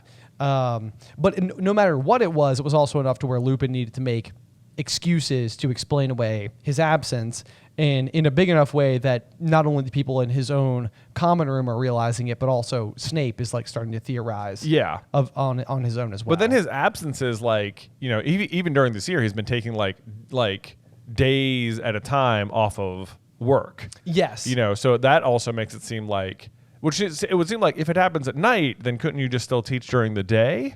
That's the thing. Yeah, it's like it seems like that would be the case to me. I can't tell if this is just like over safety. Yeah. Is it just over safety, or is it? I guess it's the case if you transform, you were probably up all night. But then he says, I could keep my mind transform and curl up in my office, a harmless wolf. So it sounds like he would still transform, but still just sleep. But what's stopping you from teaching the next day other than just maybe safety, or maybe it's still very painful and exhausting and you need time to recover, or I know. I mean, it's probably like one of the like anything else where it's better to err on the side of safety, because in the event that for some reason you do have one of those like daytime full moons and it blasts in through the side of the window when he does transform in a classroom full of kids, it's like that's like open season. Well, that's bad. It's it's like the worst case scenario is really bad. Yeah. So it's like best to just err on the side of safety. But then anyway, then he continues to go on to explain basically that Dumbledore became headmaster. He was sympathetic to the situation. The Whomping Willow was specifically planted because Lupin was coming to Hogwarts, and the house that they're standing in, the Shrieking Shack, was specifically built for his use. And it does say once a month, I was smuggled out of the castle into this place to transform, and then the tree was, of course, placed over the mouth of the tunnel to stop anybody from coming across him while he was dangerous. But like that could even still, even if he was once a month smuggled out of the castle, he could have been there for multiple days. Also true. Also true. But yeah, I don't know. Ultimately, I do think it's just once a month. It's so hard to know based on like what are the rules of the transformation. Yes, it's almost as if like everything else suggests that like lycanthropy is like not that big of a deal. Like it seems like it would be like a highly manageable situation if you take the right steps. Because it seems like it really doesn't seem to be like impacting you all that often. And if you have the ability to just go take them somewhere safe during that period of time, like it almost just even seems like the castle would just be like prepared. Like, yeah, this person, has this particular affliction. We have a place to take them while this happens. Like, everybody knows we all pay attention to it. We make the necessary safety steps, and then it's over, and then we continue on with our lives. Exactly. Yeah. It's also just like the cloud cover in this chapter. It just drives me crazy. I understand. Because it just seems like if he's in this Shrieking Shack where the windows are boarded up, how is the moonlight hitting him? Exactly. I don't get it. Right. Yes. The water vapor of the sky can protect you, but not the opaque surfaces, the walls of the Shrieking Shack. Yeah, I know. Yeah, whatever. Okay. Anyway, it sounds like regardless of how we understand it, at least once a month, he was turning into a werewolf in the Shrieking Shack. It was terrible and painful, and he was a full-on monster. So, precisely. There we go. Yep. Then the other thing that happens is that the transformations, when he was younger, were terrible. It was super painful, and he was separated from humans, so he would bite and scratch himself. And this is basically what led to everybody thinking the Shrieking Shack was inhabited by violent spirits, which is a rumor that Dumbledore himself encouraged. Which, that's another one of those where it's like if it's coming from Dumbledore, you can easily see where like people are like, yeah, all right, he's probably right. Yeah, I mean, people aren't gonna at least not yet. People don't really seem to doubt Dumbledore. So it's like if such a voice of reason is like, yes, dark spirits, it's like, okay. Well, if you say so. Sure enough. Yeah. And then I think it's funny. He says, even now when the house has been silent for years, the villagers don't dare approach it. It's like they don't dare approach it up close, but it is like now a tourist attraction. Exactly. Yeah. It's one of the top 3 things you can do in Hogsmeade. I know. Right after going to the post office. Exactly. You got to go check out that post office. Right. Yeah. There's the sweet shop, the post office, the possibly derelict building. Yeah, that's basically it. Like, because literally nothing has happened for over a decade, so it's just an old shack you can look at. Yes. From afar. Yep. And apparently not get into because, like Ron even says, Fred and George tried to get in. Exactly. They don't. Yes. Yeah. Right. Yep. But so then Lupin does go on to explain that apart from his transformations, he was happier than he ever had been in his life, which is just like one of those things. It's just like, oh, Lupin, I know, you poor guy. Because his 3 friends basically couldn't fail to notice that he was disappearing once a month. He was making up all sorts of stories, told him that his mother was ill, that he had to go home and see her. And he was terrified that they would desert him if they found out what he was. I know. Well, even it's interesting to you feel so bad for Lupin right here because his 3 friends are, of course, Sirius, Peter, and James. And it's like all in one night because of each other, they disappear. Yes. It's such a bad night for Lupin. Yes. I mean, because, James is obviously killed by Voldemort. Peter is the reason for that, which leads Sirius to, murdering him, air quotes, which basically then Peter is on the run or dead, believed to be dead, and Sirius is in Azkaban. So all of a sudden, Lupin goes from having this, the strongest friendship any 4 people have ever had in the existence of forever, and now he's all alone. And an outcast. Yeah. Just went to bed one night, everything's, not fine because Voldemort's out there. True. But went to bed one night thinking everything was okay and woke up and Voldemort had been defeated, but all of my friends are dead. Yes. Yeah. Yep. Not good. Not good. And basically, so that's what he goes on to say. He's like, like you, Hermione, they worked out the truth. I love that line because it's sort of like James and Sirius are always regarded as being the top of their class at everything. So this is just sort of like Hermione reflecting them reflecting Hermione, because they worked it out as well. And of course, they didn't desert him. They completed the difficult task of becoming animagus, and it ultimately led to the best times of his life. I know, and I love that. And I love there's this song and dance with Harry trying to figure out what kind of animal his dad turns into, and no one will tell him. I know, or yes. keeps getting interrupted. Right. Yeah. Yes. Yeah. Harry's like, My dad too? Yes, indeed, said Lupin. Yeah. It took them the best part of 3 years to work out how to do it, which I highlighted and underlined because 3 years, that's a good piece of trivia. Yeah, that's another one of those lines where it's like, your father and Sirius here were the cleverest in school, and it took them quite some time. Peter needed all the help he could get from James and Sirius. Finally, in their 5th year, also a piece of trivia, they managed it, and they each turned into different animals at will. At which point, Hermione asks yet another one of those questions that we, the audience, need to know the answer to. How did that help you? I know, because and basically, so what she's wondering is like, who cares if you can turn it into an animal? Aren't you still like at risk of being attacked by a werewolf? Yes. And Lupin explains that, oh, well, they couldn't keep me as company of humans, so they kept me as company as animals because a werewolf is only dangerous to people. To which I'm like, but you're still people, I right? know. There's a couple of distinctions that I think are going to be hard to like sort here because it almost seems like you in animagus form are able to endure certain damages that don't transfer back to your human self. And this is obviously not true for Lupin, where I think like his werewolf nature is more ingrained into who like his actual like DNA. So like when he scratches and bites himself, like he comes back into human form and he has scratches and you know cuts and bruises and stuff all over him. But in the next couple of chapters, when Lupin and Sirius are facing each other down, it sounds like Sirius gets seriously slashed up and beat up, but then he transforms back into a human, and at no point in time is it like Sirius had a great scratch, you know, over his face from where Lupin had attacked him. Meanwhile, on the flip side, Peter, who cut off his finger as a human, is still missing the finger in rat As a form. rat, yeah. So it seems like their human maladies can affect their transformation forms in a way that doesn't seem to transfer the other way. Right. It does seem like that. So possibly that's another one of those things where it's like a werewolf is only a danger to people because they could go and scratch and claw and bite each other as animals and then still transform back into their healthy human selves. Yeah, and it seems like when they are animals, they are like fully those animals because like even like part of what Sirius says about the Dementors is that like they didn't affect him as much as a dog because like dogs don't have as many feelings. So it's like, but you're so like it's easy to feel like you're just like a human in the shape of a dog, but it's not. It's more like you're a human who has become a dog that you, the human, are driving. Yes. Or something. Yeah. Something along those lines. And we can come back to that again later because there's another point that I want to make about Peter when the time arrives. So let's see here. Basically then Lupin also goes on to say in kind of like a vague way where he's like, under their influence, I became less dangerous. My body was still wolfish, but my mind seemed to be less so while I was with them. Love this sentence. Yes. Yeah, because so what he's describing sounds very similar to how the Wolfsbane potion works. Yes. Like that he can he gets to keep his mind when he takes the potion. And he's kind of saying that like when I was hanging out with my friends, I kind of got to keep my mind as well, which makes it sound like what actually helps you keep your mind is friendship. Yes. More than anything, which then makes it sound like what the Wolfsbane potion is actually brewing is like friendship. He's like, and the person who can do it uniquely, apparently, ironically, is Snape. Is Snape.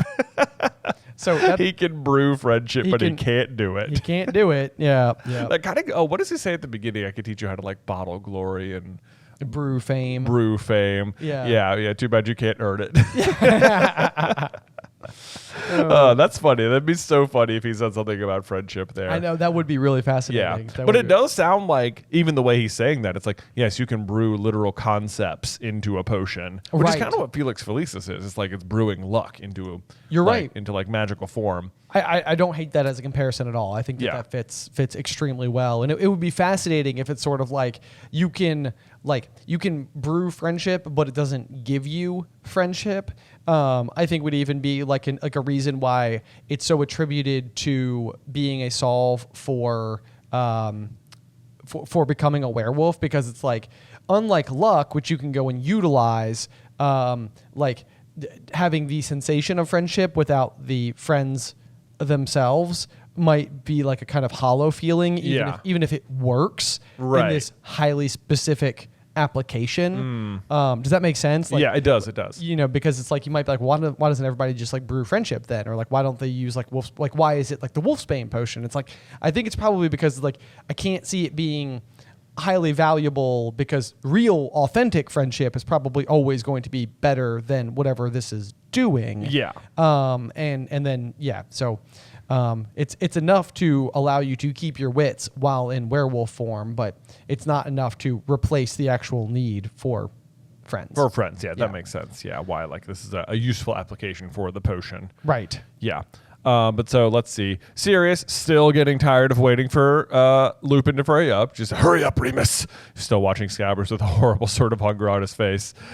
Which to me, Ron still, don't forget, Ron still holding on very tight to Scabbers through all this, who must be hearing everything just like, oh crap, oh crap, oh crap, oh crap. Yeah, they're monologuing. Oh, no. Yeah, he starts monologuing. Exactly.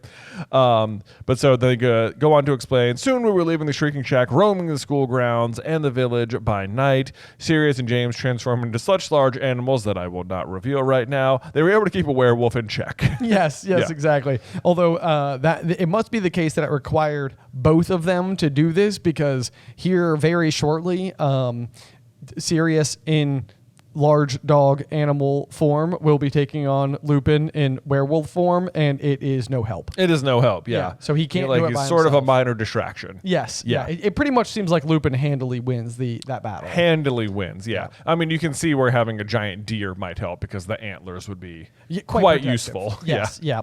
At this point in time, we finally get the flourish, the reveal. Like that is how we came to write the Marauders map and sign it with our nicknames. Sirius is Padfoot, Peter is Wormtail, James was Prongs. Right. And Harry's like, what sort of animal? And Hermione's like, shut up, Harry.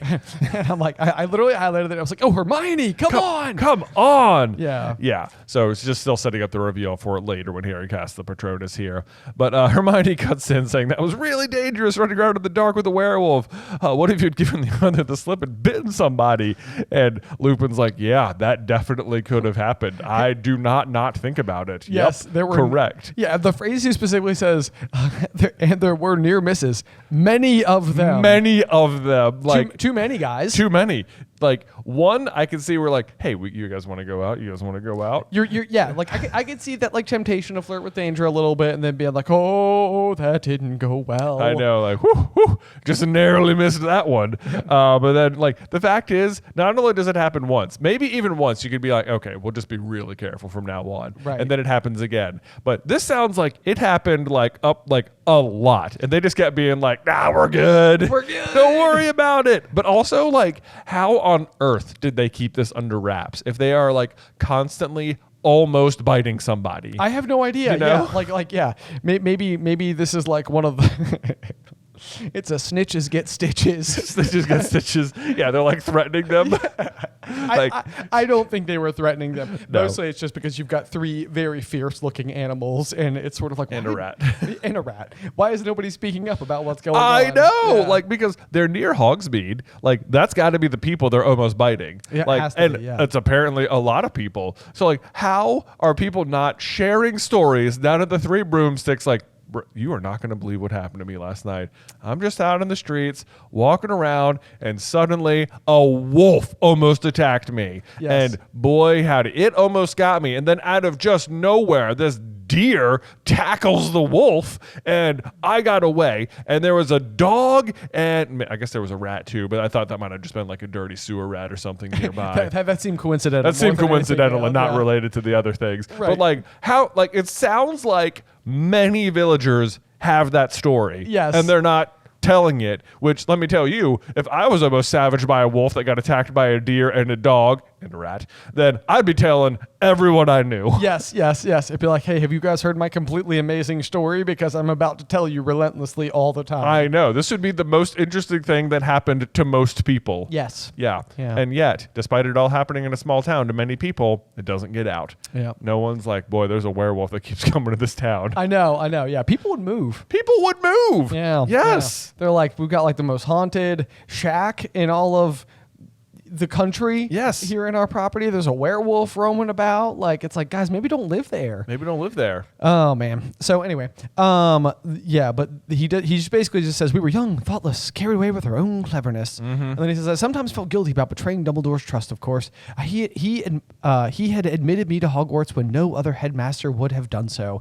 And this is building up for explaining yet another sort of like big like potential plot hole, which would basically be that Lupin for the entire school year has believed Sirius to be dangerous. Like he is not out there to protect Sirius. And so upon learning all this particular piece of information and the fact that they are animagus and that they're unregistered animagus and that this is something they were doing during school, you're like, Lupin, why did you not be like, hey, Dumbledore, by the by, he can turn into a great big black dog. We should probably keep an eye out for those. Keep out for that black dog. Yeah. So, but sure enough, basically, this is Lupin explaining why he hasn't given that explanation. He says, all this year I've been battling with myself, wondering whether I should tell Dumbledore that Sirius was an animagus, but I didn't do it. Why? Because I was too cowardly.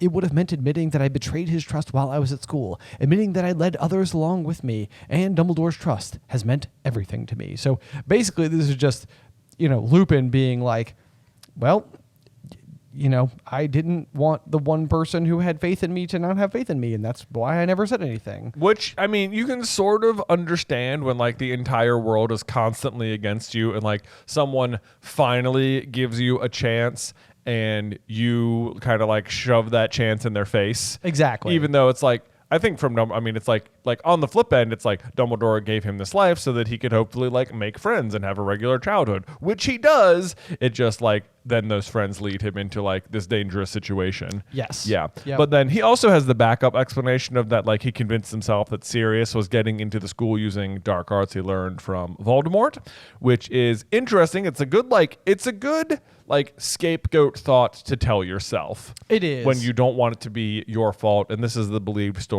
But also worth noting that that Lupin says Voldemort's name, which almost no adults do. Yes. In the story, except for Dumbledore. Except for Dumbledore, yeah. And this is another one of those things that it was like a string I feel like I've been pulling on a little bit lately, which is just simply that I feel like Lupin in a lot of ways embodies a young Dumbledore. Like he does a really good job at so many different occasions of just being like a very calm in the way that he's like owning situations. Yeah. He's got these like little quips. He's like smarter than everybody else in the room. Yeah. And so I love the way that like both Remus and Dumbledore are reflected in that same capacity.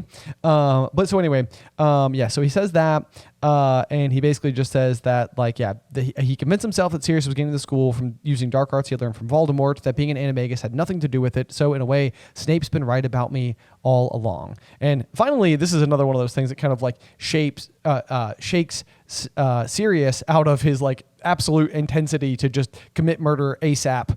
And he's like, Snape, said Black harshly, taking his eyes off Scabbers for the first time in minutes and looking up at Lupin. What's Snape got to do with it? I know. It's like you don't know the full history of like Snape and the Marauders just yet, and like just like how much they all dislike each other. Yes. And so like this, like if you consider this, Sirius has been trying to kill Peter the whole year. He has been breaking into the castle. He is literally feet away from him and has been rushing Lupin to finish the story so he can kill him this whole time. Like he has been of a single track mind for the last like 10 months in a row. Yes. And like Lupin just like mentions the name Snape and he's like, wait, hold up. Yeah. Come again for big dog. Yeah. He's got real like squirrel energy here. Dog see squirrel energy. Dog see squirrel energy. Yeah. Yes. Squirrel?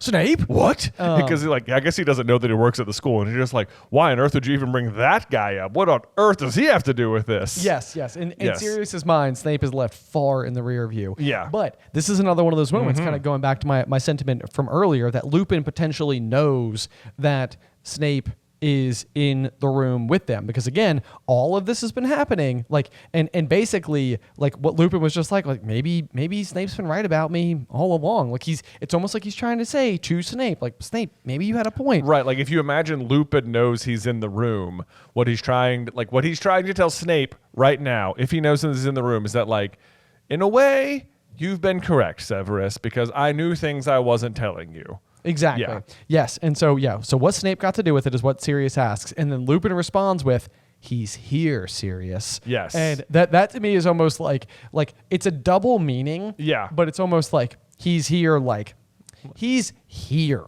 Yeah, you like know? what he means to everyone else in the room, and even to Snape, who doesn't think Lupin knows he's there, is that he's here at Hogwarts. But I can almost see Lupin's like eyes like jutting back to the corner as he tells Sirius this, like, he's here, Sirius. Like, Yes. Like literally in the room, bro. Very, again, very, very Dumbledore-like in Chamber of Secrets, where he's like, Dumbledore's like announcing to Hagrid's hut while they're under the invisibility cloak, and he's kind of just like, help will always be given to those at Hogwarts who ask for it. And he's like, eyes like glint over to the corner. It's like, it feels like that's what's happening with Lupin in this moment. It does. Lupin is such like a mini Dumbledore. That's in what so I'm many saying, ways. yeah. He's so great. But so he continues to explain. He's teaching here as well. And he looks up at Harry, Ron, and Hermione, and then he explains to them. And this is, again, he's explaining to them, but it sounds like he's trying to explain it to Snape as well, that he was at school with us. He fought very hard against my appointment here. And he's been telling Dumbledore all year not to trust me. He has his reasons. Sirius played a trick on him, which nearly killed him, a trick that involved me. Like, he's trying to apologize by means of explaining it to everyone else. Exactly. Yeah. Exactly. And at this point in time, Sirius is not exactly Not helping. Yeah, He didn't get the hint. He didn't get the hint at all. Yeah, so he's like, it served him right. He's in here sneaking around trying to find out what we're up to, hoping he could get us expelled. And I'm like, dude, what a time to dig your heels in, man. I know. It is like, dude, this is not the moment to suddenly just be like, hold on.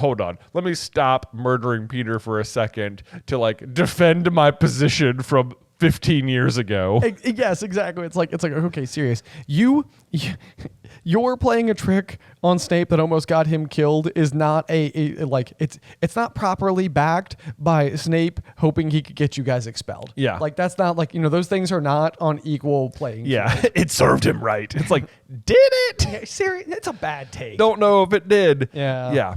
Anyway. So, let's see here. So, like Remus really trying to like save the situation. We were the same year, and we didn't like each other very much. Okay. Here's another theory alert coming. Oh my god, yeah. He especially disliked James, jealous, I think, of James's talent on the Quidditch field. Oh, what a misdirect. Oh, let's go ahead. I literally crossed those words out and just said, jealous, I think, of Lily. Yes. Yeah. Yeah. Like, how blind are you two? I mean, this is like that. Like, how thick can you get? It is. It's like, man. Okay, so James is hanging out with Lily Evans, who used to be Snape's best friend. It's like, can you guys can you really not see it? Like, Lily even comes to defend Snape at times. Like, Right. that's part of the memory. Yes. that we see. It's like, it's not inobvious that Lily and Snape were friends. Right. No, I know. Right? Like, it's just not. So it's like, he says, jealous, I think, of James's talent on the Quidditch field. It's like, dude, if you had just been a little bit more clued in and could have finished that sentence with, jealous, I think, of Lily, like, my goodness, how many situations could have been avoided. I know. In the moment. Yep. So yeah, very, very, very just like oblivious. And I mean, this is the second stab that we've seen that is like, because even Dumbledore at the end of year 1 is sort of like, your father did something that Severus could never forgive. He saved his life. Mm-hmm. And it's like, yeah, Dumbledore, that's not it. That ain't it. That's not it. That's not the thing he did. Yeah, that's not the thing he did. And then Lupin's like, I was there too. I think he was jealous of James's attention from being on the Quidditch field. And it's like also not it. Snape doesn't really care. Like, did Snape play Quidditch, do you think? Well, there's more thoughts on that. But we'll get to that. We'll get to that. That's for a different chapter. That's for a different chapter, indeed. But we'll go off. Don't worry. Anyway, so let's see here. And basically, they continue to explain that basically what had happened was Sirius thought it would be amusing to tell Snape that he had to prod the knot on the tree trunk with a long stick, and he'd be able to get in after Lupin. So then Snape tried it, and he got if he had gotten as far as the Shrieking Shack, he basically would have run into a fully grown werewolf. Yes. And James, having heard of this particular plan, was like, no, Sirius, we're not doing that. So at great risk to his own life, to which brings up a very interesting question as well, because it's like, when does this incident happen? Because you have to imagine, like, was it only at risk to James's life because James couldn't turn into an animagus yet, or because James was unwilling to turn into an animagus in front of Snape and like reveal this particular ability. Because I feel like later on Snape is going to say that like he tried to kill him when he was 16. Yeah, it says, didn't he prove he was capable of murder at the age of 16, which would be their 6th year at Hogwarts, so they would have been animagus. So it's sort of like, why? Like, maybe, like, they're sending Snape down the trap door, but, like, it sounds like by that point, it would be extremely routine for the Marauders to be like, well, it's a wolf night, you know. It's full moon, time for shenanigans. Like, why aren't Peter and Sirius and James just down there with him to begin with? Transformed. Don't know. Maybe it's just in the name of this exact prank or whatever. But the other thing that so this sets up a couple of things. He says, your father, who heard what Sirius had done, went after Snape, pulled him back at great risk to his life. This is going to basically saying that like we had an enemy who we could have killed, but James saved him, which is exactly what Harry is going to do in a couple of minutes with Peter. Like, we have an enemy, we could kill him, Harry's going to step in, save him, and then Dumbledore is going to tell Harry that later on in the book that, you know, when one wizard saves another wizard's life, you know, it creates a kind of bond between them. You've sent Lord Voldemort a deputy who is in your pocket. Right. You know, like, I don't think he's going to like that. It's going to pay off at some point. Right. So effectively, kind of the same thing has happened here. James has saved Sirius's life, so now it's sort of like maybe what he really can't forgive is that like now Snape is in debt to James in a way that he like, yes, you're right. That's and a it's good like point. It makes you wonder, like, is this part of why he tries to go save Harry later on when he hears the prophecy because of this moment? Oh you yeah, know, yeah. Like, right? it's almost like it's like a magical force, right? Like kind of like puppeteering him, yeah, towards that way. Because I mean, that's effectively, you never really know if it's like Voldemort's own magic in the silver hand that like, because when that comes up later with Peter in Malfoy Manor, it's his own silver hand that turns against him and you know kills him because he shows Harry like a moment of mercy, and it's kind of like, is that's that moment paying off, right? You know, that's like, you know, but what is driving that particular thing? What is the mercy Snape eventually shows James? Exactly. Right. Yeah. Yeah. Exactly. So let's see here. Snape basically was forbidden to tell anybody from that time that he knew what he was, and then Harry's finally like, so that's why Snape doesn't like you, because he thought you were in on the joke. And like even this feels like one of those lines.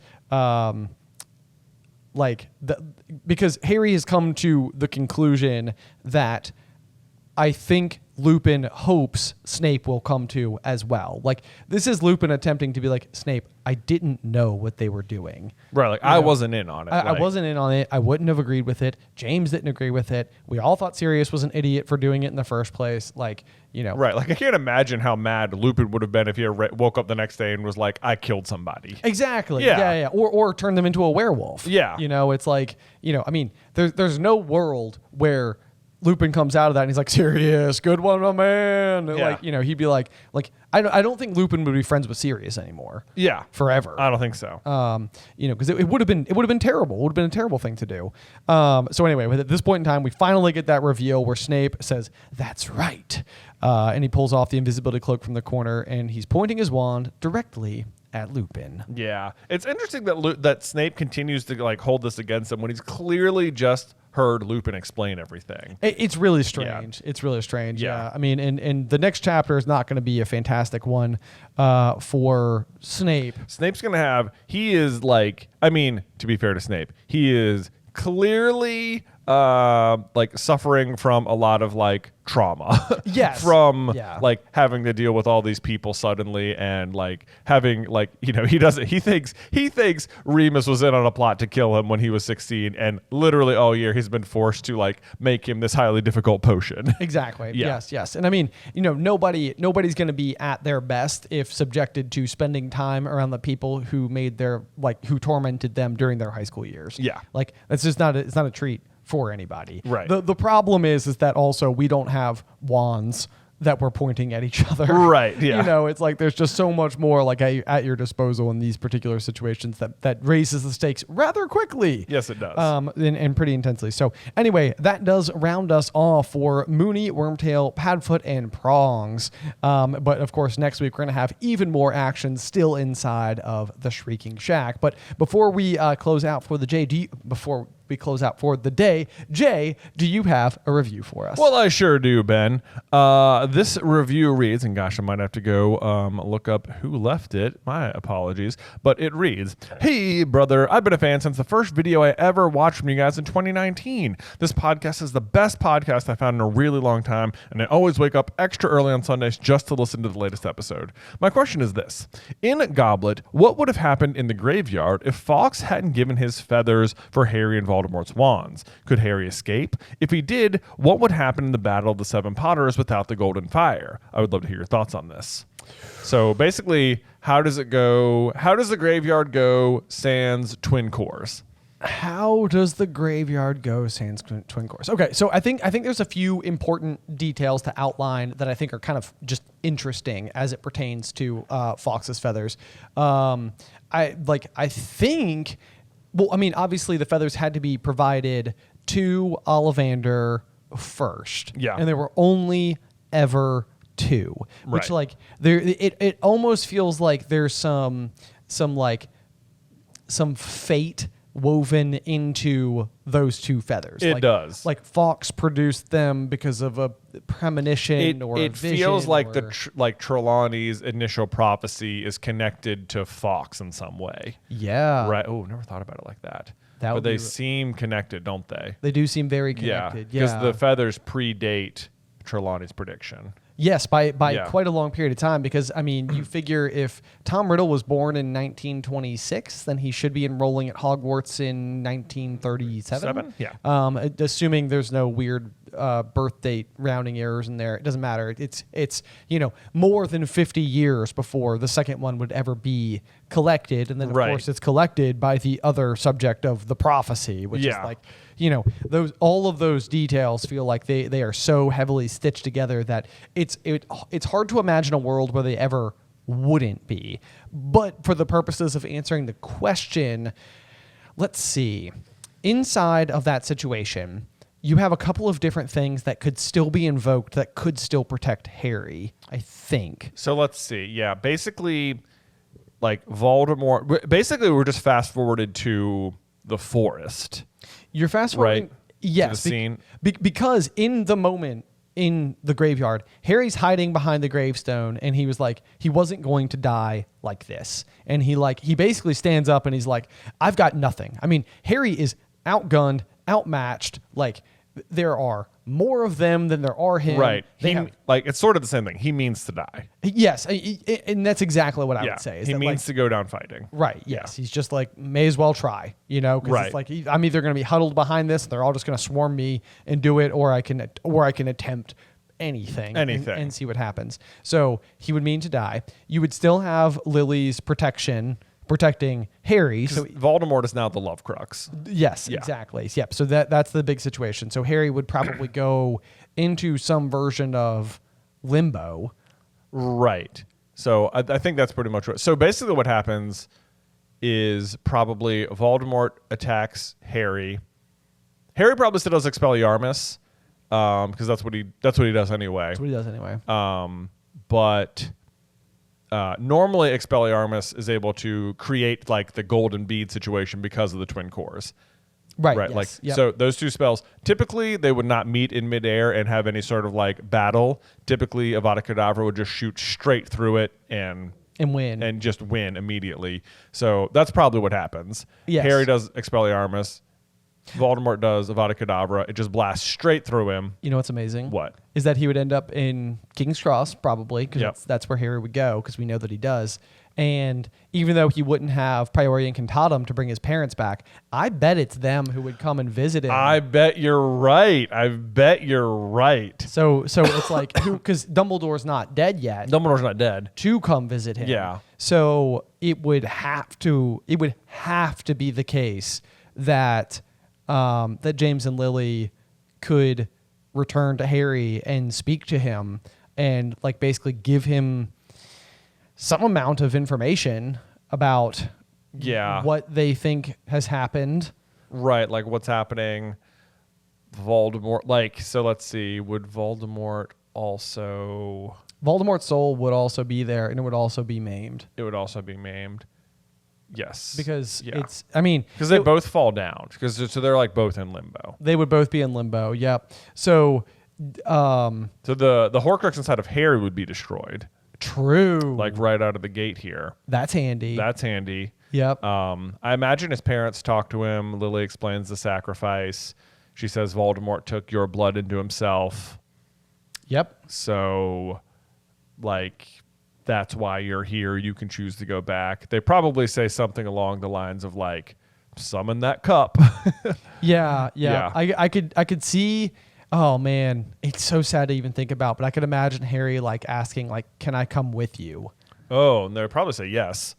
I bet they would say yes. Yeah. Like, like you would be like, yes, you can come with us, but like you don't have to. You don't have to, and like they probably tell him. Do the Potters must know about the prophecy, right?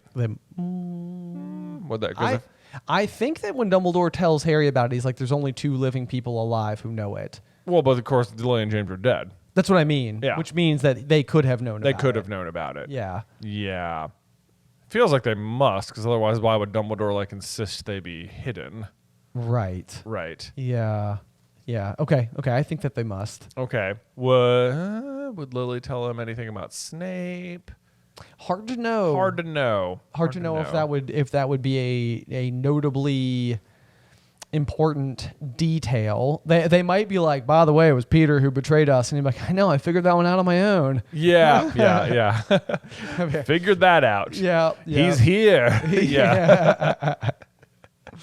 Okay, so obviously Harry will come back and still escape the graveyard, because otherwise the story's over. Or he comes back and they just immediately kill him again. Yeah. Which is no good.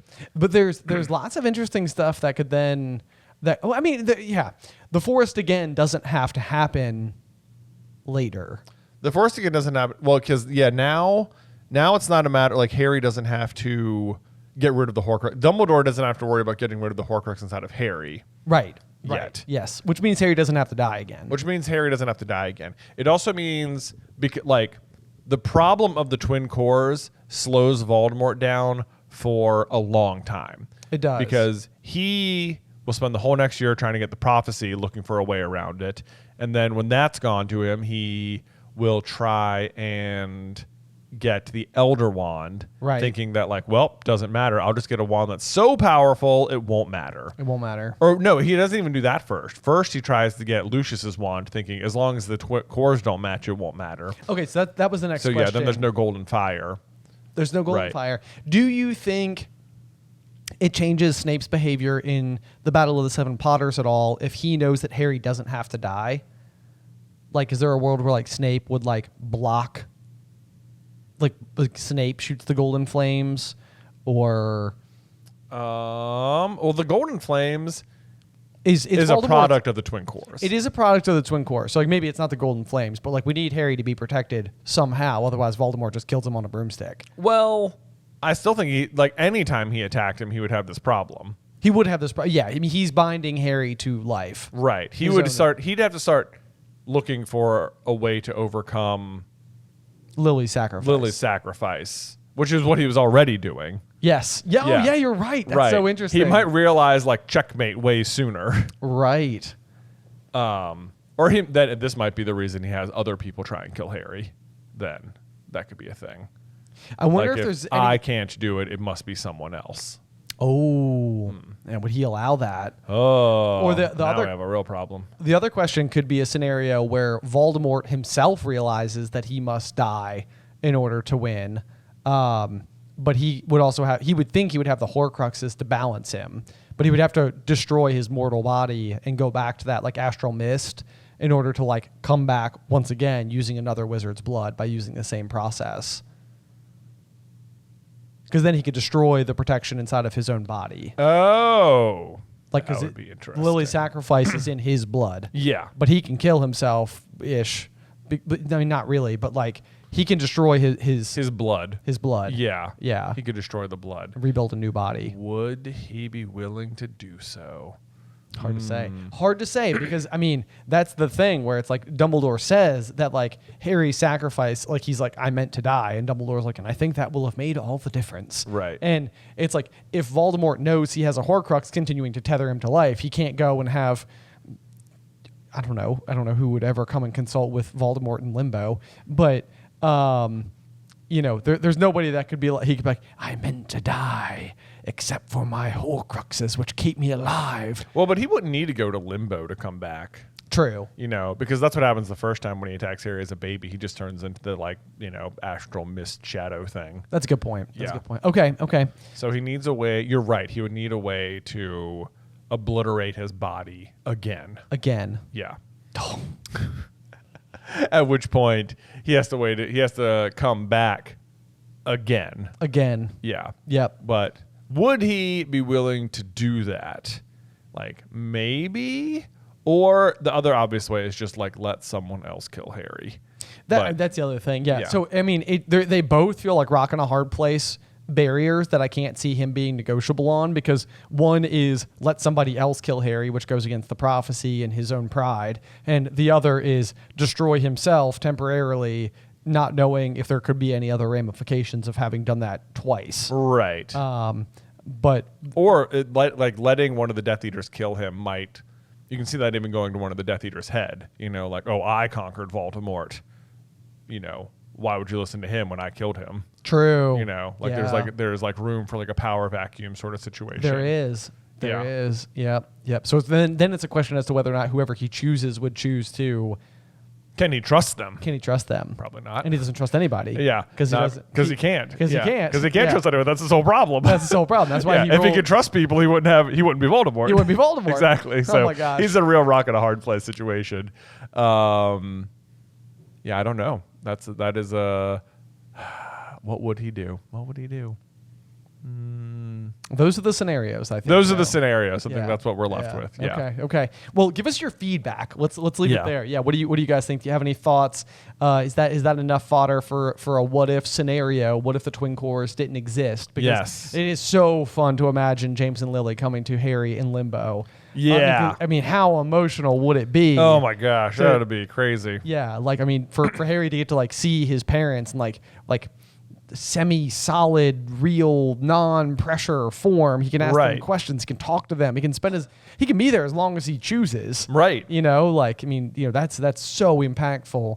And it's fascinating because it's like normally this is shy of the Mirror of Erised. Like, this is the next time Harry gets to see his parents again. And it's like with this situation, he would probably do the same thing again, just in a completely different environment. Yeah. Which is fun. So anyway, yes, be sure to leave us all of your thoughts on that one and how it might go. Yeah. But otherwise, I think, that rounds off today's episode. That is going to do it. But thank you guys so much for listening to this episode of Through the Griffin Door. Make sure you tune in next week as we travel through chapter 19, The Servant of Lord Voldemort, here on Through the Griffin Door. Today's episode was edited by Ethan Edgehill. Vaishon Brandon does our art. Catherine Stein is our production manager, and the show is hosted by me and Jonathan Carlin.